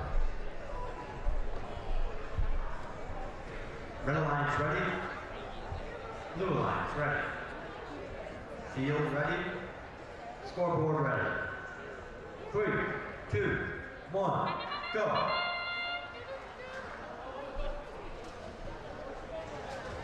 Once again, starting with the small spades, red lines, and the blue lines fight that.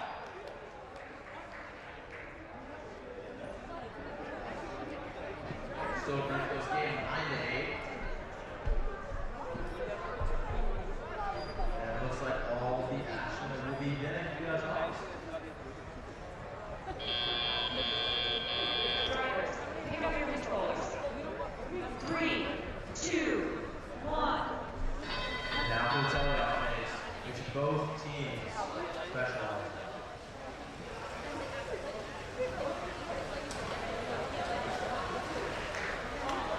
Looks like the Red Alliance is planning on nothing, so they can fill up their ramp. And the Blue Alliance is trying to do the same. And the Red Alliance, naturally with the Blues put up.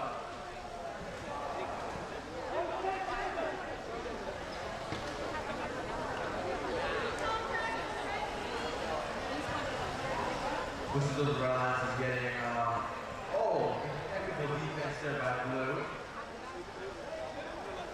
Pushing Yankee out of the zone.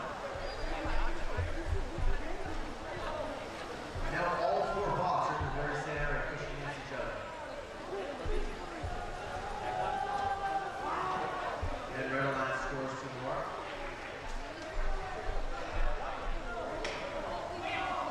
And these bots are taking a beating.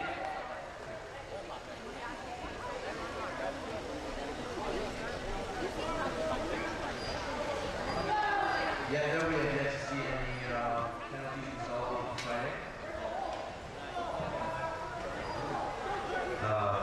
Piece of the Deerhound's butt broke off. You can see it chipping into the mat. Small chunks of the Deerhound. Moving into the end here.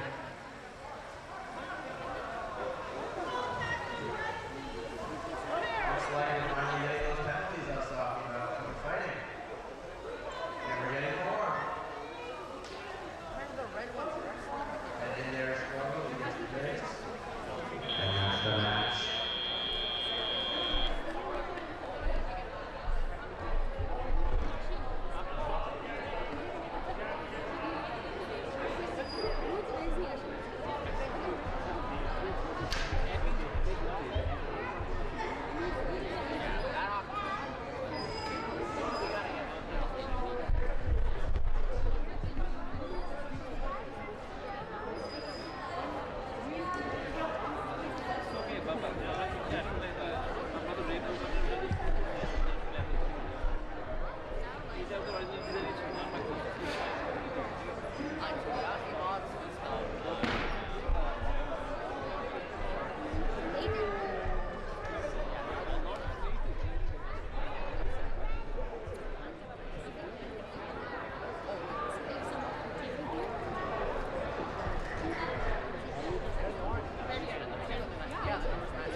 a victory for the red team.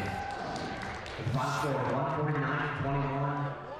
5 ranking points for the red team, none for the blue team, securing the Yaki Box 5 average ranking points for tomorrow. It's important to know that 95 points came from the ending. We have the 30 base points, which, since the blue team was pushing into the red base, resulted in 65 foul. Very important at the end of that game. And our next match, qualification match 26 on the blue team, the Blue Alliance, are the Macabobs from Waltham and the Brooklyn Firecrackers from Chestnut Hill. On the red alliance, we have the Brookline TNT from Chestnut Hill and the Clockwork Cardinals from Boston. It's a very important match. The teams involved are right at the precipice of rankings. Not to mention, all of them have a high qualifying average. So let's see what happens here.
Batter is purple, green, purple.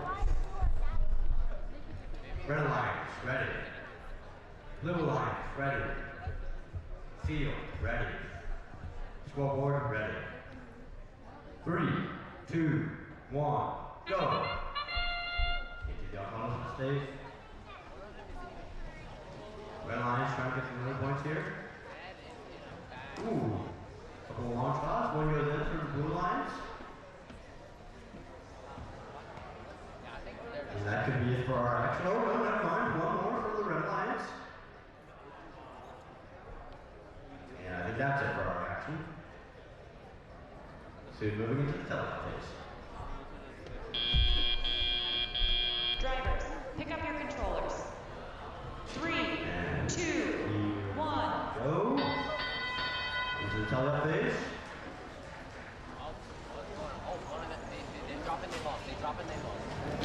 One in, two in for the blue lines. There are back in for blue lines. Long shot in. Ooh, long shot almost went in for the red lines. There you go, there's two in for the red lines.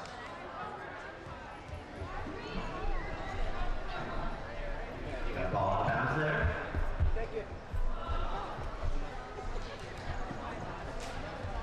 No patterns yet. Two in for the blue lines, three in for the blue lines.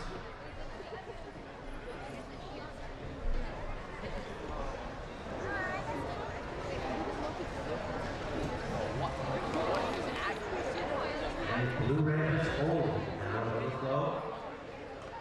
Long shot for red goes out. Blue dumps over their man. Ooh, headbutt to the back.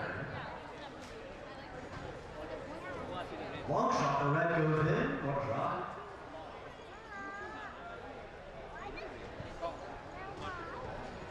Ten-point lead. Less than a minute left. And hopping heads there around the top list. Blue ramp is now full, so is the red ramp. Bolt and overflow.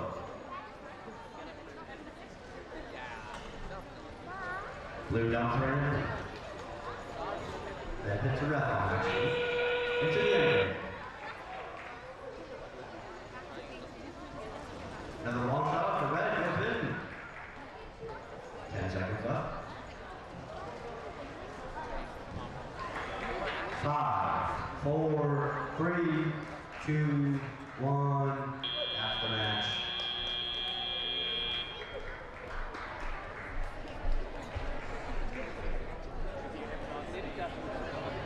Point lead there by the red team officially.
We've got 3 ranking points.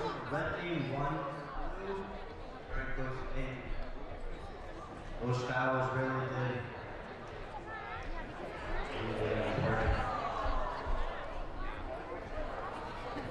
Rankings. Brookline stays at 12. Clockwork moves up to 16. McAbox and Brookline Firecrackers both stay where they are.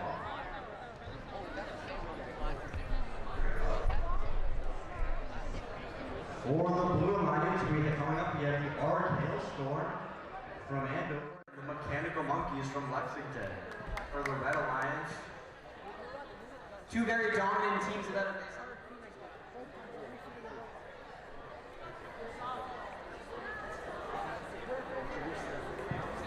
For the red team, GNT, Mercury, and Arc Lightning. 2 very dominant teams facing off against each other. Only one can win. And it's time for some rankings. On the Blue Alliance, they have rank 2 and rank 6. On the Red Alliance, they have rank 3 and rank 7. This might possibly be the highest scoring match of the day. Hailstorm has an average of 130 points, while the Monkeys have an average of 84. Mercury has an average of 68, while Arc Lightning an average of 90. The highest scores achieved by each team. Mercury achieved 105. Lightning has achieved 159. The Monkeys have achieved 183, and the Hailstorm 254. This could be our highest scoring match of the day. The Monkeys, Mercury, and Lightning all have a 3-1 record, while the Hailstorm is looking to stay undefeated.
Pattern is purple, purple, green.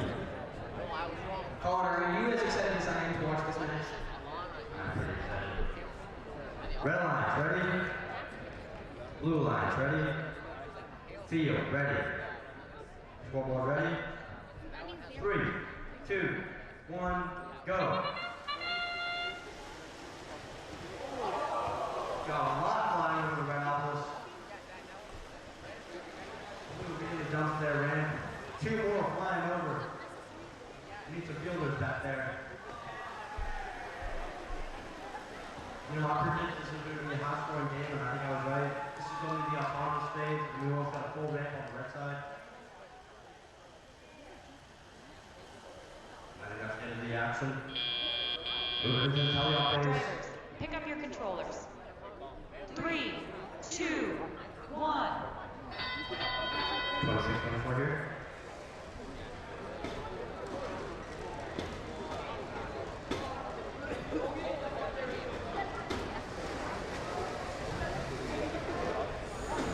Our Hailstorm puts one in for blue. Goes to the landing off. Red line with the full ramp, smoke flow there. Lots of collision, very physical match here.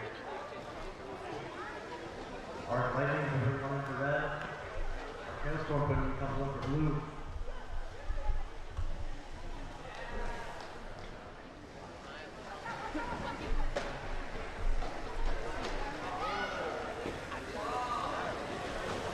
Lots of motion, lots of collision, lots of artifacts flying, long shots. Both of these teams have extremely fast spots that shoot a lot of artifacts by contributing to collisions.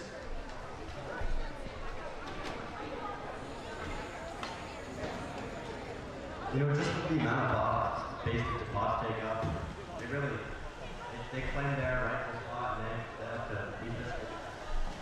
Question I have, Colin, is will these teams get the artifact points? Since they are so high scoring and they put so many artifacts in, right now they aren't even looking towards what artifact numbers are tossing in.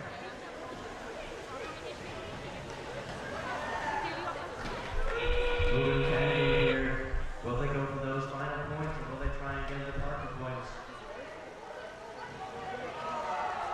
Red lines. Going for the artifact points. Our Hailstorm.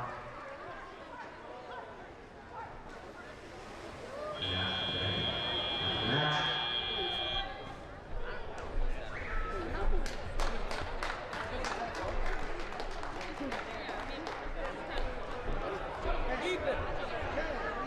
Ethan!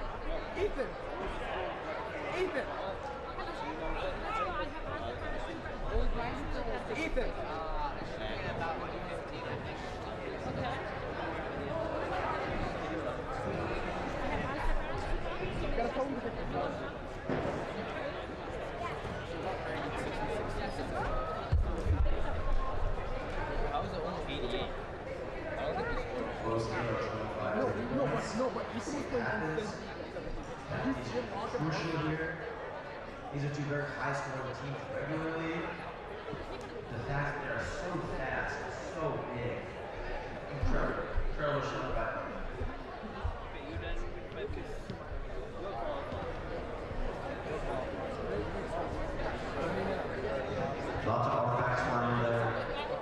Yeah, high scoring game, patterns, tactics like that. Like we talked about, the average of the averages here, about 100. Would not be surprised to see these teams.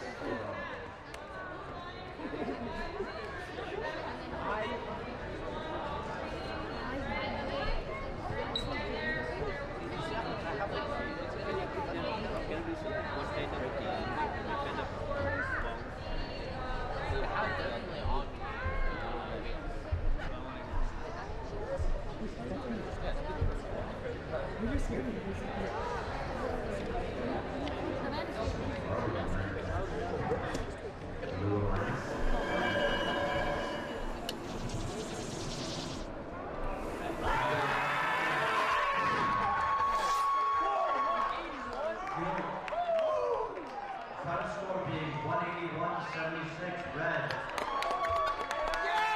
Red earning 5 of 6 ranking points. Blue getting one of 75 battle points for the red team. 75 foul points is tied for the most we've seen today. Incredible. 5 major penalties. And with that, our final score goes to 4-1. The Captain Monkeys go to 3-2. Mercury and our Lightning go up to 4-1. Rankings are very shifted up in the top 10 because of this. Up next for the Blue Alliance, we have the Canton Robo Dogs from Canton and the Rabbi from Waltham. And on the Red Alliance, we have the Amsterdam Eagles Orange from Marlborough and the Lightning Hawks from Mayday. Well, if we're looking at stats here, the Lightning Hawks have almost 80-point average, with the Amsterdam Eagles Orange at around 30. The Canton Robo Dogs and the Rabbi both have about 50. So what we're looking at here, if we look at both teams completely, is about an even score. However, the Canton Robo Dogs and the Rabbi have shown greater team high scores as totals.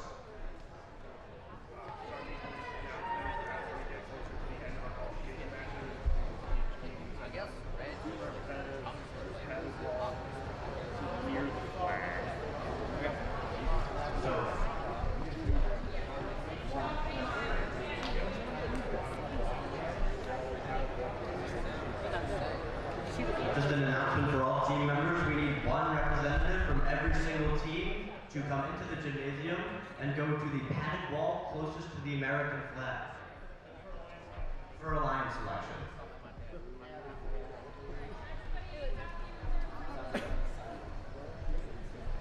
Here? All right.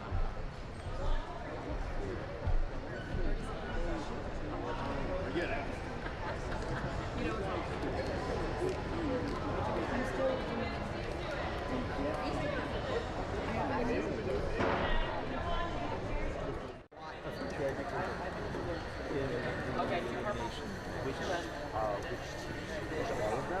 No.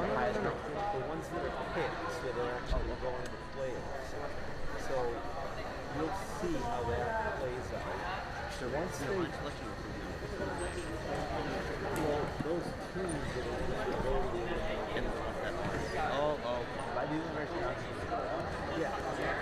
So once you have to them as alliance, get a couple of nice shot throws for them. When they're standing around doing nothing, because they're required to let you have 8 minutes of just rest time. You want to sort of all this, then what you can do is say,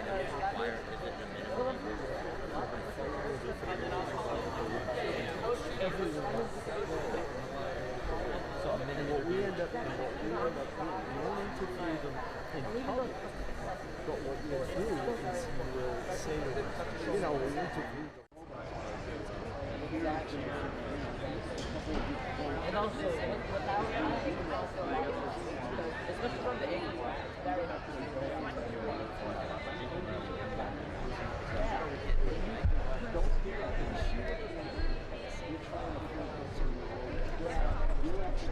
it's really hard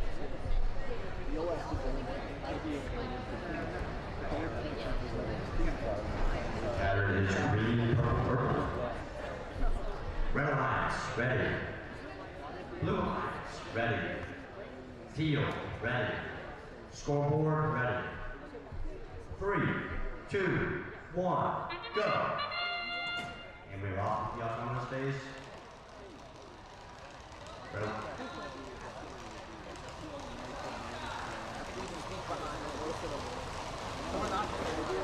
Red line shooting 1 there. 2, 3, all 3 go in.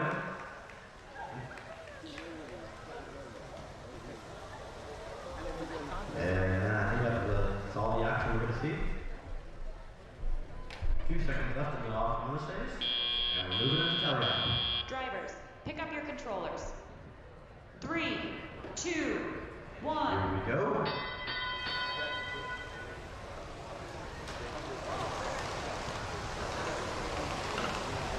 Miss over to the yellows. 1 in for the blue lines. 3 in for the red lines. That one's so straight.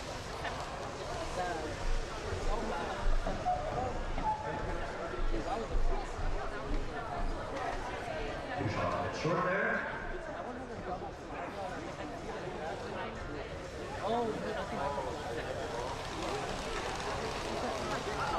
Bit physical in that launch zone there. 3 in for the red lines, 1 for blue.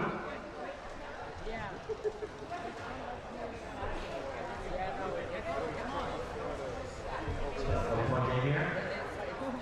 It's either tight. It's either tight too strong or it's too high. Again, physical there in that launching zone. 2 in for the blue lines.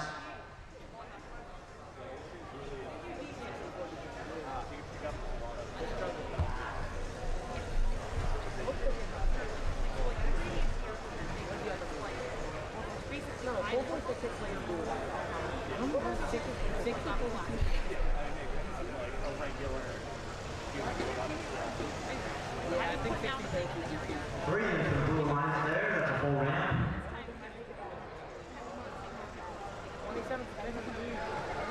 And we are moving into the end game. Will they go for the bargain or will they try to score on extra points? 10 seconds left. Overflow for blue. 5, 4, 3, 2, 1. That's the match. With an unofficial score of 50-30 red.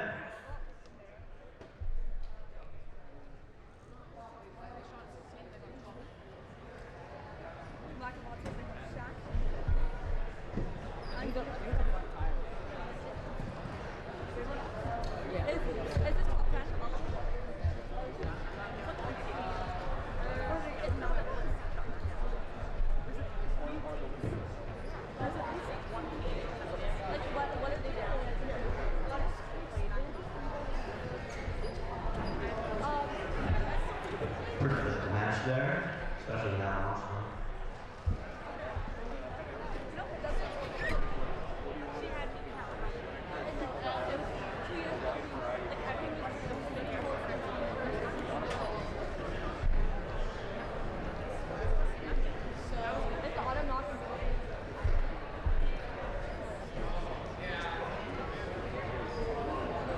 What are you thinking?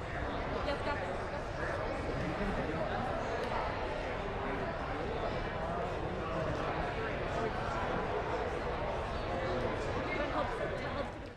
They scored. Offloaded? Yeah. They went back 10 yards to the holding and then they scored. Team, you can pick up your robots. Please leave the artifacts on the floor. This is your last match of the day.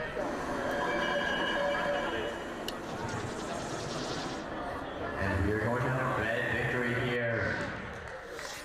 Very close game, 5-point difference. 60 red, 55 blue. Red gets 4 ranking points, blue with none. The Lightning Hawks are going to move up to 5th place. AMC Eagles Orange are going to move up to 17th. Canton Robo Dogs are going to go down to 18th, and the Rabbi are going to move down to 19th.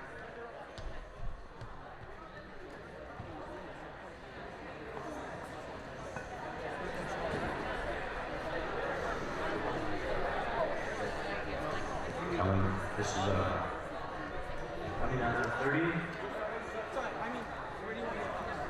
For the Red Alliance, we have the Amstead Eagles Blue from Marlborough and Big Green from Deerfield. And for the Blue Alliance, we have the Aztecs from Marlborough and Doofenshmirtz Incorporated from Douglas.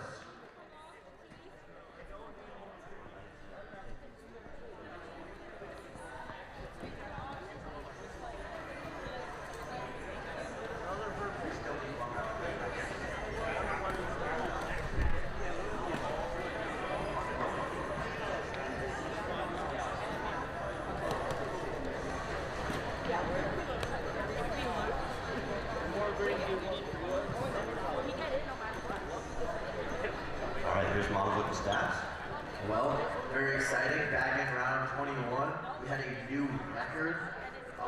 Highest score with no penalties, 183. So, you know, just new goal to shoot for, guys.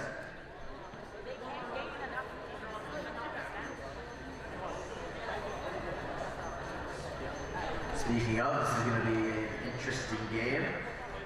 We've got Doofenshmirtz Incorporated from Douglas and the Aztecs from Marlborough, two very high scoring teams.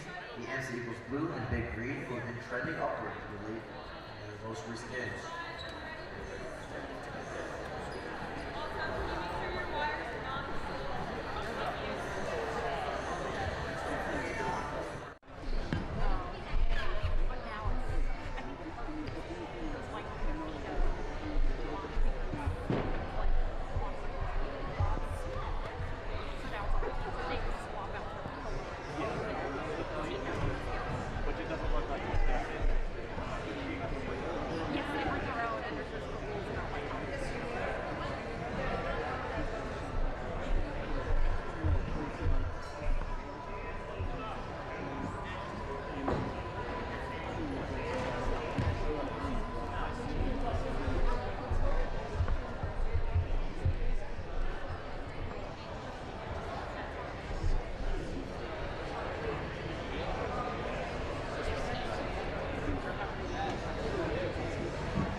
Here's the randomize.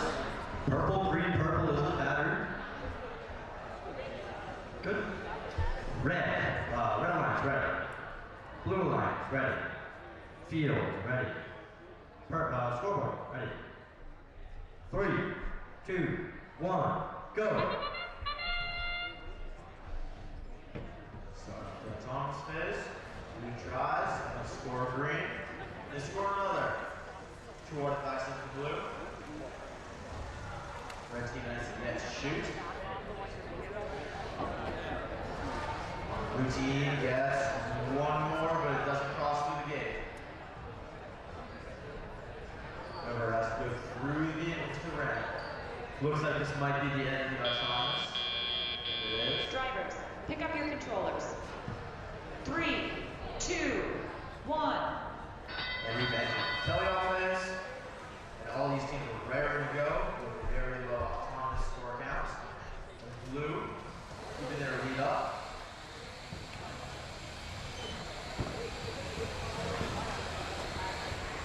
Red missing by very little, just a little adjustment that should make it in. Blue keeps track of his points, but missing. Not much in terms of collision so far.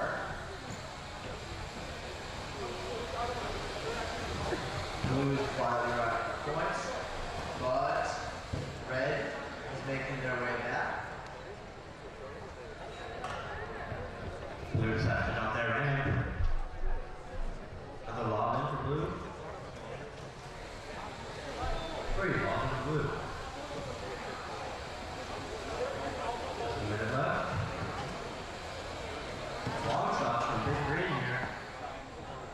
Red seems to have divvied up the work, going far and going short, doing pretty well. Not much in terms of collisions or defense so far. All the teams have been pretty free to shoot. But it looks like we're getting our first collisions here.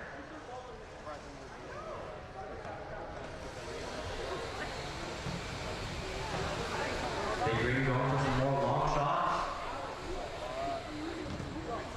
Blue's got to be careful. They're getting awful close to hitting red while they're in their zones.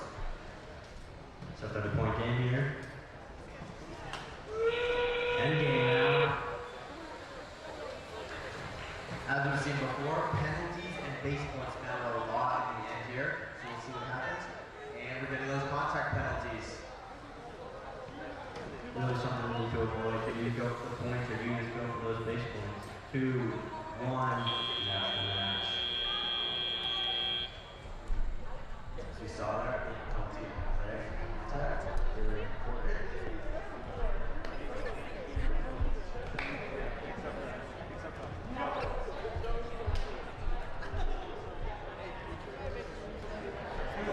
Oh, you're good? Yeah, you guys are.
So here we see those important penalties coming at the end, those contact penalties. Something to look out for every single team. We are going to have a blue victory. Final score, 137 blue, 40 red. 4 ranking points for blue, none for red.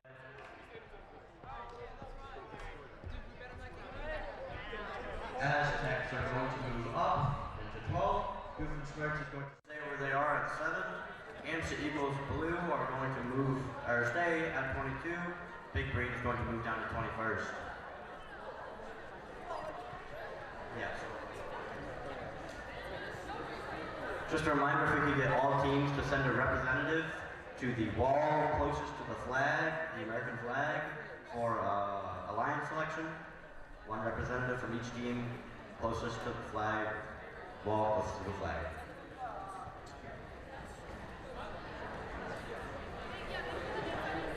And coming up next on the red alliance, we have Meadow Pretzel from Melrose and the Brookline Boss from Chestnut Hill.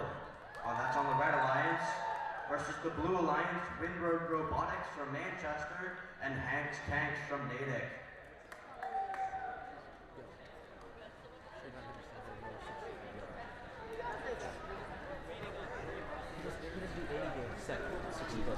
Yeah. I've never seen him run for like that. Doesn't do anything.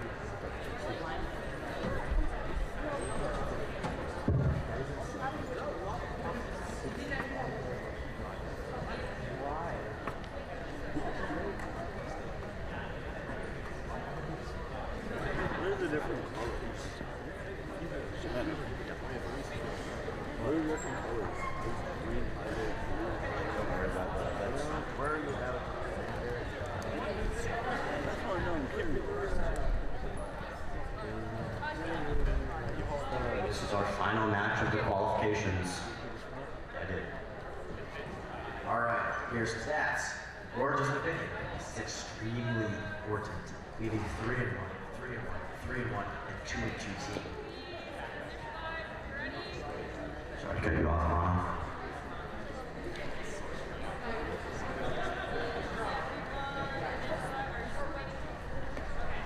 I'm like standing right where the play line is, like in the ramp. You're good. Good, everyone is good. Alright, are you ready? Hands up. Alright, ready? Hands up, toes. Alright, Here's the pattern. Purple, green, purple. And stay the same. Red Alliance, ready. Blue Alliance, ready. Field, ready. Scoreboard, ready. 3, 2, 1, go! And an immediate long shot lob from the Blue Alliance.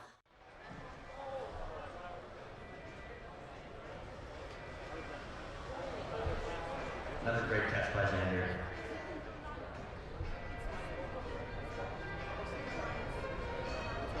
And now we sit in peace for the next 10 seconds.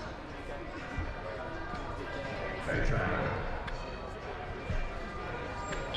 And we're going into the tell-off phase. Pick up your controllers. 3, 2, 1. Here we go, meet divisions.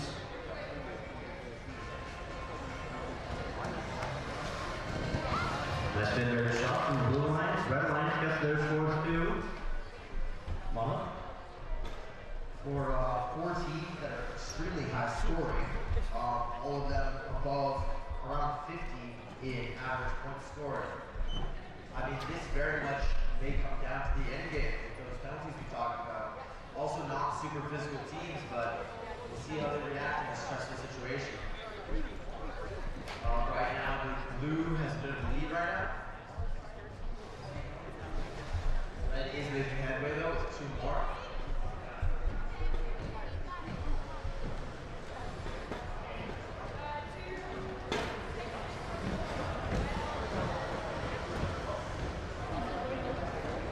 Still one of the robots has stopped.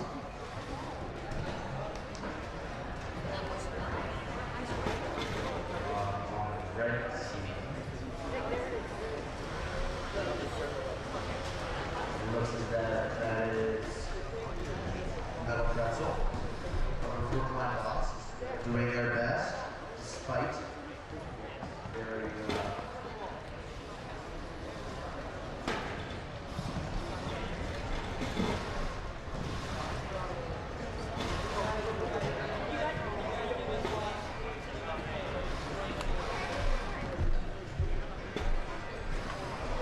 that comes with the ending now.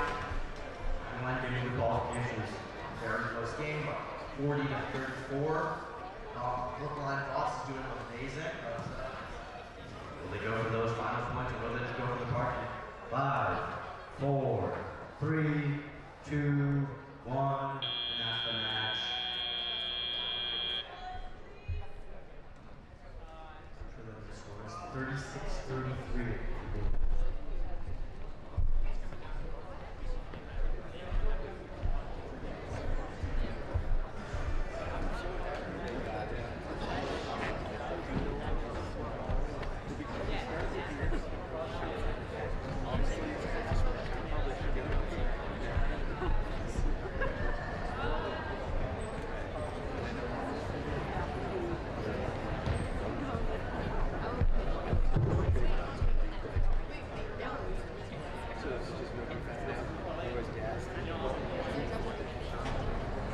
Barely touched it. Barely touched it. It's because the refs have the money on the bills. It was really a drop. He like didn't touch the ball at all. No penalties in this match. So I think it can.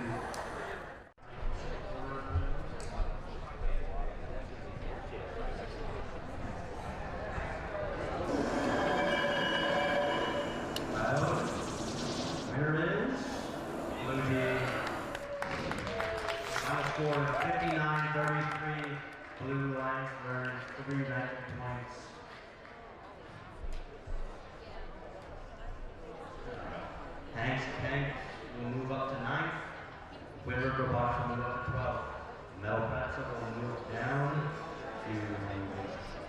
13th, and Brookline Robotics in Lieutenant 14th.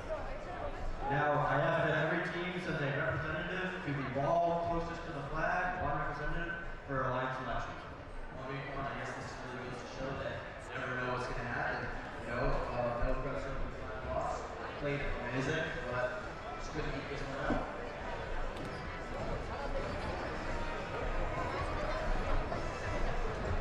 Again, every team sends one representative to the wall closest to the American flag for a line selection.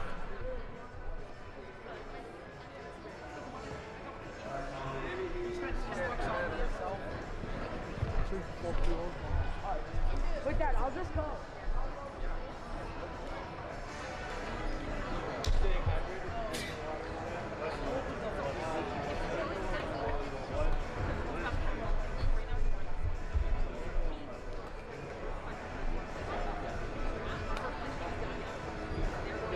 I'm glad you're here. I'll just be back.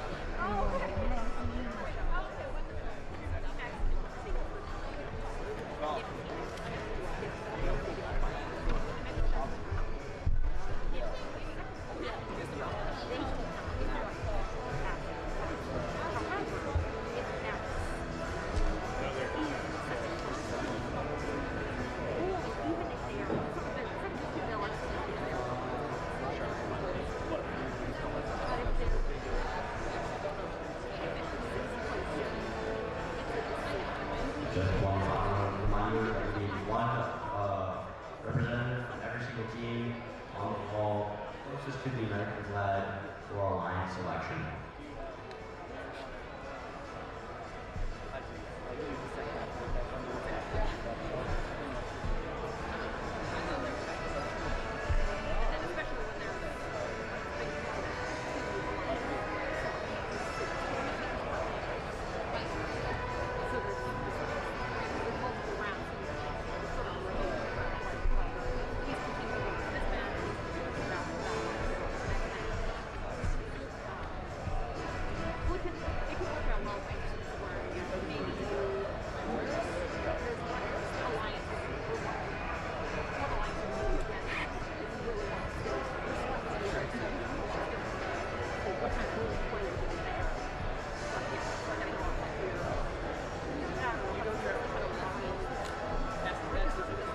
Hey guys, who's having fun yet? The TV's asking. Put your hands here. Yeah, put your hands together.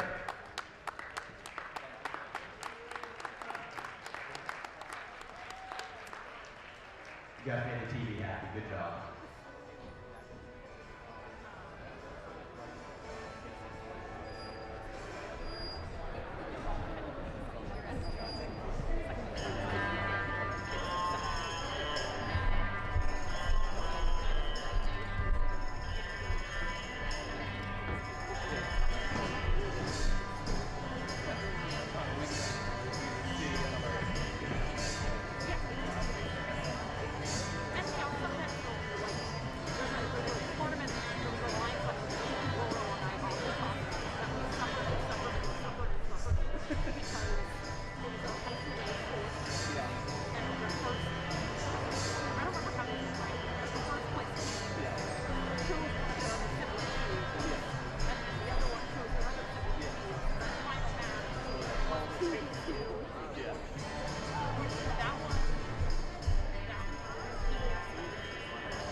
Depends on the area though.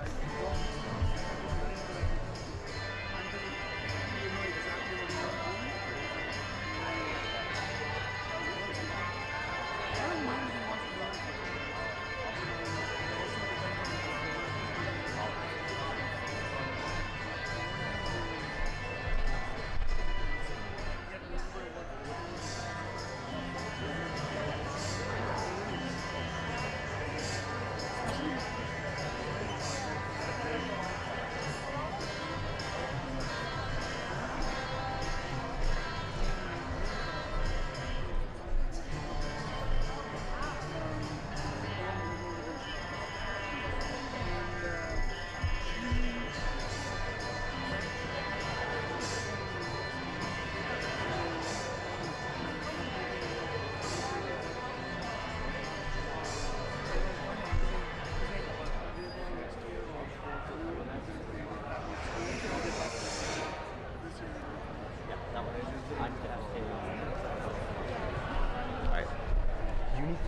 this up with Eric somehow. What?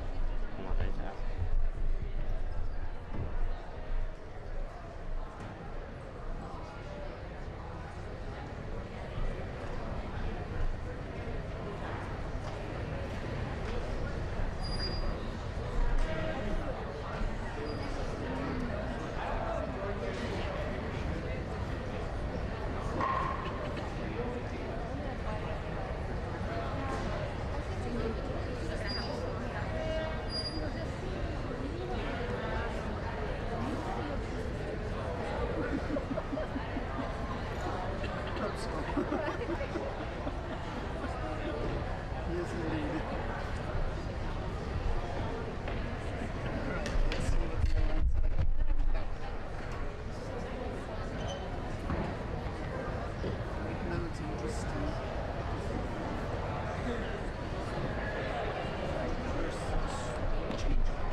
We are missing 3 teams representatives. If you have not yet sent a representative for alliance selection, please do so in the gymnasium on the wall closest to the flag. Thank you.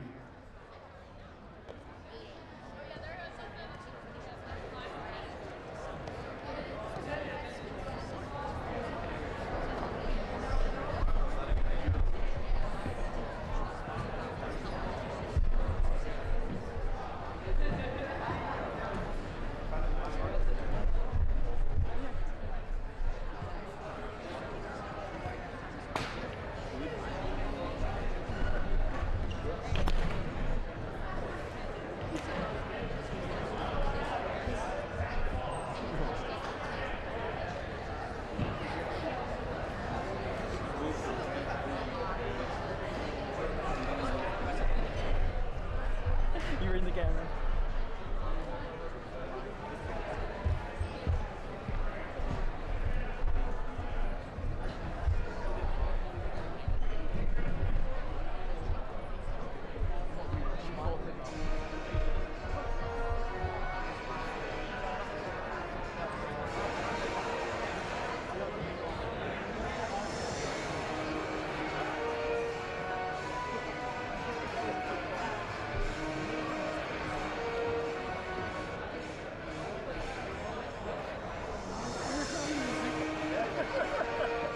Alright, everyone.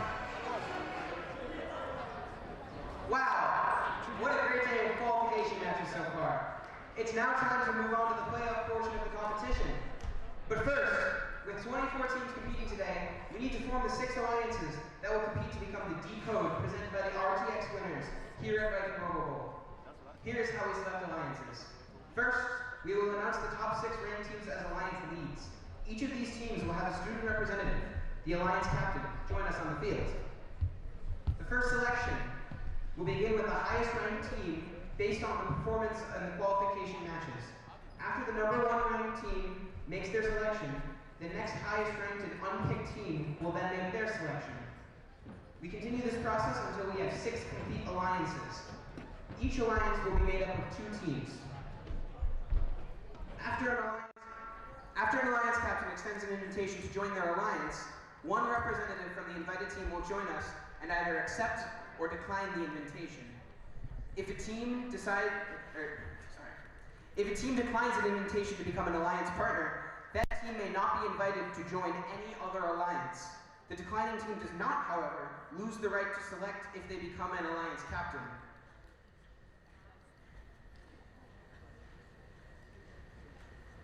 For example, If the number 1 ranked team picks the number 6th ranked team and they decline, the number 6th ranked team keeps their right to be an alliance captain, and the number 1 ranked team will need to extend the invitation to another team. The number 6th ranked team cannot be invited to join another alliance. If the 6th ranked team accepts the invitation, the next highest ranked team will move into the 6th position, so 7. Throughout the day, teams have been scouting each other to evaluate strengths, weaknesses, and possible collaborative strategies in the playoff rounds. This is where we see scouting come into play as teams decide who to partner with. Each alliance captain is looking to make the strongest possible alliance to play out the rest of the event with. Once we have 6 complete alliances, we will begin the playoff matches, which play in a double elimination bracket. In a double elimination tournament, all alliances will start off in the upper bracket, where they will play 1 match against another alliance. The losing team will drop to the lower bracket and face a new alliance the next round. After they've lost the second time, they will be eliminated from the tournament. Teams who advance from this event will receive an invitation to Massachusetts Championship. This event will be advancing a minimum of 4 teams to the next event.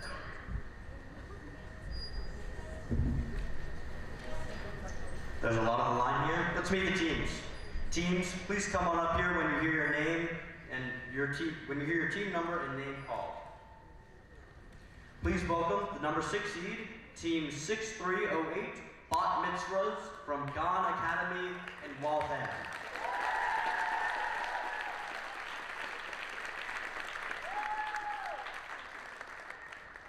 Now, please welcome the number 5 seed team, 6032, Lightning Hawks from Natick High School in Natick.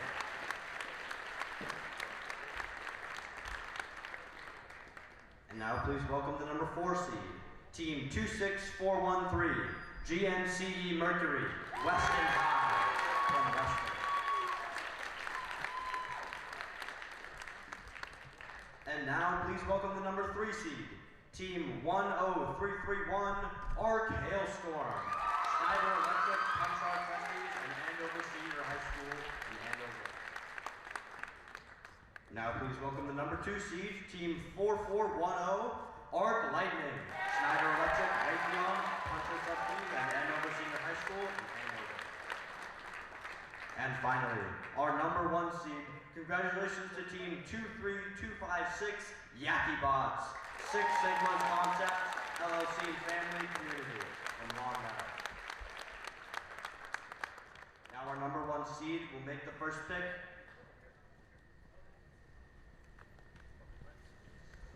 Which team would you like to invite to join your alliance? Team number 4410, Arc Lightning. 4410, Arc Lightning?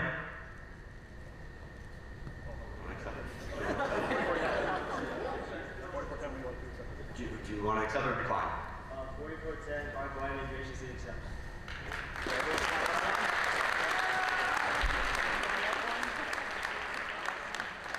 All right. 7th ranked alliance of 7th ranked team, 17195. So please welcome our new captain of the 6th seed alliance, team 17195, Doofenshmirtz Incorporated from Douglas High School in Douglas.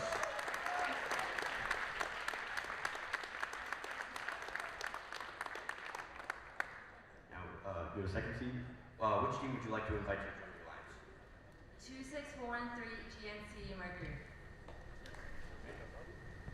Would you like to accept or decline? GNC Mercury 26413 graciously accepts.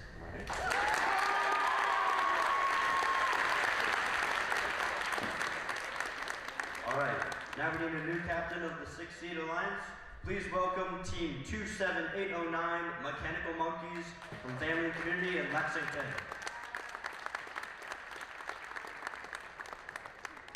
Third seed. Which team would you like to invite? We invite team 6308. 6308, Bob Mitzvahs. Would you like to accept it? Team 6308, the Bob Mitzvahs graciously accepts this invitation.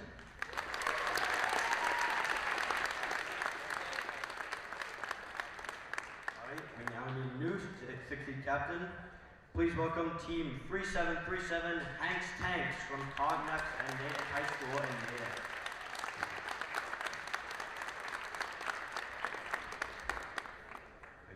Which appropriate? Which team would you like to invite?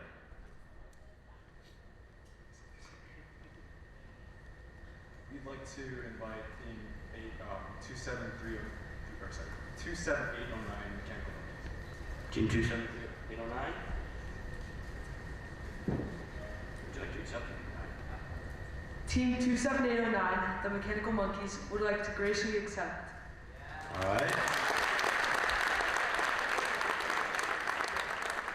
We now need a new captain of our 6-seed alliance. Team 12566 Aztecs from Aztec Valley Regional Tech High School in Marlborough.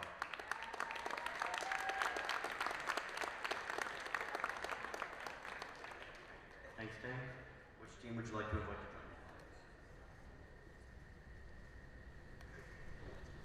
Hank Stinks would like to invite team 26182, Brookline TNT. Brookline TNT.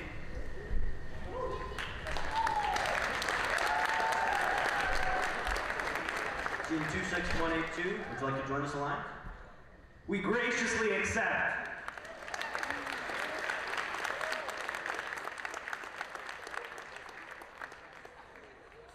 Before we learn who the last alliance's captain selection will be, one last note. Immediately following the selection, the head referee will meet with all the alliance team representatives to cover the rules of the playoffs.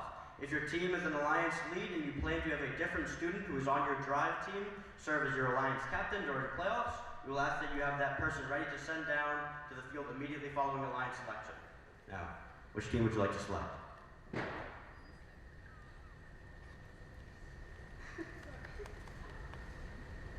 Team 25123. Team 25123, Windward Robotics.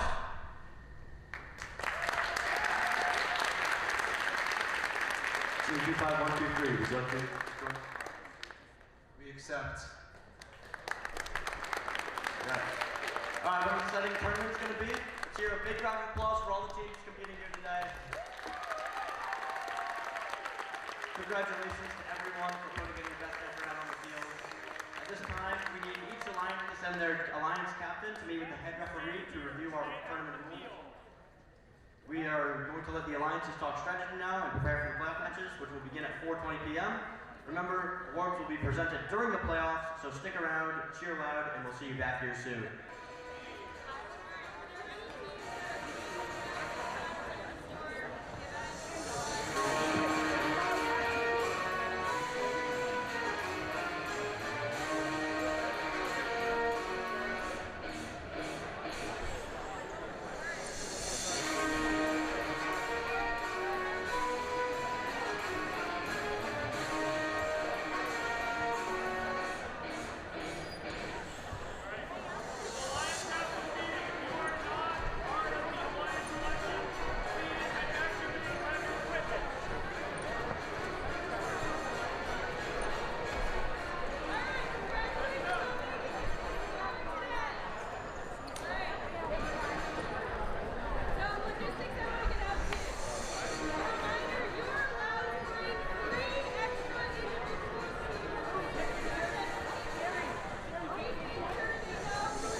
remember your zone protections.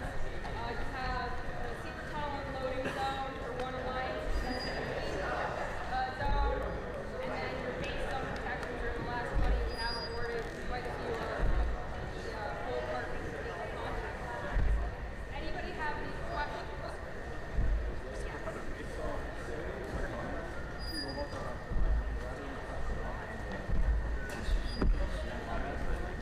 So you can hit stop at any point on your controller, but that is the last action you take. You press start at the beginning, and then you either press stop or you let it play out.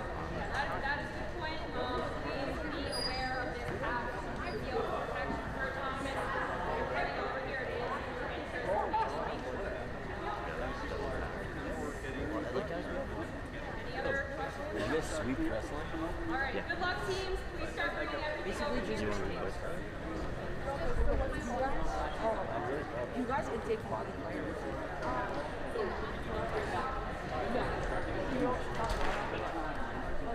Are they taking their break now?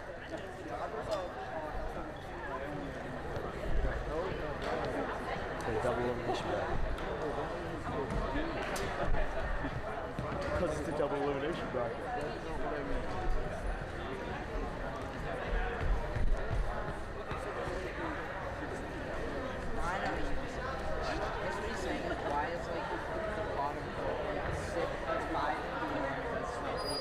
Because it's on timing. Because how do those slots get in there depending on who loses? Like match 7, match 8, that can like right one after another. But match 6 and 5 can't happen until 3 and 4 are done. And match 9 can't happen until 7 is done because M7 will happen until 4. So we don't get those breaks until like the first, like you said, the first 6 are like rapid fire. Like it's like how it was, where it's just they keep coming. But then, so for the first 6 matches.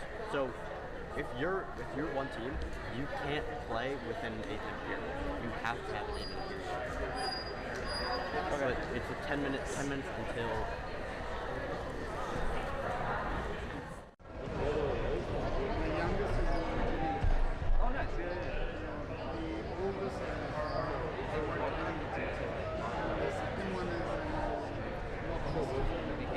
Oh, cool, yeah.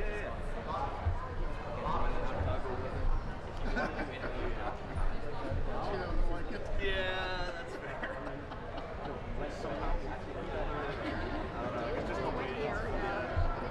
What about more snow already? My sister lives out in Madison, Wisconsin. same thing. Yep, it was, I think she said it was like -1 when she woke up this morning. They've already had like 4 snowfalls.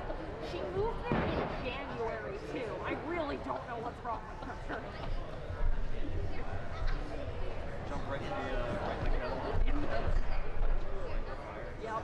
I don't know what her thought process was, but she complains, but she seems very happy. So. Yeah, she's somehow Midwestern. Okay. She's fully embraced the Midwestern life. You know, the number of Oakland, Texas, she says.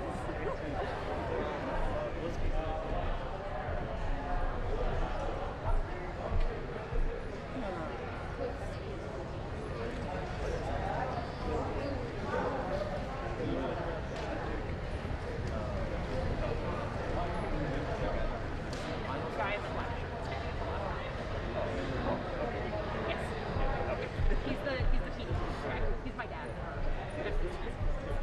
For all that.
I thought it was your vocal, sorry.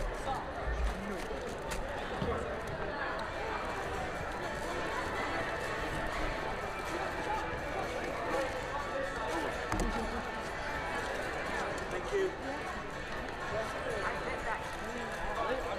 It's cold though, sorry. It was sitting in my car for about 4 hours. No, I'm glad for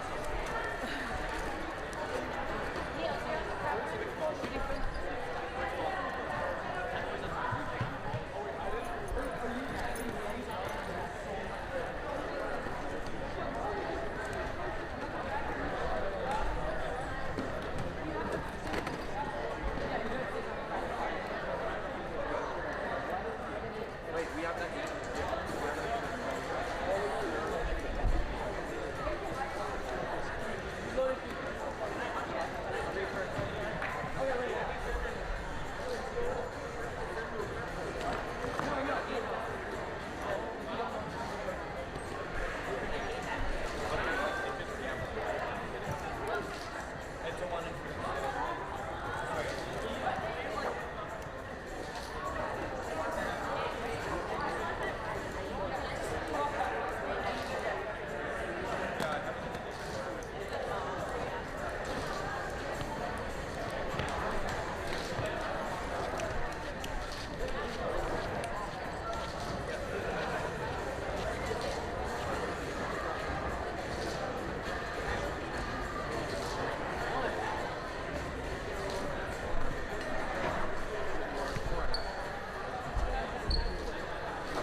Okay, perfect. Well, we got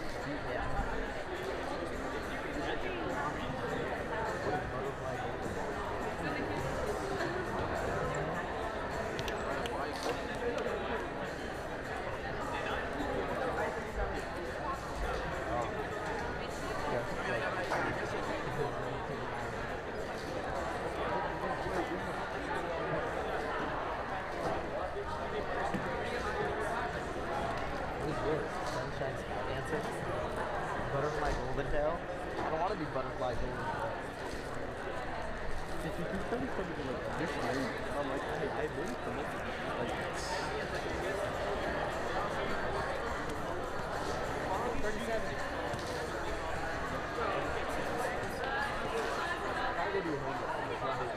I'm not staying. Let's not be locked in. Are we locked in? Orange glasses. Yeah.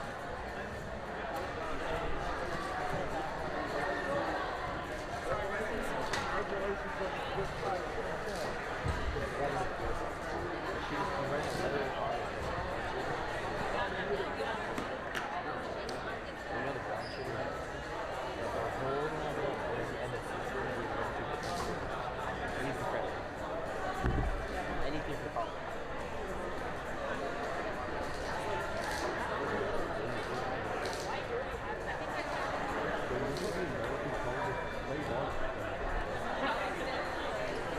They probably bet on it.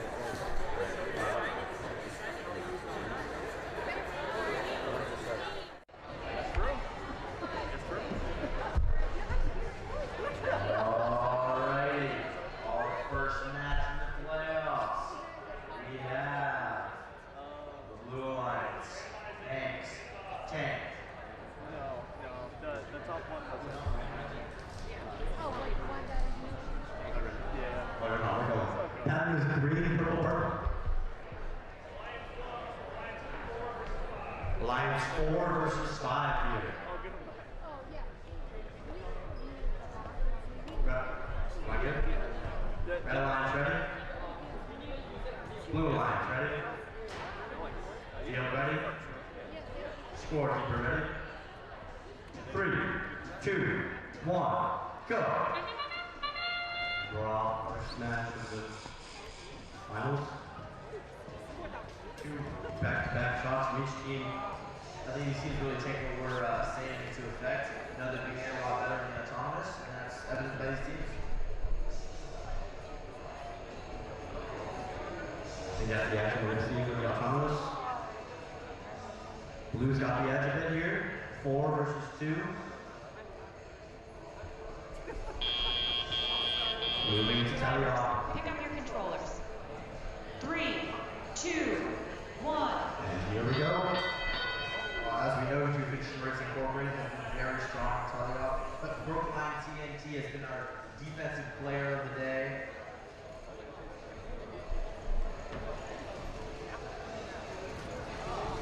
Just missing. Mechanical Monkeys trying to take that defensive player of the day title. Really just a pile of mechanical mess in that launch zone right there. Mechanical Monkeys was the score for the red team. Their lines. Blue lines with an almost full ramp. Looks like Hank's Tanks is just a little roadblock.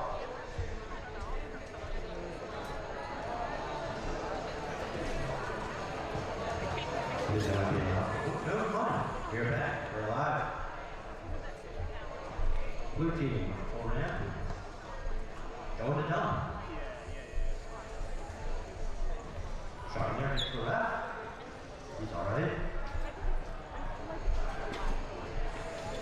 The score is 35-29 in favor of the blue team. Red team with full ramp. Locked into a corner there for a moment. Okay. Right up to 35.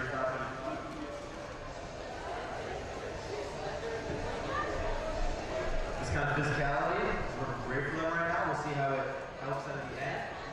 And penalties, what we were talking about earlier. And we're into the opening here.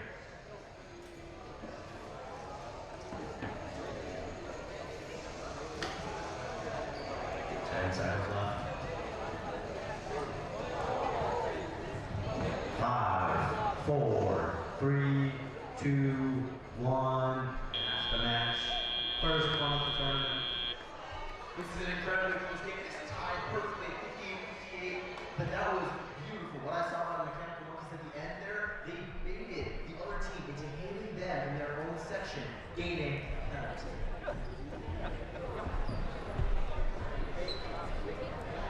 Well, I said the best defense is a good offense. I think that's definitely what's going on there. I mean, technique we've yet to see today, baiting another team into hitting you. But I mean, it worked out. Well, we'll see how well it worked out. And that was,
Score is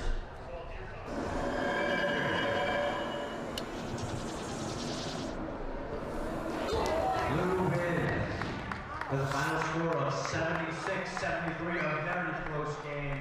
Blue takes it home. surprisingly, although the base points and foul points helped, it wasn't that much a given game. It was the pattern points.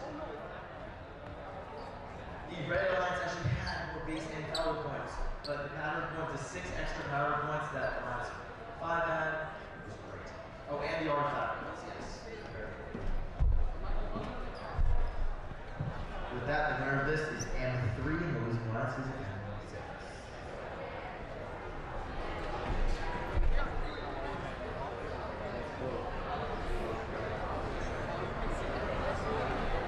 Just shows you how close these matches are going to be. super effective robots. Good defense, good offense all around.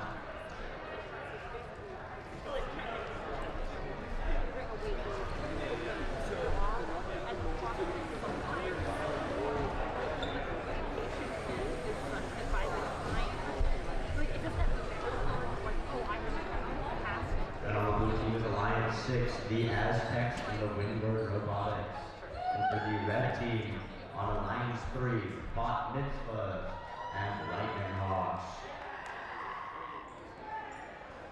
Correct me if I'm wrong, but the Aztecs and the Windward Robotics, they're in the 6th seed, right?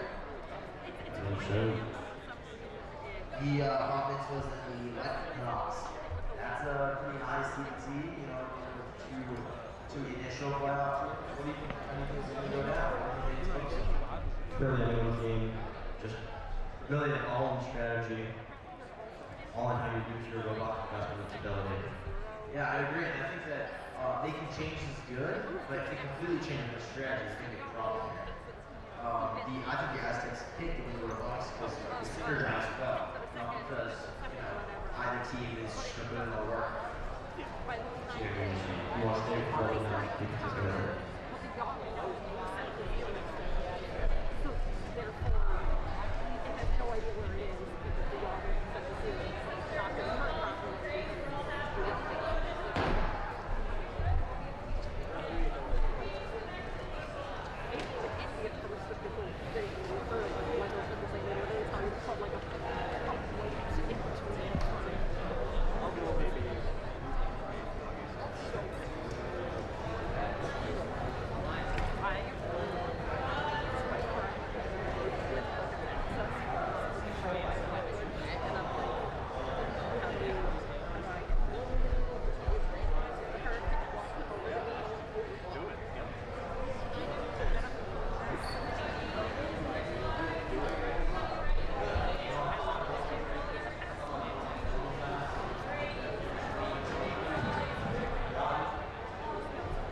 pattern is green, purple, purple, same as last time.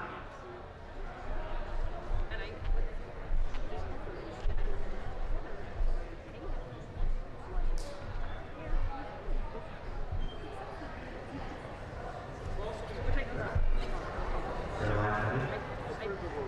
Red line's ready. Blue line's ready. Field ready. Scoreboard ready.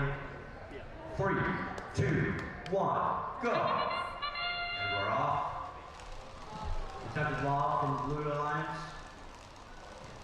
2 and 3 in from the blue line. There's 4. Now that's it out. Red alliance gearing up for shoot. All 3 in.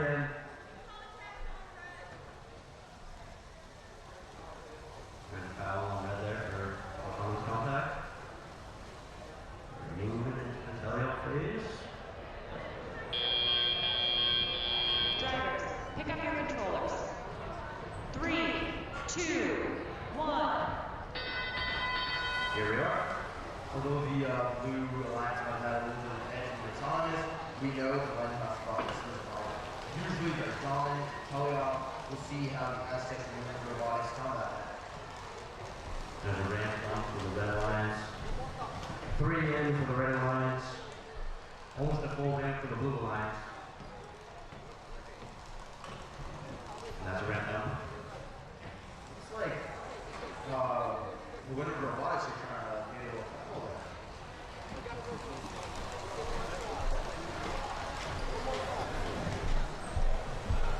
Couple long shots. 1 connects. 3 in for the blue alliance.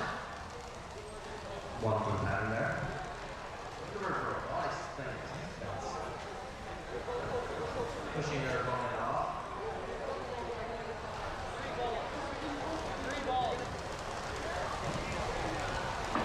And the pattern comes here. 3 in for red alliance. Full ramp.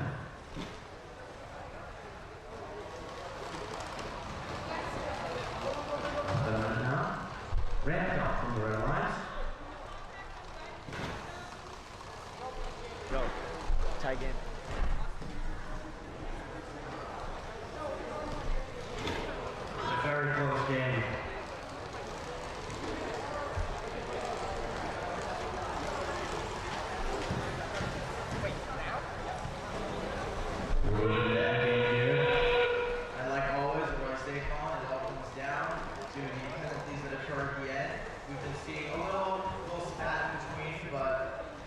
see if they decide to go for base points or keep scoring.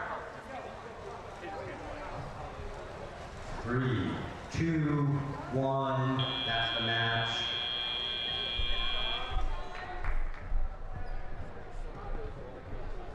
Looks like the red caught it. Yeah, no, it looks good. I agree. It looks like a ball. This is the first one.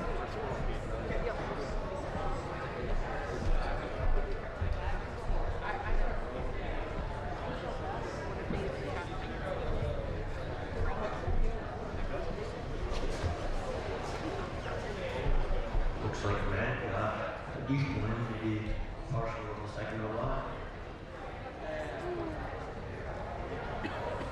With one fold.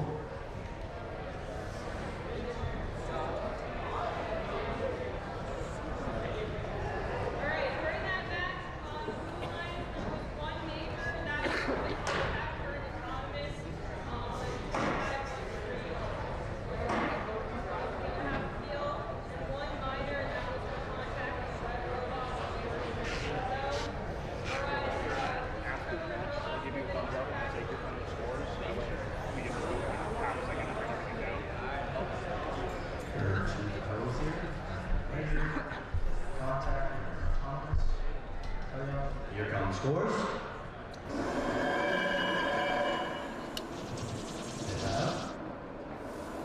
Enter red victory. 96-82, another close match. This one all came down to the foul. 20 points, bringing them above the blue team. Like I said, it always comes to the end. Yeah, those fouls really do. It really matter. Team got to be very cautious. Everything okay? Yes. We're currently in a robotics tournament. No, it's okay. It's okay. Love you all. All you give me like an hour and a half.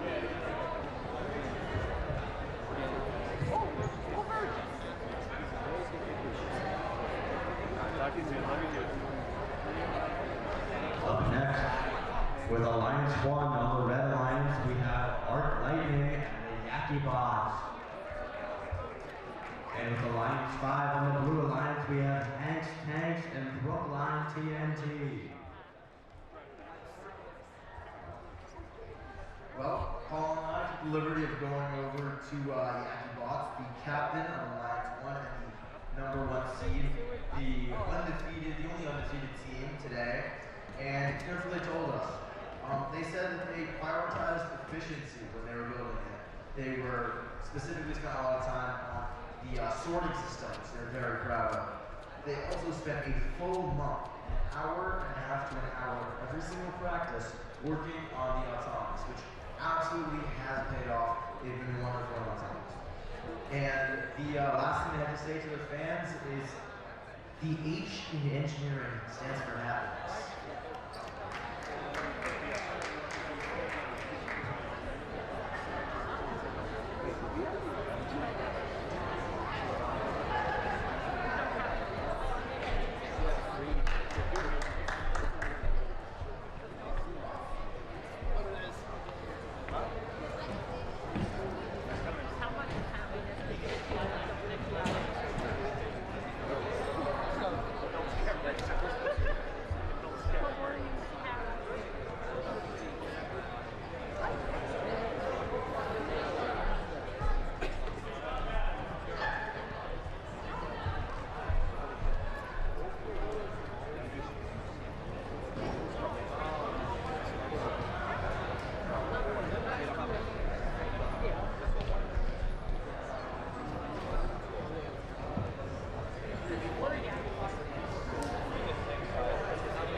DJ.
Pattern is purple, purple, green.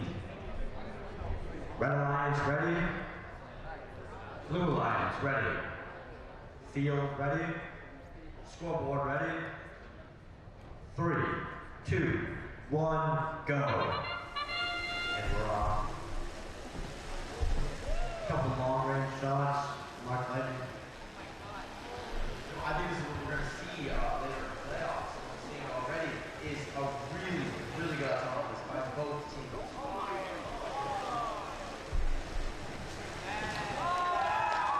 I mean, the red team in particular is automatic. The blue team, they have to set themselves up well for the telephone. Drivers, pick up your controllers. 3, 2, 1. And telephone begins. We're seeing fighting already, particularly between Arc and Lightning.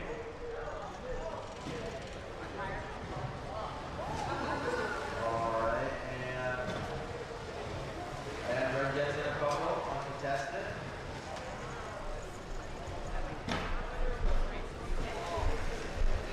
Alright, see what Red gets in a couple, uncontested. And Blue goes. And who scores? Oh, and Arc Lightning comes in. Full rank for Blue Alliance here. It's a really impressive match. Very.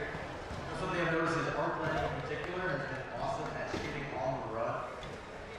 Very mobile.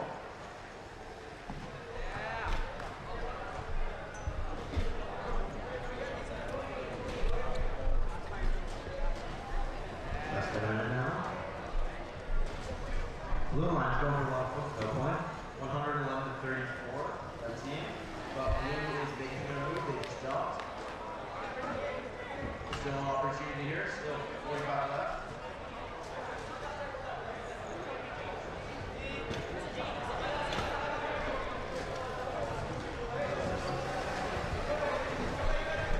Lots of artifacts flying.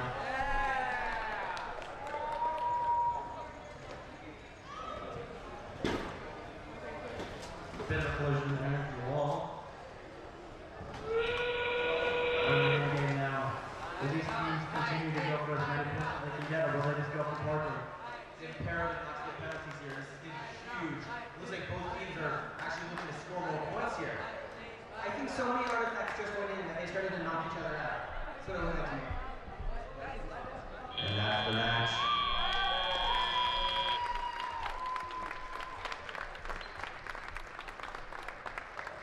I mean, this was nowhere close to a qualification round 5 where a team hit 254 points. This is amazing. Both teams played incredible, and it's really all down to what the refs saw in terms of pattern, in terms of penalties. Yeah, I think both got base points. We'll see.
82 to 74.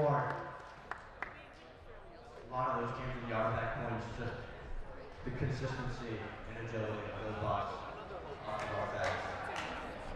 Coming up next, we're Red Lions. Going up for the Red Lions, on Alliance 2 we have GNC Mercury and Arc Hailstorm. Going against Alliance 3 on the Blue Alliance, the Lightning Hawks and the Botnik Fuzz. Well, this should be the highest scoring we've seen so far with the second and the third seeds. But, I mean, we'll see what happens here. We have a couple of words from our Hailstorm.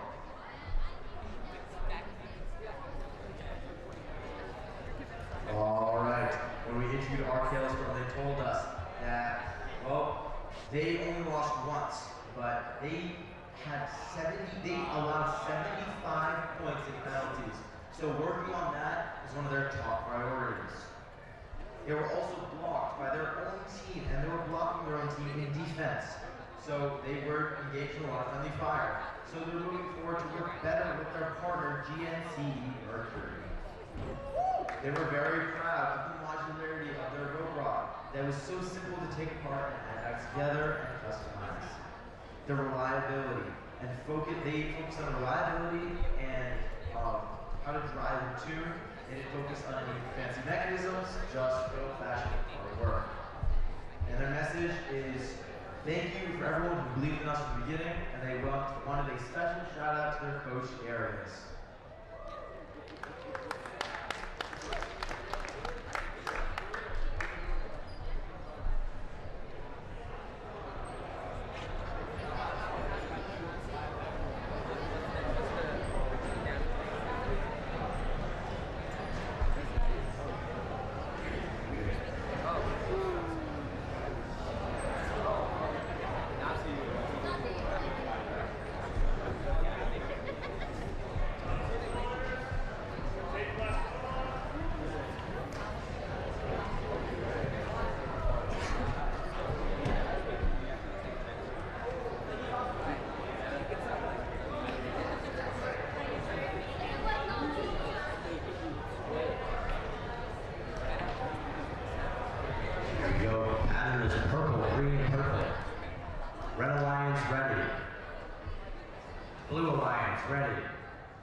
Field ready. Scoreboard ready. 3, 2, 1, go. And we're off. Strong autonomous start from Hailstorm. Quick dump from Hailstorm as well. And another quick through. Although the Red Lions have been great autonomous, I would not discount the Blue Lions. They are known to be extremely dominant in Teleo.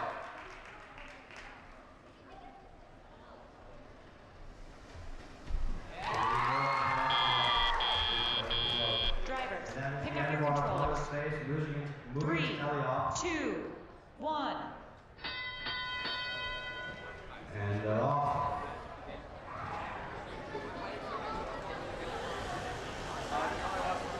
Motion from both teams.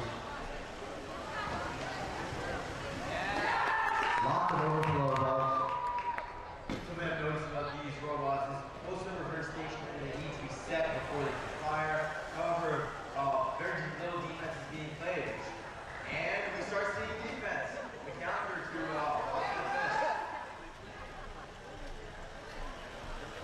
the Botniks in particular are playing incredible defense right now. However, it's leading to a couple of penalties. Gotta be careful with that.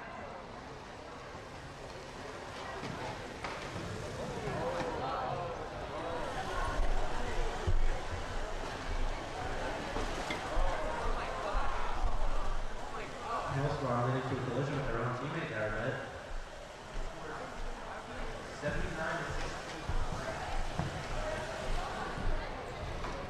There's a pattern for red. Couple shots going. There's one to the opposite for blue. Red returns with one of their own.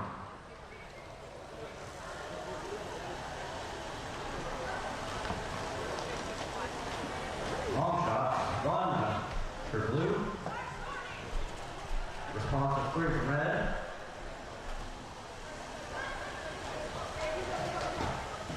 Some long drivers from the blue lines. And we are in the end game now with that red off from red. 3 more in. And that's left. Will they move to square more or will they go for parking points? 5, 4, 3, 2, 1. That's the match. It looked like at the end there, in hailstorms, in their hurry to get the base point, they ended up hitting mid-slump and getting a penalty there. You really don't know what they can do. That's exactly what they're trying to avoid. And their haste to get back to their base ended up costing them. Still a very strong performance from both teams.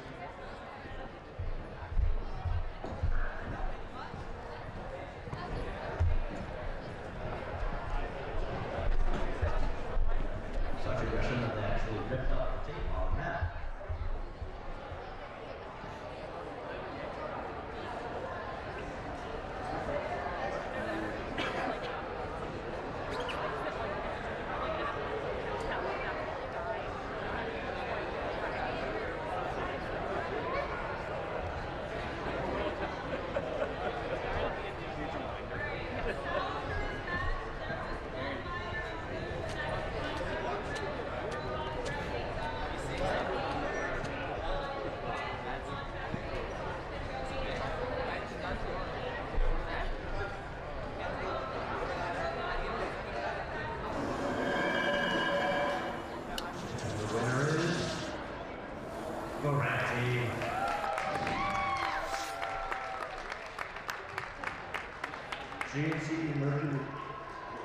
GMC Mercury and Arc Hailstorm taking final score of 111 to 66.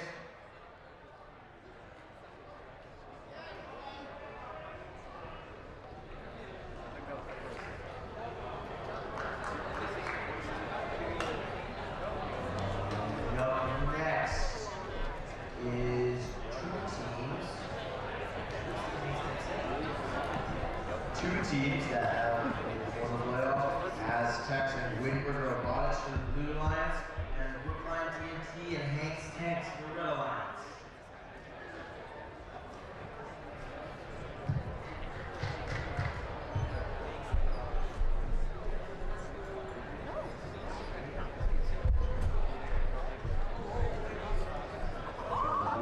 The losing alliance between the Aztecs and Robotics and Brookline TNT and Hank's Tanks will be eliminated. A lot of pressure on the line here, a lot of stakes are high here.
Blue lines, ready. Field, ready. Scoreboard, ready. 3, 2, 1, go. Very important on policies here. 3 in for blue there. Long shot for red. 2 in. Got 4 purple and blue. 2 purple and red.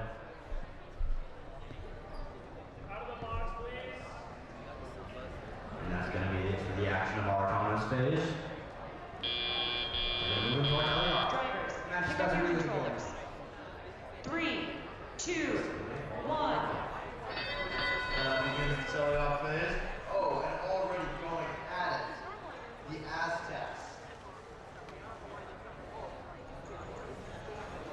Crazy physicality just started off the match right away.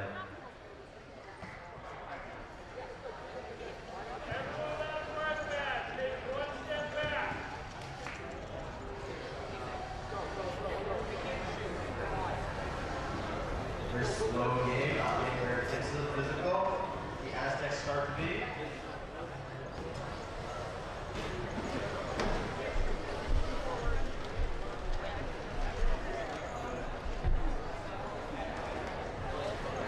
There it is, another shot. Red lines. It looks like the Aztecs are fully foregoing shooting and just trying to play defense for now, while their teammate in Robotics scores points. Qualifier Robotics are taking that long artillery approach shooting from backcourt. Aztecs are really stuck in the crux of the triangle, stopping the other team. Doing well on it, I might add.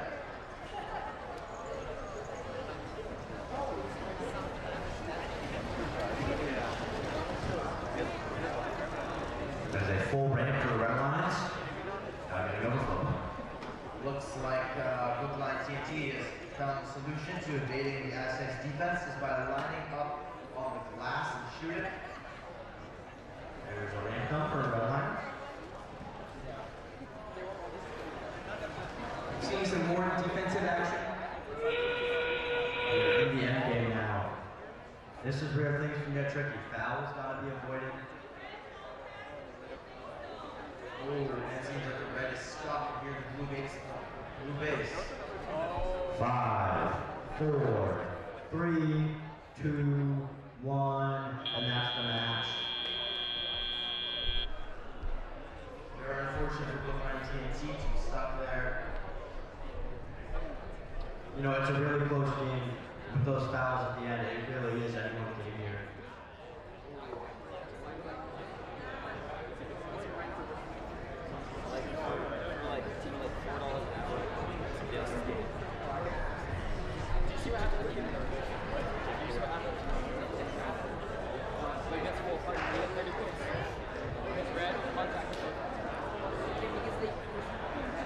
Really good. This game here, he gets penalties at the end.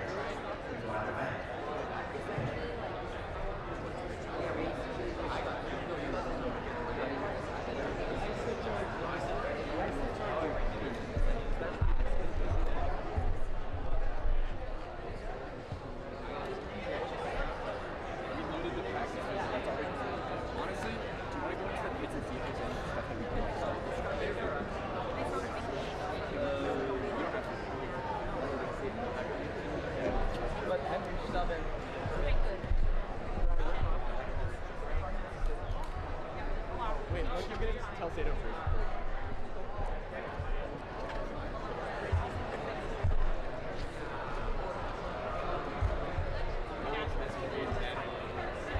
Henry, I'm gonna help say Purdy from the like. I'm gonna help Purdy pack up stuff.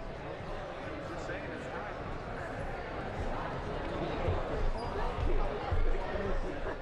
you.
points are in.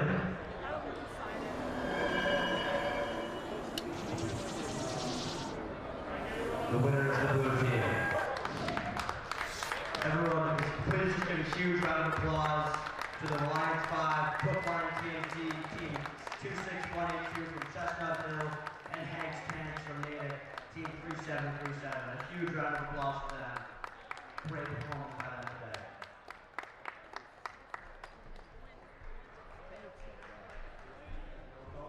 Kind of seen we saw over the qualification rounds of not just the penalties, but the fact that the blue team was awarded full base points because of Brookline TNT being stuck in between the wall and blue base area. That final end game, those fouls can really make or break the game.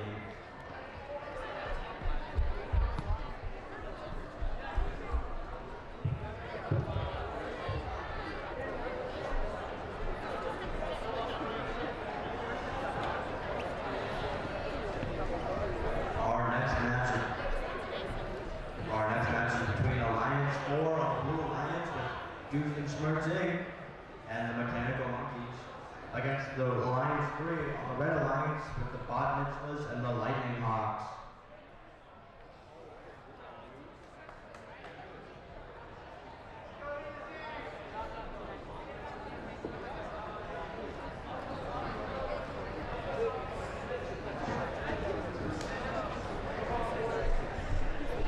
Where's Michael? He's gone. Where's Mike? Bro, let's just take a walk.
Pattern is purple, green, purple. Red Alliance ready. Blue Alliance ready. Field ready. Scoreboard ready. 3, 2, 1, go! And we're off on stage. Red Alliance loading up. Both teams are decent in the offense. See how it works out. Lead. And with that, I think our actually go to the offense. A little more. And we're into tally hop now. Drivers, pick up your controllers. 3, 2, 1. With that tally hop started, we immediately go head to head. Trying to stop them from scoring. That's 2 score. And red shoots 2 in. Third does not make it through the gate. And we see that Bob Mitzvahs have been a little bit cornered there. And Bob Mitzvahs is going on the offense, pushing aside their competitors, Duke and Schmerz Incorporated. We're seeing quite a physical match going on here. Rather entertaining. This doesn't look like it's going to be a super high scoring game like round 2 match for round 3 was. That was 163 with no penalties. A lot of collisions here, a lot of bumping and shoving.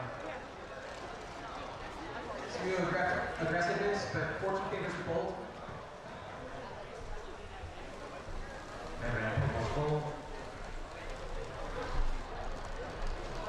Blue with 3 lob shots in.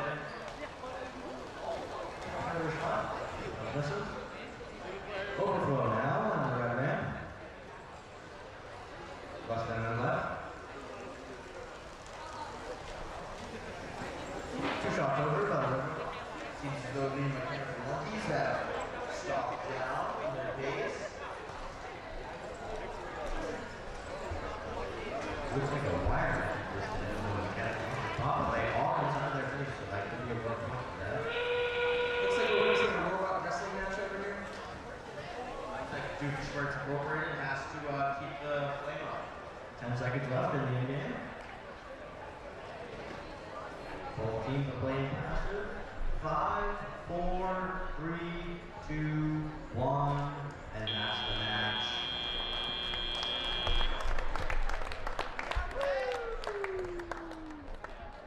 And we might have just witnessed a very rare storm, but still.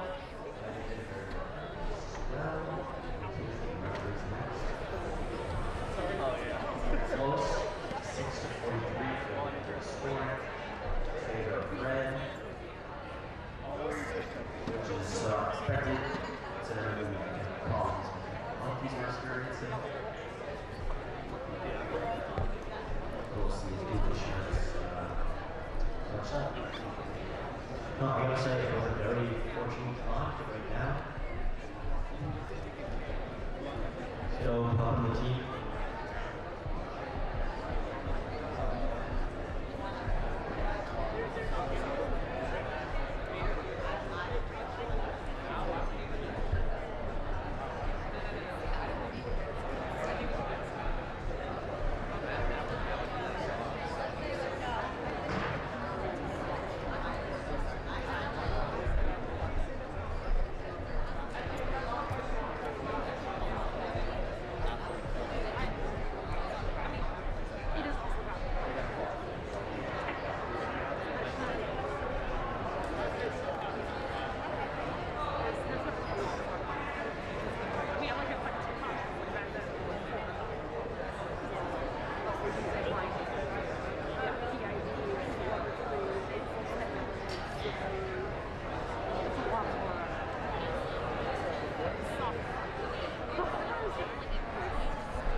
Points are up.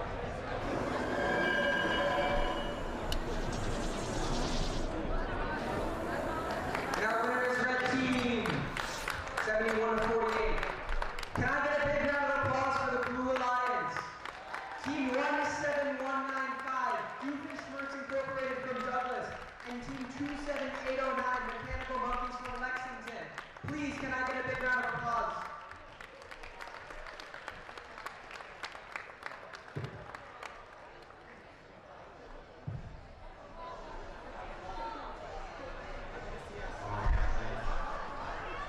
Our next match is in Tuesday.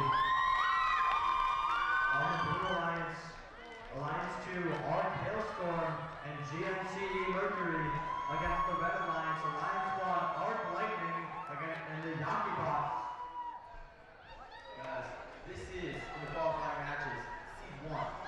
2, seed 3, and seed 4. This is going to be an incredible match. I don't know about you, Mono, but this, I think, is going to be an incredibly climactic match, deciding which ARC team is going to go to the final. Are you as excited as I am to see who's going to win? Absolutely, and I'm even more excited to see our first, perhaps, 300-point game. The Yaki Bots had an average of 130 points per game. Our Hellstrom had almost 110. Our Lightning was not far behind. And GNCE Mercury was right behind them with a little over 90. So this is going to be extremely high scoring. 4 bots with incredibly impressive autonomous phases. See what they do. Something that's been a little overlooked is getting the pattern right in the autonomous phase. Because getting the patterns kind of twice at the end of the autonomous and the end of the teleop. So getting a very high scoring game and triumphing over another very good alliance might come down to those pattern points.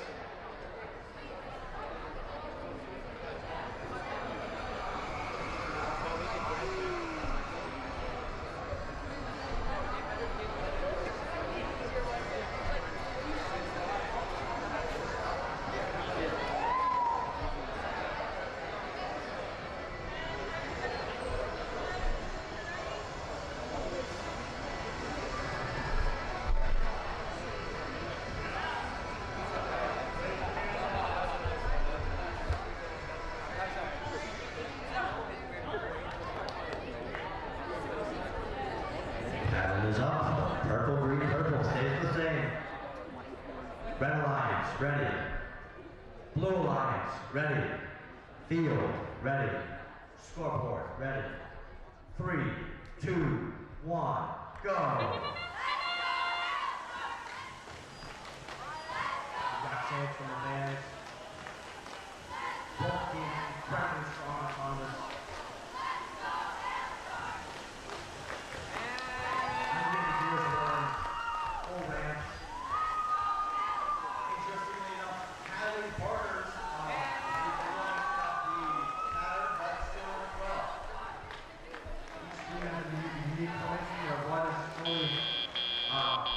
Drivers, pick up your controllers. We received 3, artifacts and 2, things so fast 1. they were actually knocking each other out. This is where the real fun begins. Lots of physicality from both bots.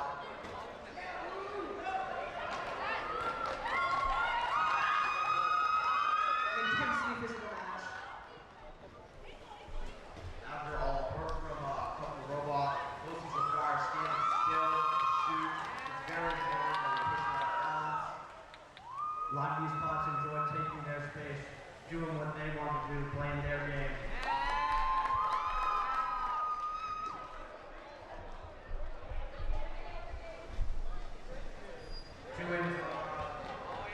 Still on the AMC left and was bearing in on 80 points of the team. Got 5 in there, 6 in there for Red Alliance. There doesn't seem to be a lot of regard for patterns, but that might not be necessary if you're putting in artifacts that fast. I mean, as long as you're getting some of the pattern points, it doesn't even matter. Looks like the two arcs have a little spat over there. Now comes in with GNC Mercury. Let's put it in now.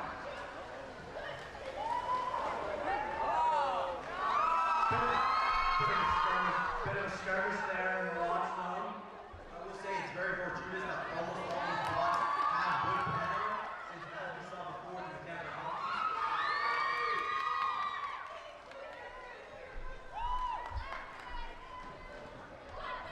Into the end game now. Wow, I don't know that we're going to see your dream of a 300-point match, but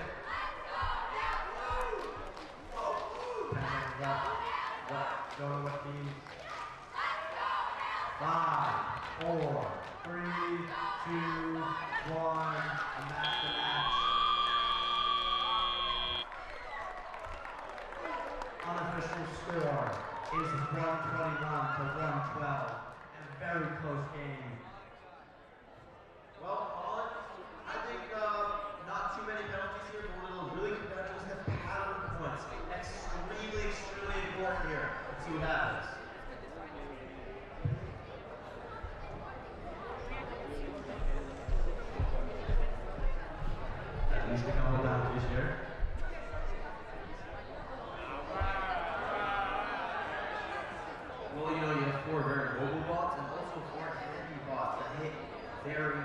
far. So it's a great chance that in their, tossing them around, they went to a certain zone list shoots.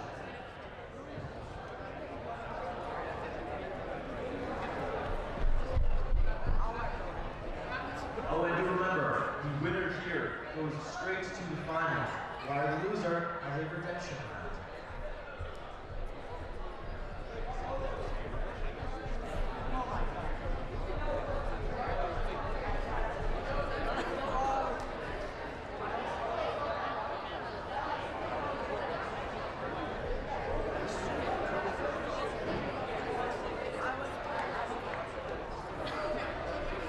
The loser of this round will face off against either last 3 or last 6.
And with a difference of 1 point, the winner is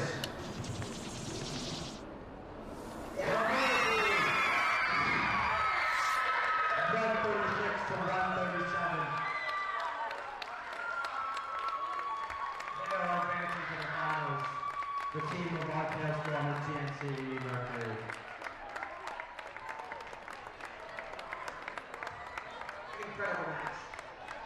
What we always say, Carl, those endgame fouls matter the most. There's a chef that says that.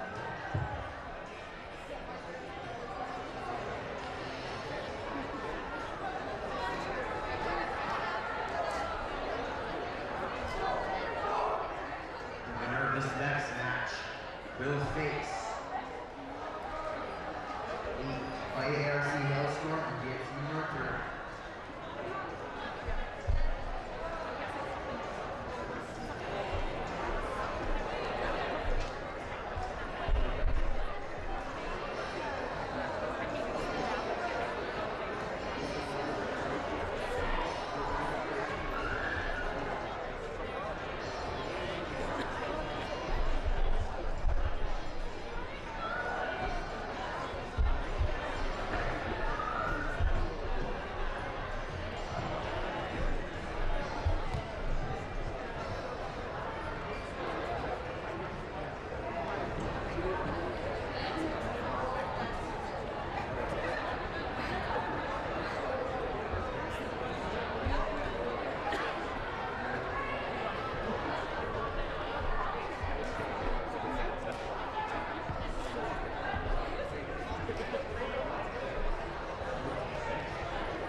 Now up are Lions 3 and the Lions 6, the Lightning Hawks. On the Red Lions, the Lightning Hawks and the Bot Mitzvahs. The Blue Lions is the Aztecs and Windward Robotics.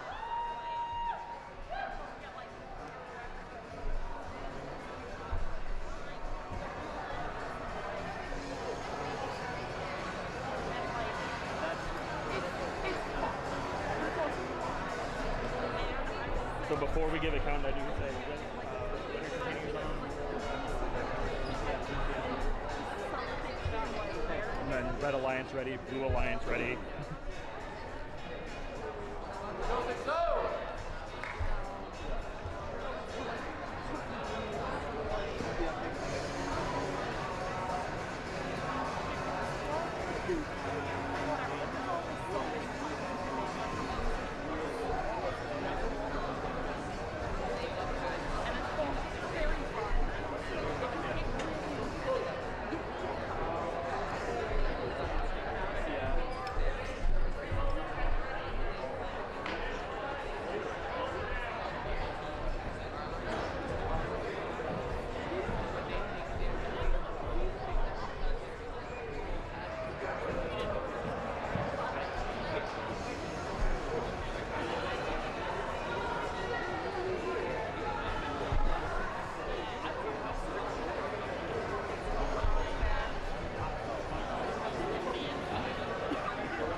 Continue forward to the tournament, and the loser is eliminated. And with that, Red Alliance, are you ready? Blue Alliance, are you ready? Field, ready? Scoreboard, ready? 3, 2, 1, go. Both teams use the same approach, back up a little. Fire some archives into the office.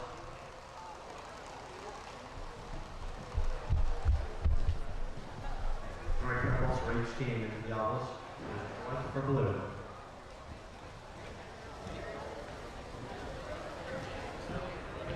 I think that's our fun for the autonomous phase. Moving into teleop. Drivers, pick up your controllers. 3, 2, 1. And we're off. Here we go.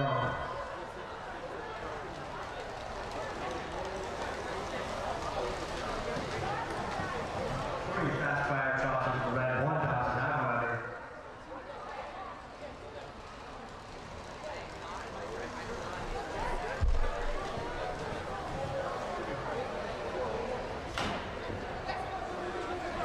Good. Now from red line. One more for blue also. And filled. Blue dots.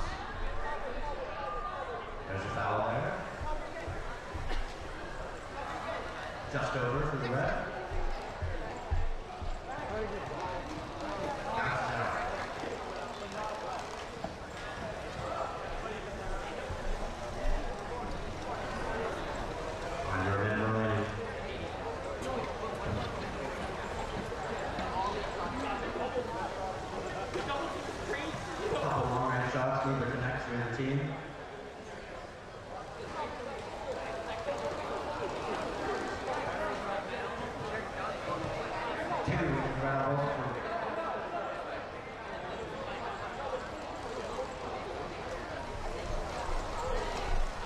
It's a very close game here, folks.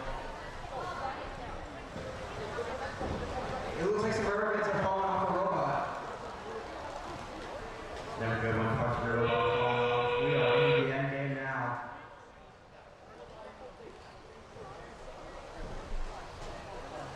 Going for as many as they possibly can get. Long shots. 5, 4, 3, 2, 1. Looks like both teams went the safe route of the party.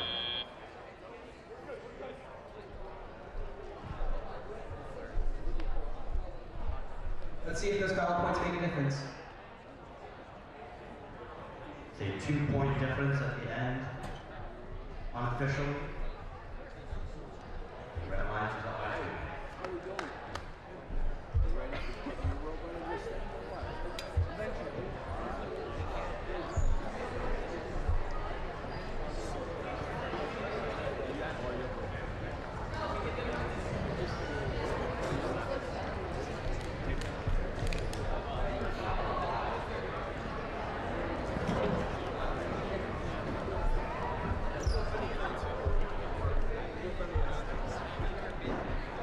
The aggression of the bots ripping up the tape on that.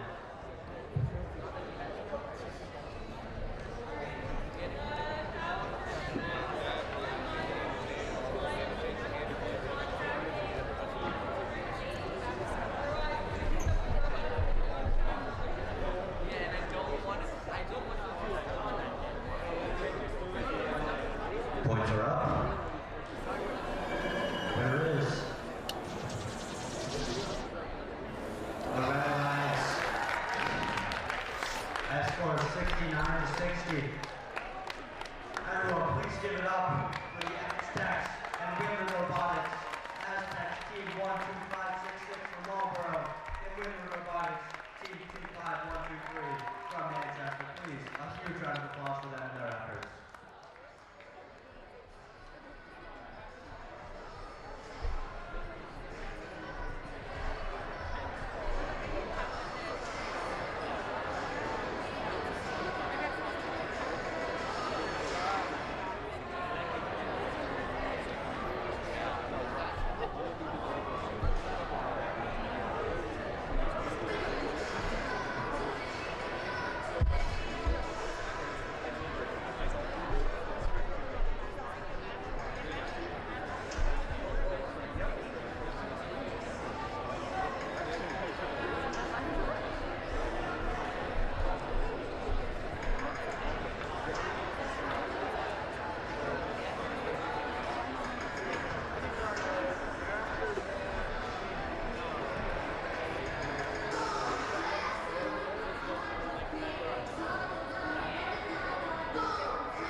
Just an announcement that all awards will be done after this match. Awards will be done after match 9. Let's go!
It's gotta be.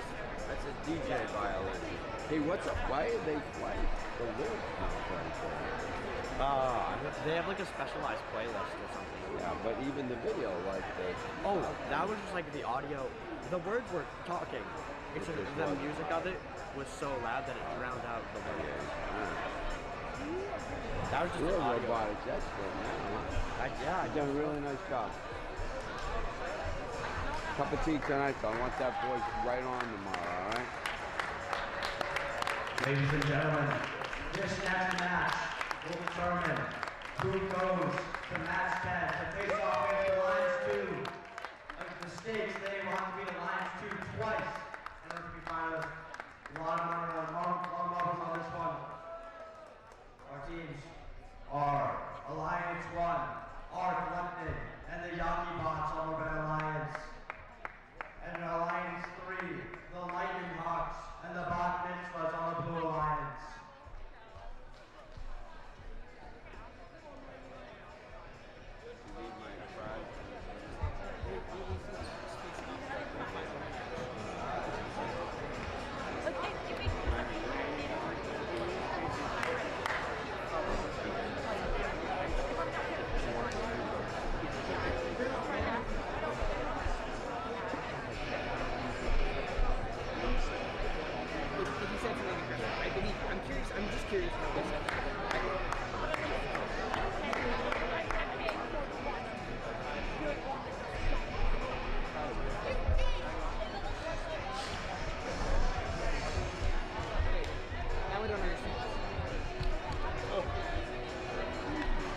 Fired up or what? Let's go.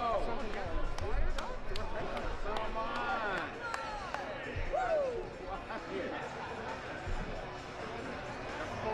Now Pattern is green, purple, purple. Red line. Red says it is. I don't care what the rules say. It doesn't matter. It's all good. You got it in. You're making stuff. Up.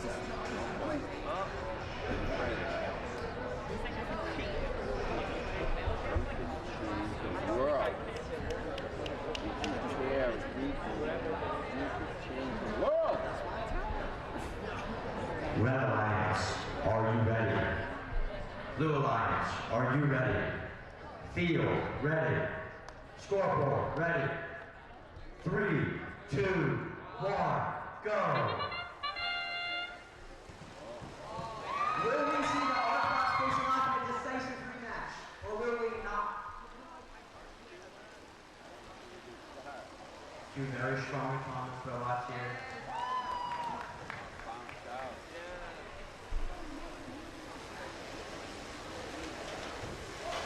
Whatever team wins this bout will have to face off twice against Alliance 2 in order to take on the finals.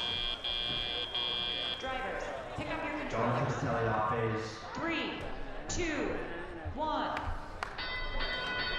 Here we go. It appears something might be wrong with the Autobots. Something doesn't look right.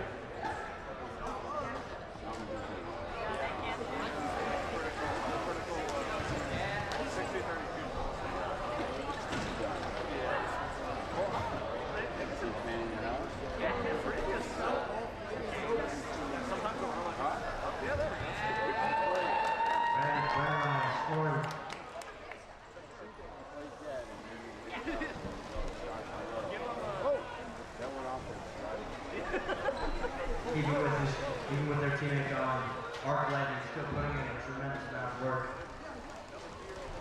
Scores 57-16, red. We're seeing some very entertaining defensive play. One of my favorite parts of this competition so far. Two long-range pockets from Arc Lightning.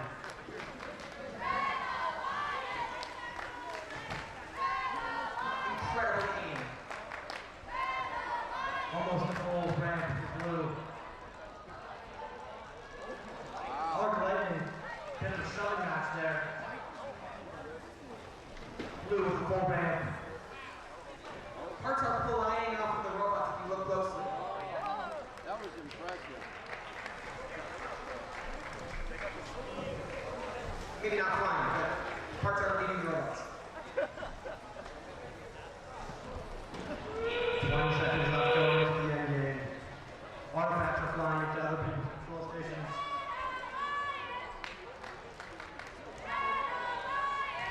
Yakubot taking their spot. 5, 4, 3, 2, 1. Extra match. It's only safe to say that foul points aren't going to save blue, but it's still a great effort. Unofficial score of 154 to 36. Red.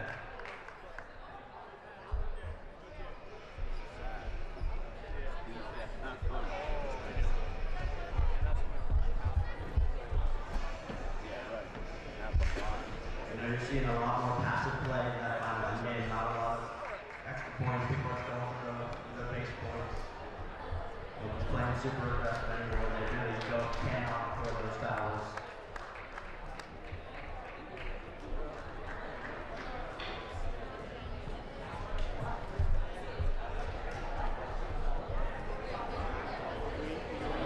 Yakubot looks like it's missing a lot of pieces.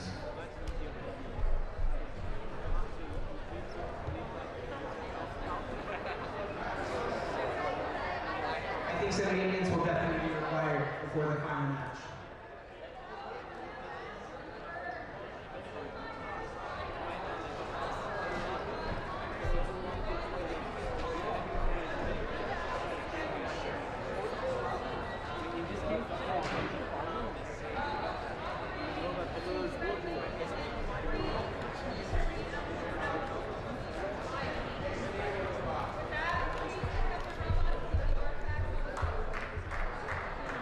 Scores are up.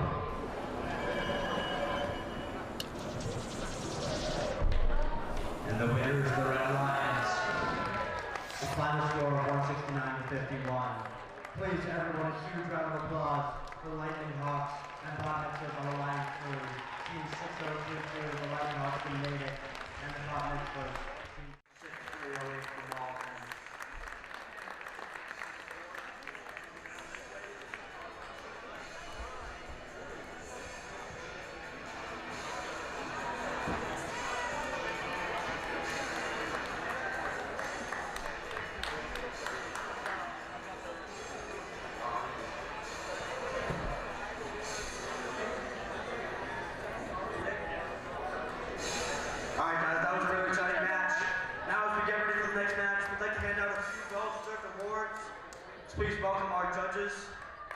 The judges will be helping out with the first awards. Please come out and join me. Come down along this path here. Over to my left. Oh, wait,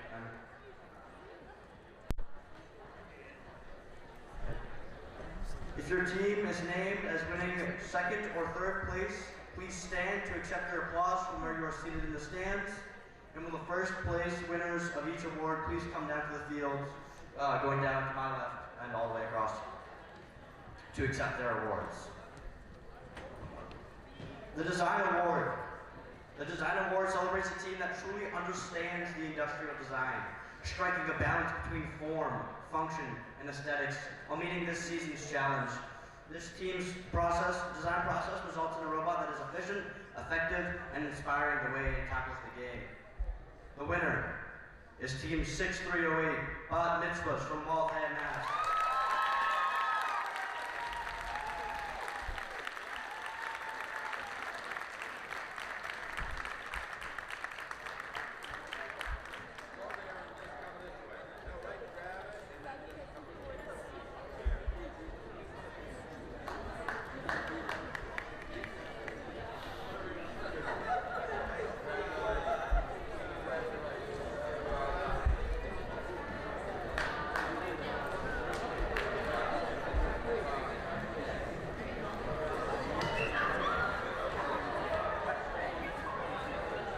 The Reach Award goes to the team that has brought new people into first, whether new teams, mentors, or volunteers, and inspired them to embrace the first culture, helping our community grow and thrive. The winner of the Reach Award is Team 11723, Canton Gearhounds from Canton, Massachusetts, USA.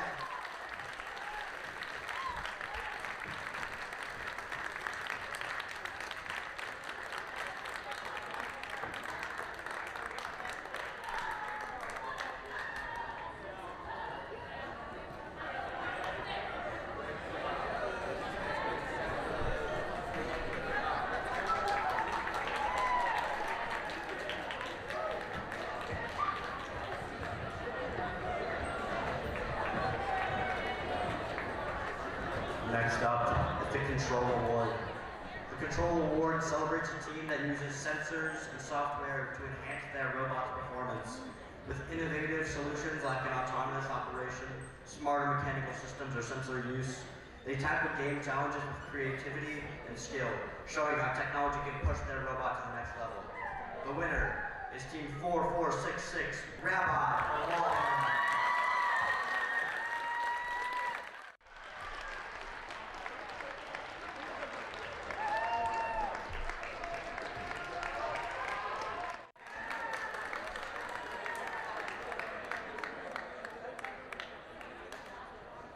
The Innovate Award, sponsored by RTX. The Innovate Award, sponsored by RTX, celebrates a team that has the ingenuity and inventiveness to make their designs come to life. This award is given to the team that the judges feel has the most innovative and creative robot design solution to the season's game. Elements of this award include elegant design, robustness, and out-of-the-box thinking. This award may address the design of the whole robot or some sub-assembly component.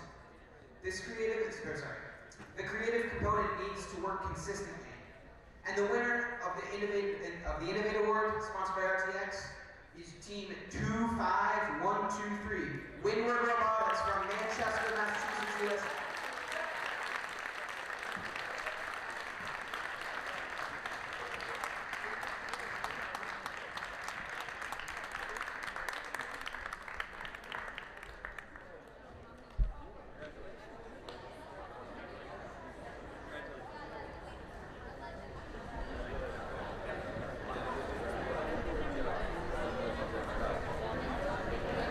We do have more awards after this, but this will be the final award before we go into the finals match. This next award is the Sustain Award. The Sustain Award celebrates the team that plans for the future of their program, ensuring that it will thrive long after today. They have established plans for finances, projects, or team sustainability, track their progress, and show dedication to leadership and long-term growth. The winner of the Sustain Award is Team 6032, Lightning Hawks from Natick.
twice in order to win the finals. However, the Red Alliance only needs to win once.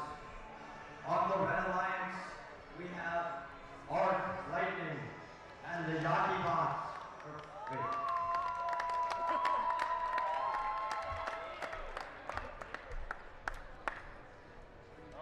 Yeah. Sorry, on the Blue Alliance, we have the Yaki Bots and Arc Lightning. I apologize.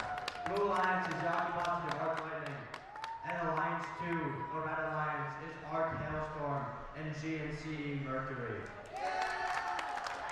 Could both teams please come for a handshake? Handshake line.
Red Alliance, are you ready? Blue Alliance, are you ready? Field, are you ready? Scoreboard, ready? 3, 2, 1, go! Early scores from both teams in that early section. A ball at or an artifact is hit where the lines of artifacts. That could mess up the game for someone. Couple of backs going out of bounds. Never hurt anybody. We've got a full round for the Blue Alliance. 4 seconds left in the accomplished phase. A couple more points scored. Moving into the Kelly off phase. Pick up your controllers. Red has also got a full round. 3, 2, 1. Got two full rounds. A lot of matches to be played here. Both ramps have been opened. Blue immediately getting stuff in the obelisk.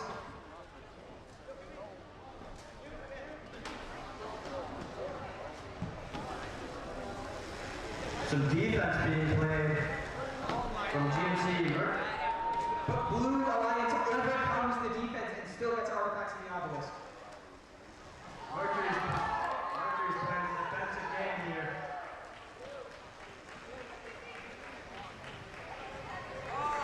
However, the Blue Alliance is still powering through Mercury's defense. Blue obelisk was being bombarded by artifacts.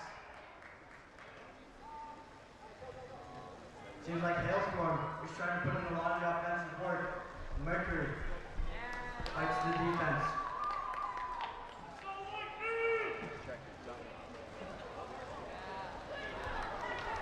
Less than a minute now.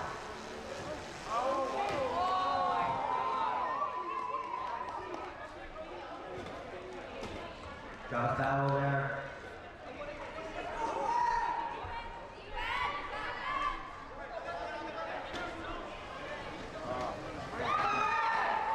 Red with a full red. Both teams continuing to score. 98 to 106. Blue lead. And we're in the end game now. Both teams continue to go to score, both teams go for base. This could still be anyone's game as one of them quit.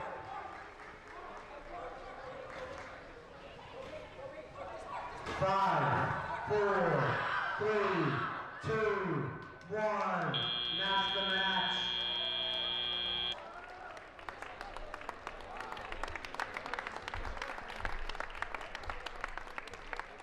An unofficial score of 113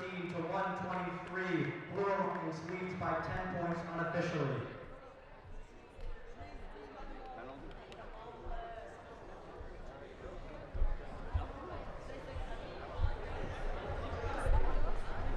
Arc Lightning and the Yaki Box were not going down in that fight, even with Mercury playing that much defense in the offensive bombardment of Arcade Storm.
Points are in.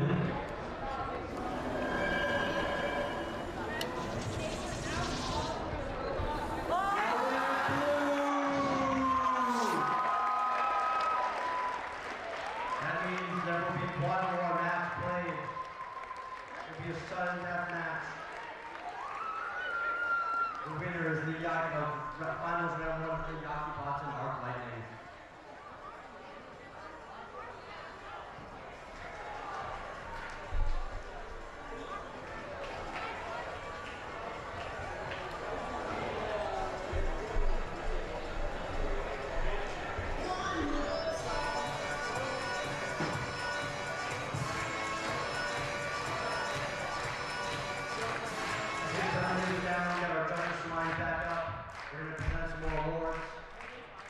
The Connect Award is presented to the team that has built strong connections with their local STEM community.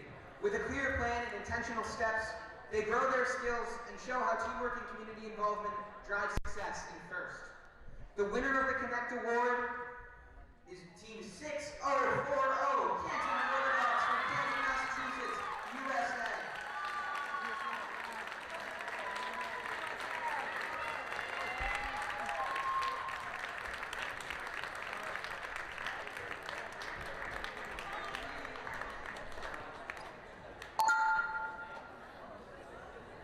All right, we do have a second place winner for this award. So please, I remind you, if you are the second place team, please just stand to be applauded. All right, the Think Award. The Think Award goes to the team that best showcases their engineering journey throughout the first Tech Challenge season. Judges use the team's portfolio to see evidence of the engineering process, lessons learned, or analysis guiding their decisions. This award celebrates the team's thoughtful approach in building their robot. Our second place winner, 26182, Brookline TNT from California. Please stand. Just stand. There we are.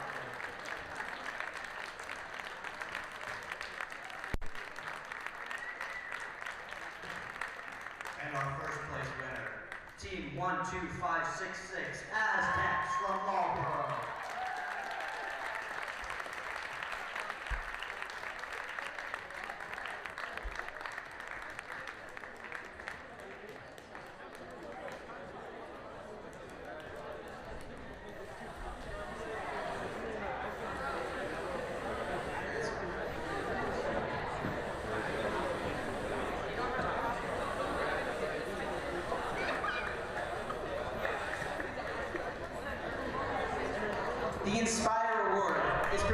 the team.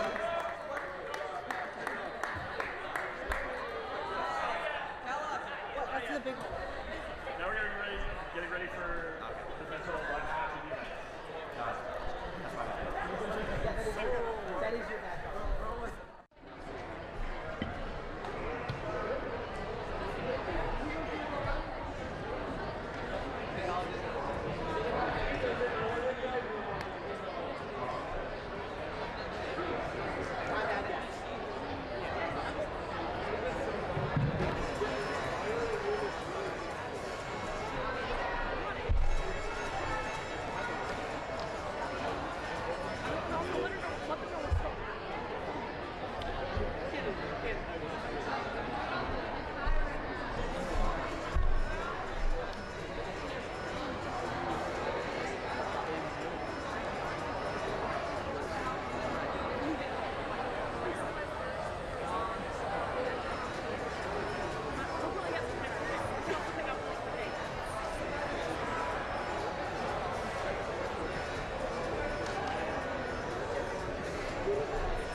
Gotcha.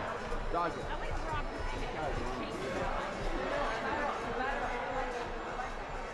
Well done, informative, great spirit. Josh. Oh, question.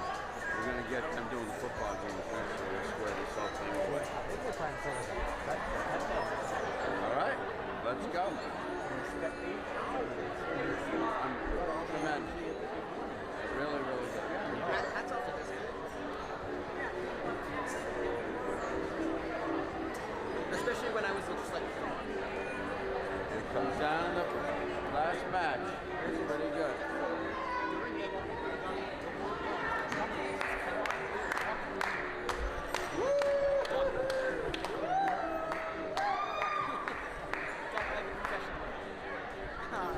I used to think competition was pretty good. I used to.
our two teams.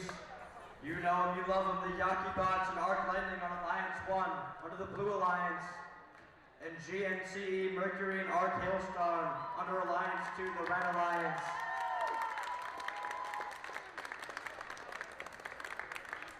This is what it's all come to.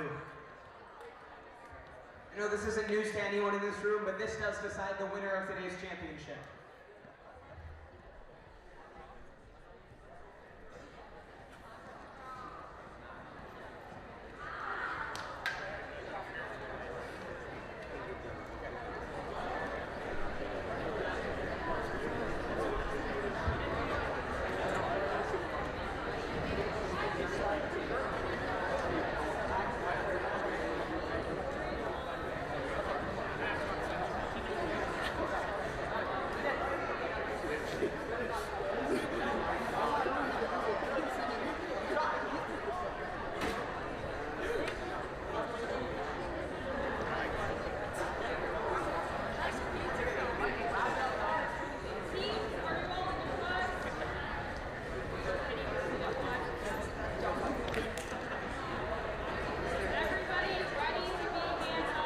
This is it, folks. Blink and you'll miss it.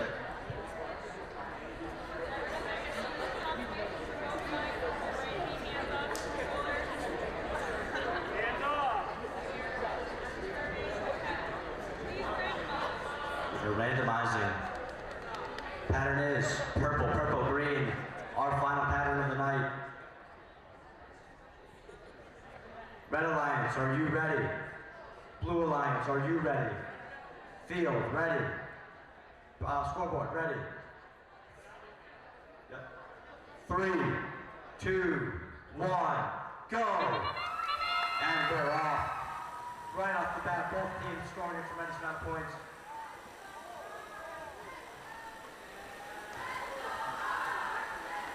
A real quick dump from the Red Alliance.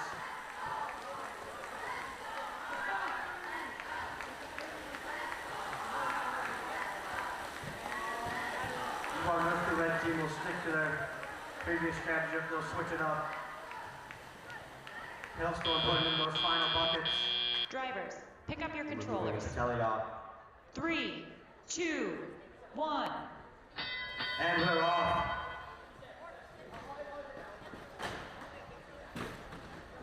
Lots of commotion over on that right side.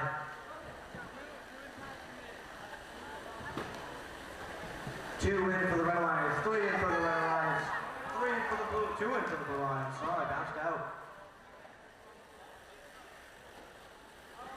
Blue is now on the defense.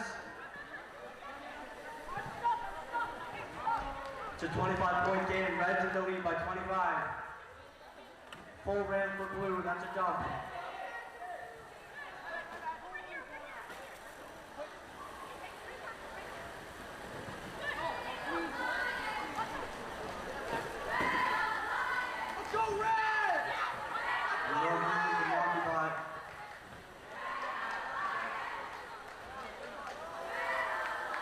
Blue playing the best defense.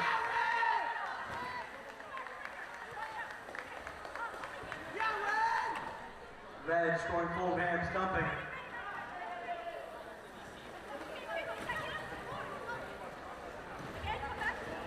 Arc Lightning has to get as many points as he can on his own.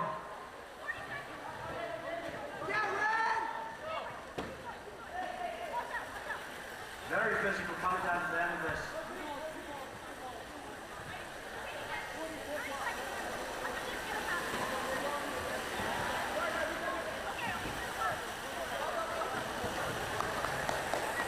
More points from Red. This is it, folks. The final end game. Make some noise. 3 in for Arc Lightning. Yakibot back in the game. 10 seconds left. Yakibot Parks. 5, 4, 3, 2, 1. And that's the match. The unofficial score. 113 Red, 87 Blue.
conversation here with the refs.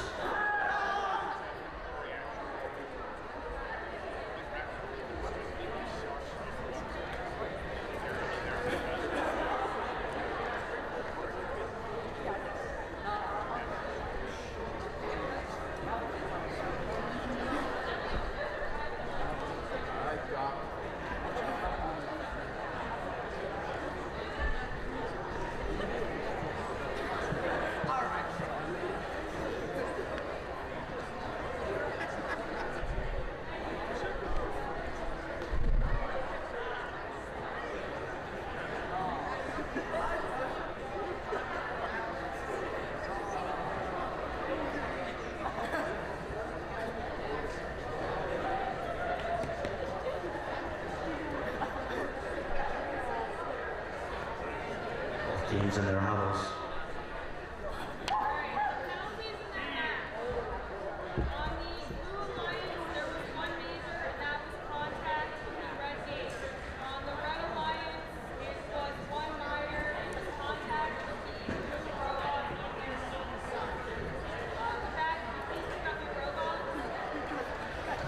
Points are in.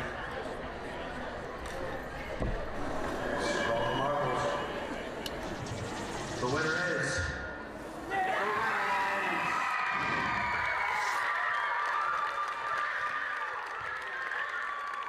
congratulations to the Red Lions. Everyone, please also a round of applause for the Alliance won the Yaki Box and the Arc Lightning.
Our finalist alliance was the captain, the captain, Yaki Box from Long Meadow, and their partner, Arc Lightning from Andover.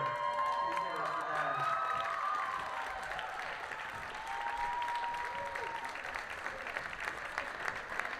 And our winning alliance, the captain, Team 10331, Arc Hailstorm from Andover, and their partner, Team 26413, GNC Mercury from Weston.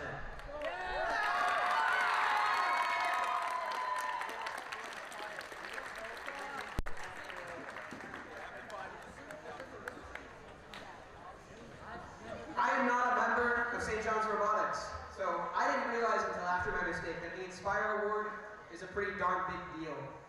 The Inspire Award is presented to the team that embodies the best of first. This team is made up of...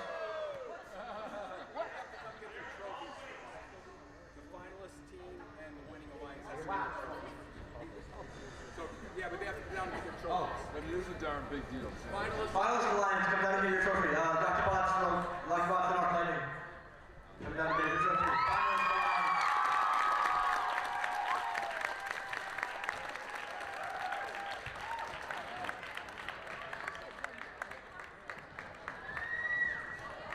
Sorry, guys.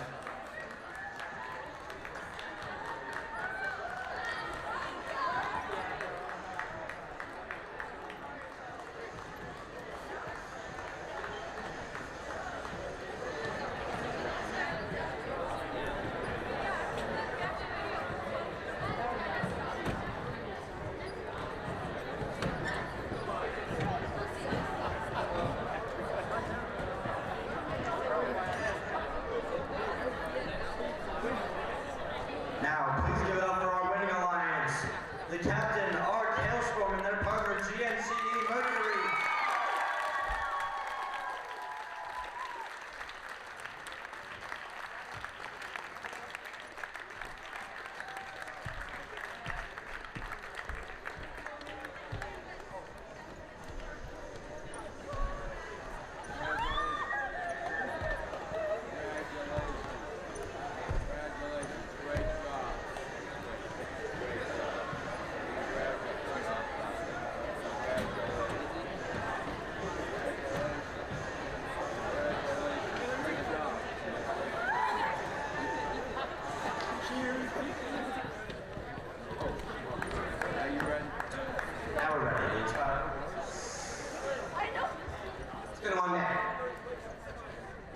The Inspire Award is presented to the team that embodies the best of first.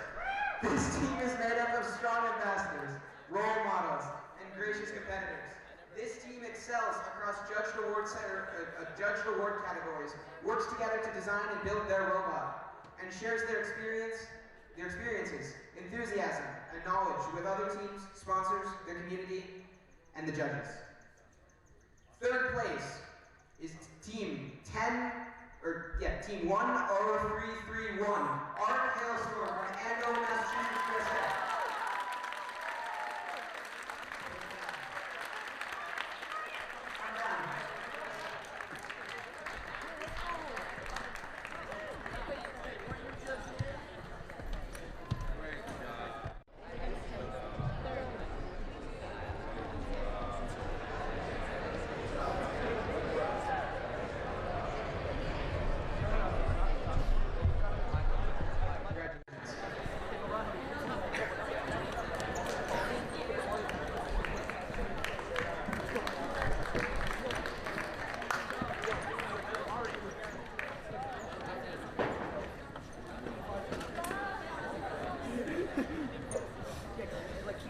Second place is Team 17218, the Brookline Box from Chestnut Hill, Massachusetts, USA. Congratulations.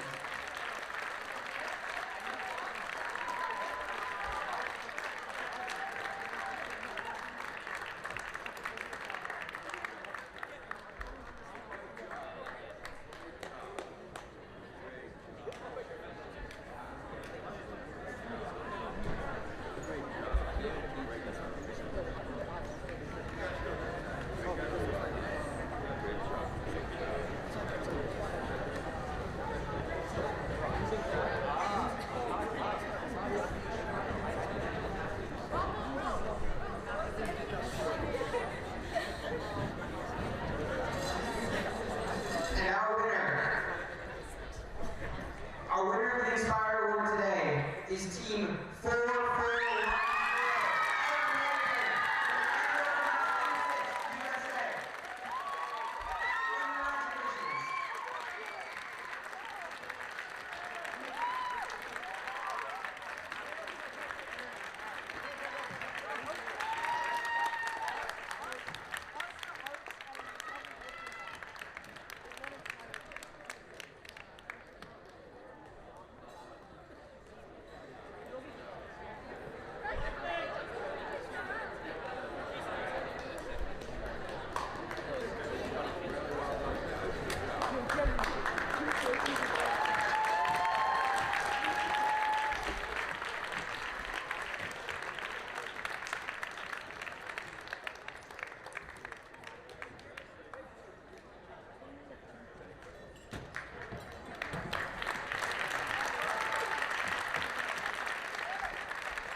And now, for advancements, I'm handing the mic over to Mr. Jake Jansen. Hello, everyone. As we started this tradition last year, it is my time to take the mic, and now I am your program delivery partner.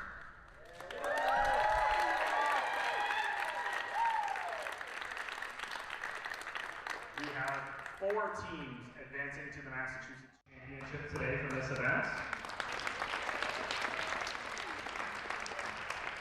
And as you may know, there have been some changes to how advancement is done. In this case, there is now a a points system. It is in section 4.1 of the competition manual. If you have questions, I highly suggest you read this section of the manual. And now let's get to the advancements. With a total of 115 advancement points, the first team advancing to the Massachusetts Championship is 4410 Arc Lightning.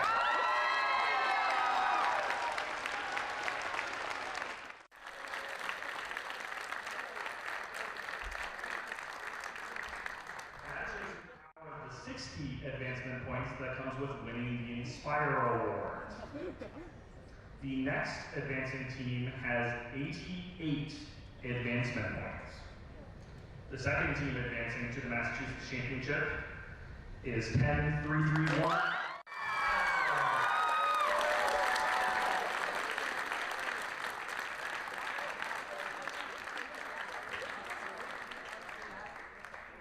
The third team advancing to the Massachusetts Championship with 72 advancement points. 2641.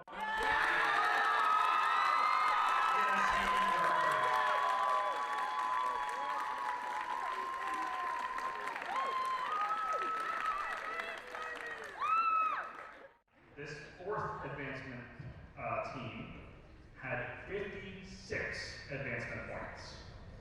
The fifth ranked team had 53.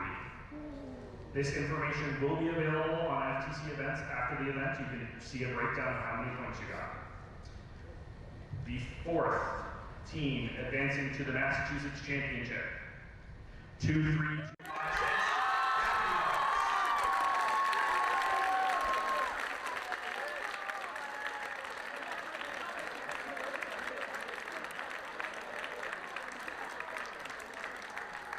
Congratulations to those 4 teams. We will see you at Wentworth University on March 15th. I will be in contact with you to submit payment for championship. Additionally, portfolios are available where? On the back table near the closed stands. If you wish to collect your portfolio, head over to Judge Advisor Bob. And with that, it is now time to conclude the Ryken Robobowl. Thank you for competing today. And we'll see you at your next qualifier.